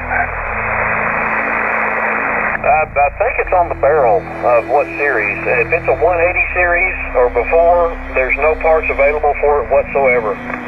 Now, okay, let me get it out. Hang on. All right, yeah, my 180 series. I looked on Gunbroker and numerous gun parts and everything. I couldn't find anything to repair mine, so I finally sold it for a parts gun on Gunbroker. What's that? It ain't Gunbroker, but man, it's another. And I found parts for a lot of the guns that I've worked on. I had an old Stevens single shot 12 gauge, and the forearm on it broke, and I found one of those off of there. Golly, I can't remember the name of that place though, but they've got all kind of old gun parts. Matt, you probably know what I'm talking about. It's numerous gun parts. Yeah, numerous. Yep, that's right. Yeah, but This one, you know, the forearm broke, so whenever my dad actually, it was my dad's old gun, and he had a pipe clamp holding the forearm to the barrel, and he still squirrel hunted with that thing. And I said, well, I'm gonna get this thing running again. And I found all the parts because it had that foregrip that snapped into place. And people broke them because they didn't know, you know, you don't take the screw off, you just pop it off of it. You know what I'm talking about? This is 184 series. Well, the 184, Dan, you can get parts for it. So you lucked out. Well, I'm quite happy with this thing. It's got the synthetic black stock and the folding stock and stainless steel. I had a special made sling made for it. Yeah, you definitely lucked out. That's a good gun. It really is, because my 180 series, I was so thoroughly disappointed that they didn't make parts for it anymore. And the series above that would not interchange. Man, that was such a sweet little nice gun, but the hot rounds I was shooting through it, I mean, it just blew up right there in my face, and I couldn't rebuild it. Hey, Dan? Yes, sir. What did you give for that thing again? I've got 800 in this one total, between the mags and the sling and everything. No, that ain't bad. W5RJH on almost 30. JC5 NR. N5 MSA. And I love the way it hangs on me. I can have the stock folded in or out, and I can hang it, and it'll hang just like a tactical weapon hangs on you. Well, have you been on any missions yet? No, I've been to the range with it. It's fun as hell to shoot. In fact, I'm going to go to the range a couple times before I go try to qualify. I'm going to take this thing with me and put some rounds through it just for the fun of it. And then you got a question. What's that? That thing is a 223, correct? Yes, sir, it is. You do not shoot 5.56 out of it, do you? No, I wouldn't. Okay, do not. Now, I figured it's strictly probably a 223. I don't see nothing on there that says any different. Yes, 223 only. If you shoot 5.56 out of there, and I think that's what happened to mine. The hot loads I was talking about, I think I had some 5.56 in there, and that's what blew it up. Well, the problem with 5.56 is the throat's a little longer in the chamber. So a 5.56 bullet, to get the bigger powder capacity, is the same size case as the 223, but they push the bullet out a little bit longer. And if the chamber's not cut for it, what you're doing, you're jamming that bullet in the rifling, and so your start pressure will be really, really high because that bullet's kind of jammed in the rifling instead of having a little bit of a jump before it hits the rifling. So that's why 5.56 in a true 223 chamber will have problems. Yes, they are not compatible. The chamber pressures are extremely different. The AR-15 I have right now is a wild barrel. It's called the WYLDE barrel. It is chambered a mid-chamber for the 223 and the 5.56, so you have accuracy with both, and you can shoot both out of it. So I bought it on purpose because I want to be able to shoot 223 for plinking, 5.56 steel core for blue helmets and plates. I don't know if everybody got that comment, but yeah, I had to chuckle a little bit. If I decide to make this a 2-point sling, I can do that.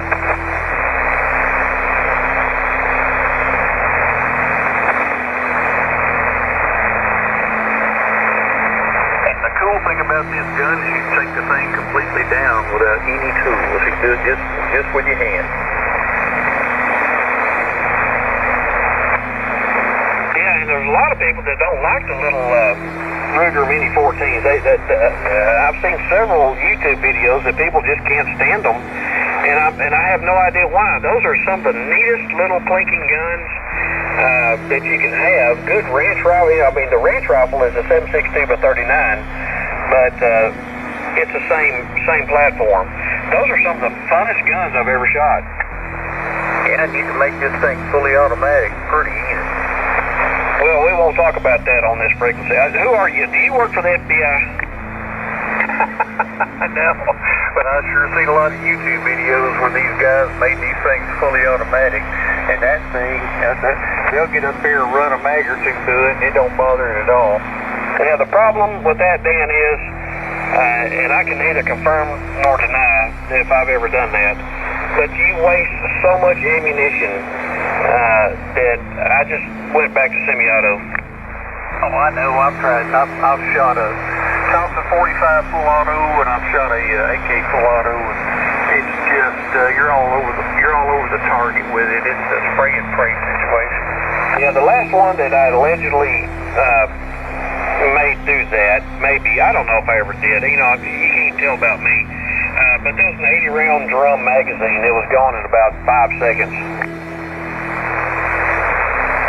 You know, that's just like, that's a gimmick thing. That was just like back in the 90s when everybody started putting lasers on their guns. Our SWAT guys did that, man. We all went out to the range for night fire one time. Everybody, they had those lasers going, you know, and they was all over the targets. And those damn things, you can't keep them accurate. You bump them around in a holster or drop it or clean it or take it apart, put it back together, and you don't know where that laser is going to end up. No, and the AK-47s, of course they're not AK-47, they're AKMs. AK-47s were in the 50s, the AKMs and stuff come after that. The AKMs, fully automatic, if you look at them in slow motion, whenever you shoot them in full auto, everything is bending and twisting. The barrel has a warble to it. They are not for accuracy, they are for spray and pray only. Now, when you get to the AR-15s, those things are smaller bullets, and they're built a lot better. When they're in full auto, they don't warble like the AK-47s. You have a lot more accuracy in those. Hey, Dan? Yeah. You know what the funnest one I've ever shot was, fully auto? What's that? Have you ever shot one of them light 60s? No, you talking about like a saw? Well, it's an M60 E3. Man, that thing was the funnest thing I ever shot. I got to shoot some of those when I was in the Navy, and that was a fun gun to shoot. Yeah, I never got to be around anything like that. It was a beast, man. And what caliber? Oh, that's what is it? It's a 308. 308's got some damn good knockdown power. Yeah. I think Matt, you may be up on this. The U.S. military is going to get away from the 5.56. I think they're going to go back to 308s, aren't they? No. So the new squad automatic weapon is a 6.8 millimeter variant, but it's a hybrid ammo where it's got like I think a steel base and a polymer case. But yeah, it's a little bit different. But it's a 6.8 millimeter because they still don't want to have to carry a full 308, but they've got 80% of the energy with this new cartridge. 6.8? Yep, so it's like a 270 caliber, but like for example, my main hog rifle that I run with a thermal and suppressor is a 6.8 SPC, an AR-15 platform, and it's basically got 80% of the energy of a 308, but it's still on the compact, lightweight AR-15 platform. Okay, I figured you knew about it, but I heard a blurb about it, and I thought, well, there goes our military surplus for 5.56. Hey, Matt, have you seen that M60 E3? I have not seen the E3 variant. I've shot an M60 before, but I don't know what the difference is in the variant. It's lighter. It's got a little bit shorter barrel on it. I gotcha. Yeah, there's a machine gun shoot every 4th of July near here, and the guy that owns Specs Liquors has a semi-trailer. The side of it flips down, and he's got all these machine guns mounted on platforms, and he literally just has a employee of his, that his job is to just load all the weapons for him.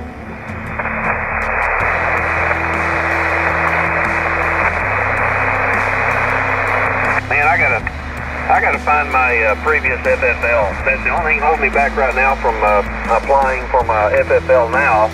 Is I don't know the number, because on the form it says, have you ever had an FFL? And I had to reply yes, and they want the number, and I can't find it. I had it here a couple of years ago, and I don't know what I did with it, so I may be stuck.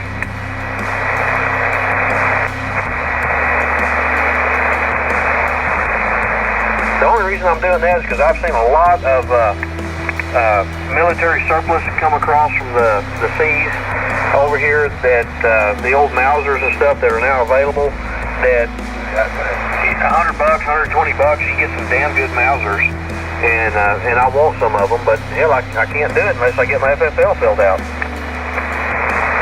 I want an M14. If it's over 50 years old, now that Curio Relic license means Curio is a curiosity, Relic means it's over 50 years old.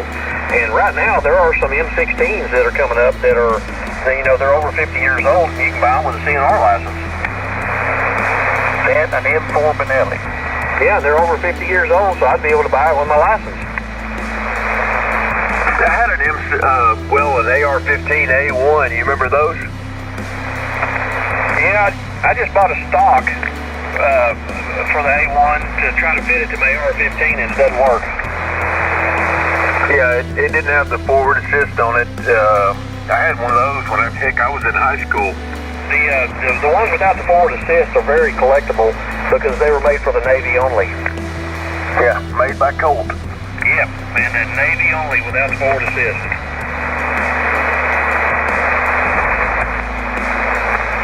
I'd like to have one of those, but I don't have enough money. I guess if I sold all my hand gear, I might be able to get one. Man, I got this one when I was in high school. Well, my uncle bought it for me. I couldn't buy it, but heck, it was probably, I would have to guess, I'm guesstimating here, but it was probably $500 or $600. That's cheap. A Navy AR-15 without the forward assist, you're talking $10,000 to $15,000 now.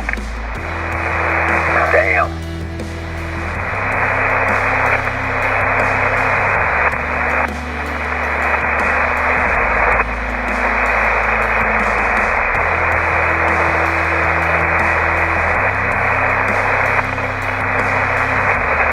And my little AR-15 is it's a Palmetto State Armory lower, which is not a good lower, but it's a keyhole lower. The upper's a keyhole with the wild barrel on it. So I have a really good upper and a crappy lower. I've got all kinds of mixes of ARs, but the best barrels ever made, and I wish Harrison was still in business. Harrison Bean was his name, but you should be able to buy Melanite barrels from AR15performance.com. I don't know what happened to the business, but made some of the best damn barrels, and it's got a 5R style rifling in it, and they're super accurate. You should be able to get an awesome barrel for about $225, and it's got that nice melanite coating on it. And was it for 223 or 5.56? They were wild barrels, and also my 6.8 barrel was from them. What was the twist on it? I would not buy a barrel other than a wild barrel now. I mean, just because of the accuracy, you can shoot both out of it for the accuracy because they split the headspace. Yep, and it's a ramping. It ramps it into the rifling, so it's just so overall smoother. It just works. But the guy that kind of fixed, there's two versions of the SPC, the 6.8 SPC, and there was SPC 1, which kind of fell out of favor, and there's SPC 2 that fixed some problems. And one of the guys that helped fix that problem, his name was Tim Welcher, and he built me an AR in that caliber. And man, that's just such a good shooting caliber, and it's not as big and heavy like my 308. It just works. And one thing I wouldn't do is try to build one myself because I don't have the alignment tools to do it. If you don't have the barrel and everything aligned, or the receiver lined up perfectly, you damage. I mean, it just destroys the gun. And I don't have the pin to align everything. I may buy some of that if I get back into building guns, but the AR-15, I'm not going to take mine apart because I wouldn't be able to put it back together like it was. Man, I built a ton of them, Brad. They've got these echo triggers, and everybody's coming out with them now. They're legal again, and it's just like having full auto. I mean, it's you really can't tell the difference in the firing rate now. They've made them so well. Hey, what do you say, Roger? I said I built a whole crap load of them, and man, they all shot good. And also, Matt, yeah, that's what I got on mine is an echo. Yeah, he built them good, and they shot good, but where they actually, when the bolt goes in, were you deadheading the bolt when it locks in?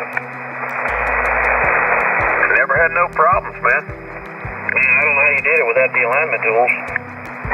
Well, I've got a set of headspace gauges for 223.556, and what I always did, basically, if you were building 5 or 6 of them, you stored all the bolts out to get the head spacing to match perfect. I could always get the head spacing within probably 1/1000th of an inch perfect on all of them. And if you find one a little loose, a little bit tight, usually you swap the bolts around and they would go back and, it'd be perfect. Yeah, it's not the headspace I'm talking about. It's the bolt, the locking mechanism in there. When it goes in, you have to have that space just perfectly, or you're going to hit the grooves. I mean, the locking mechanism in there. Right, but since that locks up on the back side of those grooves, your head spacing, if it's too tight, it'll beat the crap out of that locking mechanism. Are you talking about the big pin on the back of the bolt carrier? Yeah, the bolt carrier itself. Oh, okay. Yeah, I've never had any problems, but yeah, you can definitely screw it up.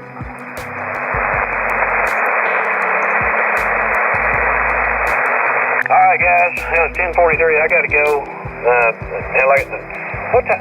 What day is it? I don't know. I have to work tomorrow, I think. But anyway, it's been a really good conversation. I've enjoyed it, talking about guns and stuff. And Dan, Matt, and Roger, I think you're all that's left. I'll say 73s to you, and maybe talk to you tomorrow. KC5 in the yard, clear. 7-3, Brett. All right, Brett, good night. 7-3, Brett. Yeah, I'll call it too. I get up at Bud Crack of Dawn again, so I'll talk to you fine gentlemen tomorrow. W5X tomorrow, 73. 7-3 there, Matt. Yeah, Matt. And W5RJH, we missed it by a little bit. Yeah, and 5 in that. Yeah, I'm picking out which I've got a Glock 30S. I think I'm gonna go qualify with it for my carry card and all that crap. What all does that involve, Dan? Oh, you shoot a course. It's 47 rounds. It times course. But it's all 15 yards and in, so it shouldn't be no big deal. You start from a 3. You shoot a pretty good batch of rounds from a 3, then you move to the 7, then you move to the 15. Right on. So some John Wick stuff then, huh? Yeah. You like strong hand. Let's see. You go from the holster, strong hand, 2 seconds, 2 rounds, or 3 rounds, whatever. And you've got each little batch. It's a timed course. Usually there's 2 or 3 rounds each shoot, and then you'll have from the 3 you'll have strong hand, 2 rounds, holster, strong hand, 2 rounds, holster, then you strong hand only, 2 rounds, then weekend 2 rounds, and then back and forth, and then you move to the 7, and it's kind of pretty much the same thing, similar to it. And then you have some tactical exchanges is what they call it. Actually, you're dropping a mag, slapping a fresh mag in there. Right on.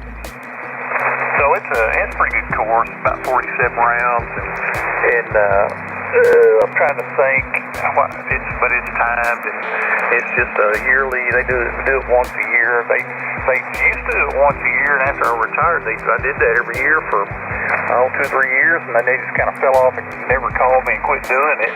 And the range master I was actually his FTO when he was a rookie comp. He called me today and asked me if I'd be willing to come out and qualify again in a couple of weeks. I said, well, sure. Why would they call? I don't know. Why would they call you about something like that? Well, there's a pretty good group of us retirees. There's probably 30 of us, I would imagine, and they want us to maintain those cards, and so they offer twice a year. They offer a time for you to come out and qualify to maintain your retired comp card if you want to do it. Okay, and why would they want? I'm just ignorant about the whole stuff, Dan. Why would they want you to do that? Well, they just do. That's a good question. They when I retired, I figured they won't ever see my face again. But apparently, some of them still like me down there.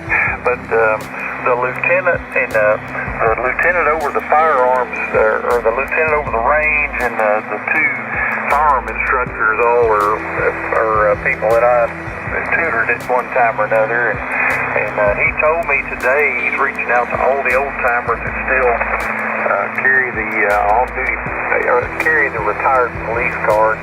And in order to do that, supposedly in the state of Arkansas, if you're going to carry that retired police card, you need to qualify on their range at least once a year. So that's kind of the deal. It's probably a liability thing, I would bet. Roger. Okay. Yeah, I was just wondering, I mean, how that benefited them, because obviously it's got to benefit them somehow. I would think as to why they'd want you to do it. I wasn't trying to be a nitpicker. Oh, I know. But and this is the thing that calls into question with me, Roger. If I go to Walmart and some guy comes running there with AK-47 yelling Akbar and starts opening up on everybody, and I put him down, and then here we go. Police show up. I'm in just plain clothes. I'm just a dude. I'm just no target to them at that moment. So I got to go get handcuffed and put in the car and take him down to the police department, wherever they're gonna take me, and they're gonna figure stuff out. And they'll figure out that I'm a retired police officer and I killed this guy. Now what?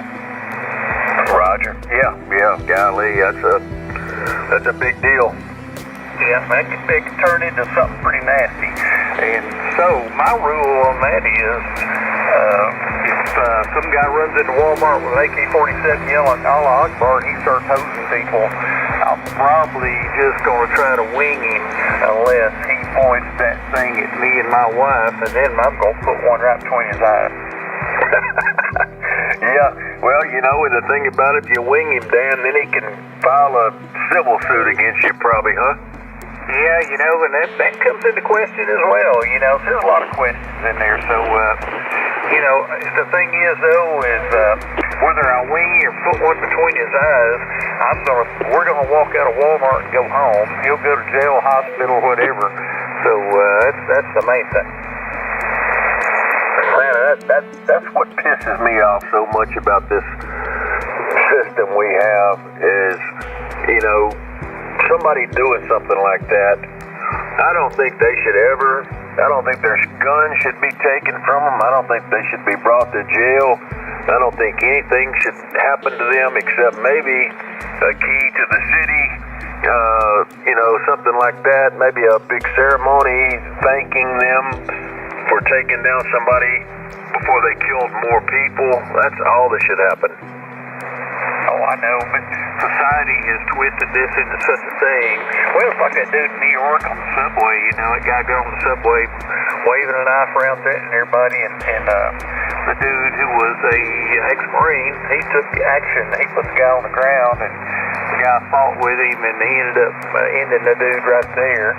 And what'd they do? File murder charges on him, that's self-defense, obvious self-defense.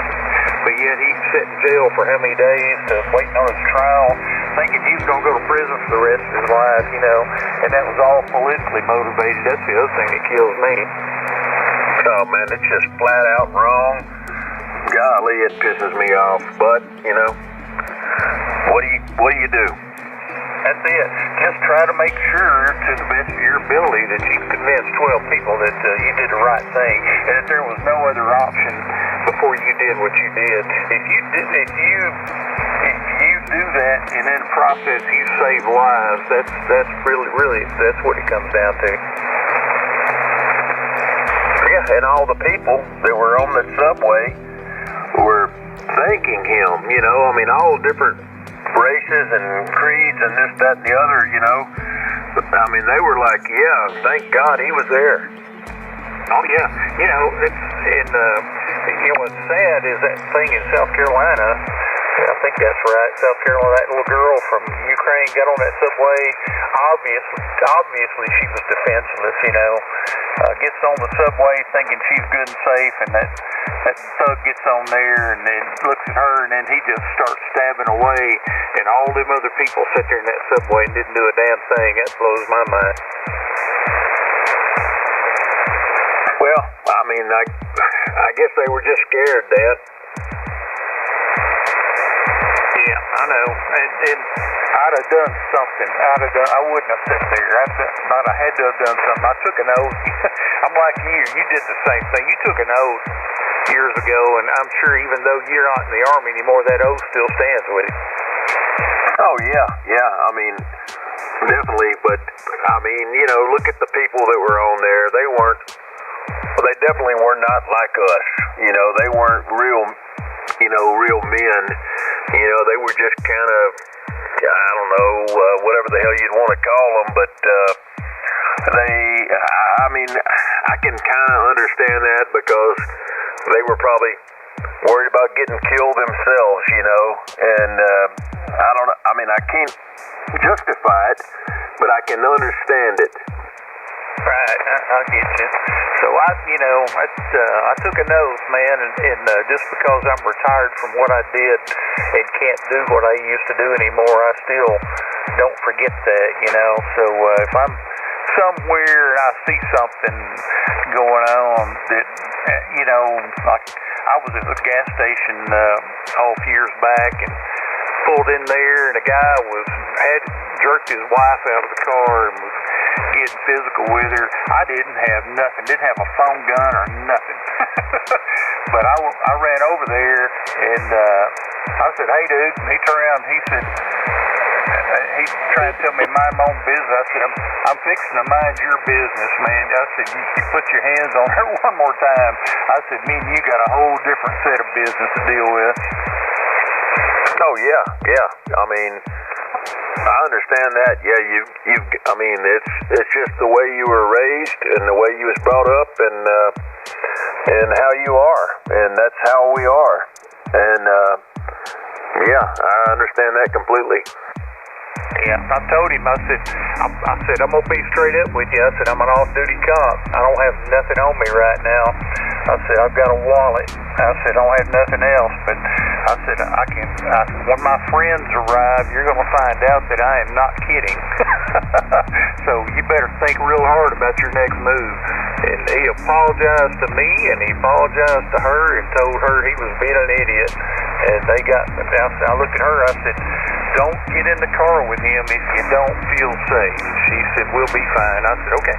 So I told him, I said, don't put your hands on her, man, like that. I said, especially out in public. I said, somebody just like me, there's somebody like me on every block. We'll see it. Roger that, yeah. Oh, yeah. But man, that kind of stuff happens. So you know, when you go to the store, I carry most all the time, especially when I go to Little Rock. I treat going to Little Rock like a Visa card. Don't leave home without it. But you know, sometimes I do, sometimes I don't down here. Not a lot of threat assessment overall. There's not a lot down here. You'll have something pop up every once in a while, but that's for the police to do, not me. But man, when I go to Little Rock, though, that's a different story. It's a lot of thugs running around up there. They arrested 17 people at the state fair last night. Wow. I don't never carry anything, Dan. You know, Logansport's way chilled. You know, nothing ever happens in Logansport. And Mansfield, it's a little bit rougher, but most of the stuff happens there at night. I never go there at night. Same with Shreveport. Shreveport's mostly a nighttime crime deal, and I've never seen anything that was shady happen. You know, I mean, since I was a kid, never seen anything shady happen around here. Yeah, you're probably not going to yet. You're a small town, everybody knows everybody, and everybody probably gets along, so that's a good thing. But, yeah, we got A lot of the stuff from Little Rock is moving to Bryant. That's a bad Bryant's having a really hard time right now. They've been having a lot of stuff going on in Bryant, boys. It's pretty surprising. We did things that I didn't ever think I'd ever hear about going on there, but they've got it going on too. Oh yeah, I mean, you know, New Orleans is rough, but I don't go to New Orleans, you know, because the stuff that it's cool to see there is not worth the BS that you have to go through to see the stuff. Yeah, I know it. I got a buddy, my best friend that cooks for me all the time. Him and his wife, they love going to New Orleans, and they went not too long ago, wanted us to go, and we said, nah, they're going to, for all the wife, they're going to Shreveport next weekend, and spend the weekend in Shreveport. Oh, heck, try to figure out why they're going. Maybe it's something I need to go see. Oh, they're going to the casino down there. Oh, okay, I got you. Yeah, my buddy Larry, him and his wife, KC5 Eyes, they're gonna go to the casino and hang out there. I guess I have a good time.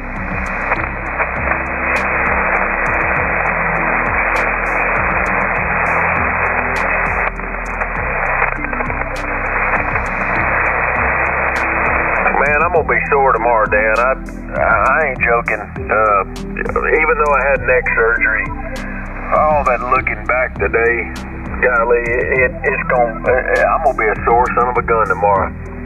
Yeah, probably so. Me too, from looking at dadgum portable basketball go all over the place. And man, I got my brother-in-law Tim. I call him Uncle Tim because that's my wife's brother, and he is a year older than me. So I call him Uncle Tim. Man, I give him a hard time, but he's a good dude. Me and him know each other for 3 kids, and so me and him, we have a lot of fun when we get together and do stuff. He's the one that comes over and helps me do stuff at the house all the time. Right on. Hey, has it got like a reservoir on the bottom of it? You fill with water or sand or something?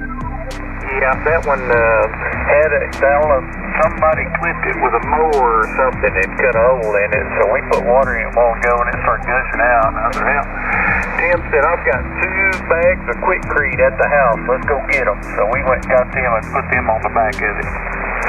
Right on. Well, I would still, man, what I did with my sons, because I filled it with water and I put a little antifreeze in there, and we had a storm come through and it still knocked it over. Man, I would still anchor that thing down somehow. Maybe drive some stakes down the ground and put a piece of aircraft cable or something across it so it doesn't knock over. Yeah, I need to think about that. You're right. I need to come up with an idea, especially because we got some bad weather coming Saturday evening, and I don't want nothing to happen to that thing. But boy, she's really getting a kick out of that thing this evening. Before we left, she was shooting, and me and her shot some hoops together for a little bit, and she came and hugged us and thanked us for going and getting that thing. Right on. Yeah, I'm trying to think what I did. I think I drove some rebar down, and then I took just a piece of aircraft, that plastic coated aircraft cable, and anchored right behind the pole that goes down right in front of that reservoir, and just anchored it like that, and drove some rebar in the ground. And that kept that thing up. It's still up, as a matter of fact, to this day. You drove it right in front of you drove one down the ground, like right in front of the pole, is that right? Well,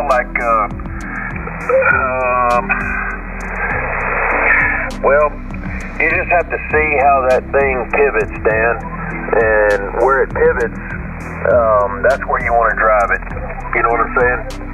Yeah, I do. I know what you're saying. This one's got the wheels on the front, and so we put 200 pounds of concrete on the back of it, and so that'll do her till I can get back over there. I'm gonna go mess with that probably sometime either today or tomorrow. Right on. Yep, sale. and it missed the hell out of his rim, and I had to go buy another one, you know, and the next one I bought, I anchored it. Yeah, that's when we went to pick that thing up. The rim was bent, and the rim was bent, and it had the backboard had a crack in it. Tim said, "Man, I've got a backboard and rim at the house that will interchange with this. Let's go get it." So we went over there. We ran by his house, grabbed that through the back of the truck, and we grabbed some tools. It'd take us about 20 minutes. We changed that thing out, man. That thing's great now. Oh yeah, yep. Same situation, man.